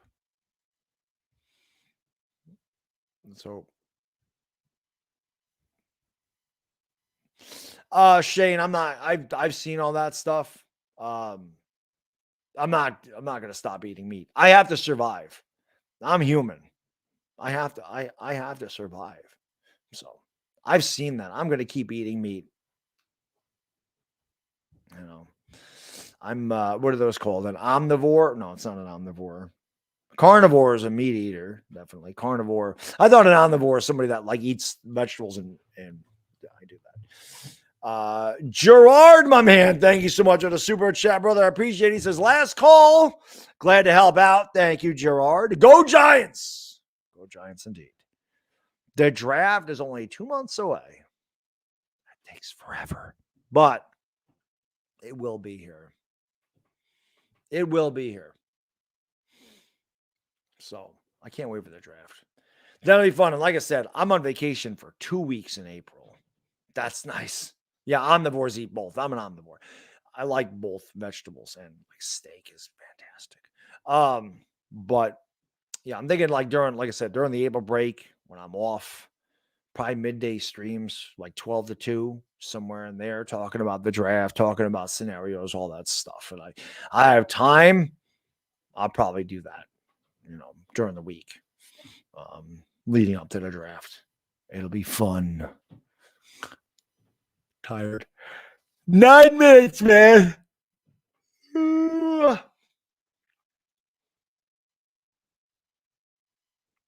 Yep. It's good stuff, man. I need pork pizza. Yes, pizza.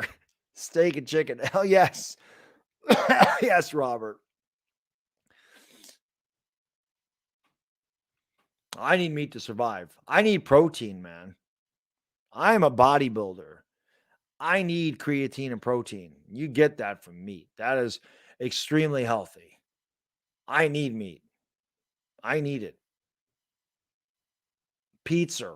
That's the Evolution Toe and pizza came out of this 24-hour stream today. So the stream's going on for another 8 minutes, Brian. That'll be 24 hours. This is true, Mike. It will look like he's trying. I think Ojolari going to have a big year with Wink. We'll see. Grass-fed meat is healthy. I don't care what it's fed with. Give me chicken. Yeah, Stanley, we watched it here. It was terrible. Dunk contest was good. Yes, party's Eva. Party's Eva. Party is Eva. Of course it is.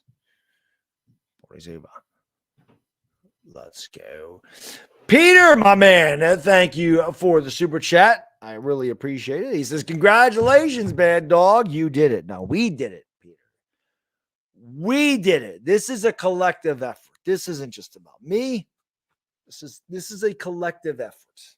Trust me when I tell you, this is a collective effort. I can't do this without your support. I can't do this without you guys and girls in the chat giving me something to talk about. I can't. There is no way. So we did it. Not me. We. What was this? I don't know what the skills challenge was. The funny thing is, Robert, the 3-point contest was actually not bad. That wasn't bad. The 3-point contest is a 3-point contest. I don't like that they had a Mountain Dew ball, but I don't like that they had a Mountain Dew ball. I also don't like the fact that they have an entire rack of money balls. Just do it the way you used to do it. 5 racks of basketball, one money ball in each basket or each rack, and do what you can do.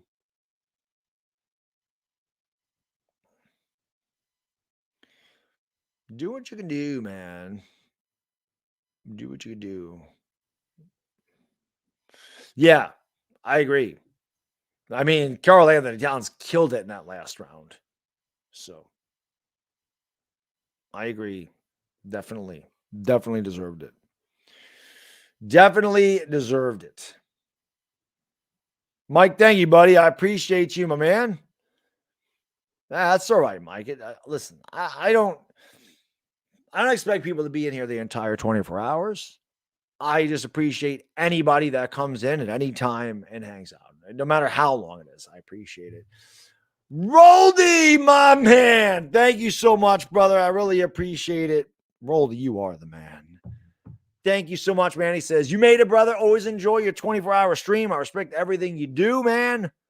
Only one that does a 24-hour stream. Again, respect. I appreciate that, Roldy. Thank you. Thank you very much. Yeah, these, like I said, these have become a staple. I can't do them a lot, but I do still enjoying. I do enjoy doing it. I like a challenge. Thank you. Good on Mike.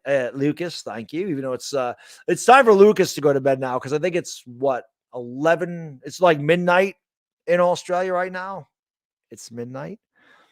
But yeah, Rolly, I appreciate it. Like I said, this went to a good cause today. It was JDRF. We'll do this again in August when we do it for the Wounded Warriors Project. We'll do something for the men and women, the servicemen and women of the United States who allow me the freedom to do things like this. And again, we'll talk about that more, but when August comes around, but I don't feel like the servicemen and women get the respect they deserve here. So again, that's the charity for next time. Is going to be Wounded Warriors. So we'll do something for the United States veterans, Army, Navy, Marine Corps, Air Force, Coast Guard, all that stuff. So we'll do that. But I have fun, Rolly. And yeah, I try. I don't know many. I know a couple of guys that did a 24-hour stream, but I don't know anybody else. Uncle Lou said that he didn't quite make 24 hours. Sportsery, Hot Take Hockey, Beantown Breakdown. I remember Beantown Breakdown did a 24-hour stream for Wounded Warriors, which is where I got the idea. So I do remember those guys, but yeah, it's rare. I wouldn't expect anybody to do a 24-hour stream. I'm just a lunatic. I'm a lunatic. Space Force. Yeah. Space Force. The Air Force. Or as they said in Born on the 4th of July, they got the Air Force. Tom Berenger with his cameo. Born on the 4th of July is a great movie, by the way. I'm always about military movies. I always like military movies, or always enjoy those. That's why I had an Officer and a Gentleman on earlier. I always enjoyed those movies. 180 seconds. Waterfly, you didn't need a calculator to get through that one. We didn't need a calculator to get through that one. Definitely did not. All right. 3 minutes. Yes, thank you, Side Guy Bright. Thank you for being here, man. I appreciate it very much. I appreciate it. All you guys and girls that were here the entire 24 hours, you also go get some sleep. And we'll do this again in 6 months. Mr. Mini Guy, thank you for the super chat, brother. I appreciate it. He said, did a Baddog 365-day stream next. No, we're not doing that. We're not doing that. We are, like I said, August will be here before you know it. We'll be during the 24-hour stream in August. We'll probably have a Giants preseason game, I'm sure. We'll be talking about there'll be a lot to talk about with the Giants at that point. That I can tell you. Jeremiah, thank you so much for the super chat, brother. I appreciate it very much, man. He says, you the man. Get some Z's. Jeremiah, how can I be the man when you the man? Let's go. Let's go. Yeah, let's go, baby. Let's go, baby. We made it. Yeah, we made it.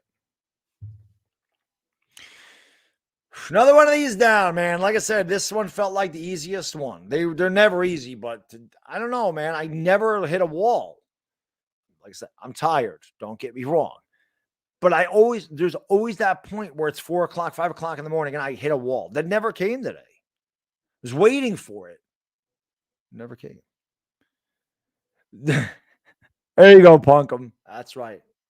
That's right. 1 minute. By the way, I know it's not, but just for the hell of it, 4:20 to go in the first quarter. 4:20 to go in the first quarter. 4:20 crew. You know what to do. Crew, smoke them because you got. I believe they call that a wake and bake. So do whatever you got to do. 4:20 crew, and guys, I don't think I got that at 4:20 in the morning here. Maybe I did. I definitely got it 4:20 Pacific time. The C4 drinks helped. I have no doubt, Pungum. I think the C4 drinks helped. And I think not having any alcohol helped.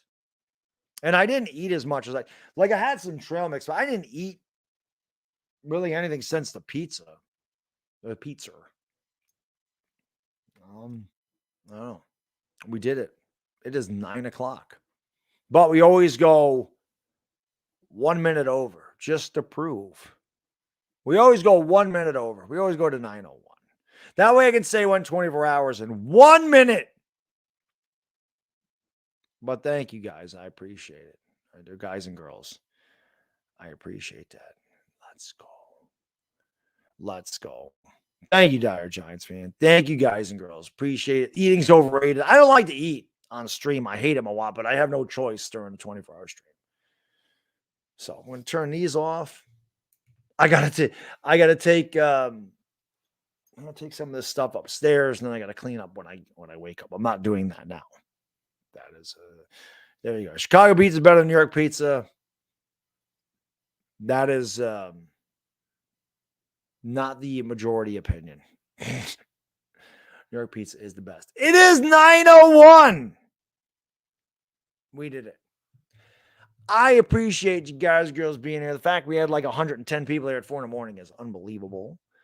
Thank you, everybody, for all your support. It means the world to me. Thank you very much for everybody that donated. Like I said, whatever I make during this, I'll know in a couple days when everything is totaled up what I'm going to donate to JDRF. I will always put it on Instagram so you know what we were able to raise for JDRF. I appreciate it very much. Like I said, the next few days, you're not going to see me. There's no streams, there's no basketball, there's no nothing to do. I may put a video out on my fitness page or something. That I may do. But if nothing else, I'll see you guys and girls on Thursday because I'm going to do an extra basketball game. And then, of course, we'll be back for the Lakers on Friday. And if anything happens with the Giants, I'll cover it. But I don't see anything happening with the Giants. So once again, I appreciate you guys and girls being here. You're the best supporters and subscribers on YouTube. If you went up with me the entire 24 hours, go get some sleep. And we'll see you next time. Thank you, everybody. I really do appreciate it. And enjoy the rest of your Sunday. It's Bad Diggity Dizzle.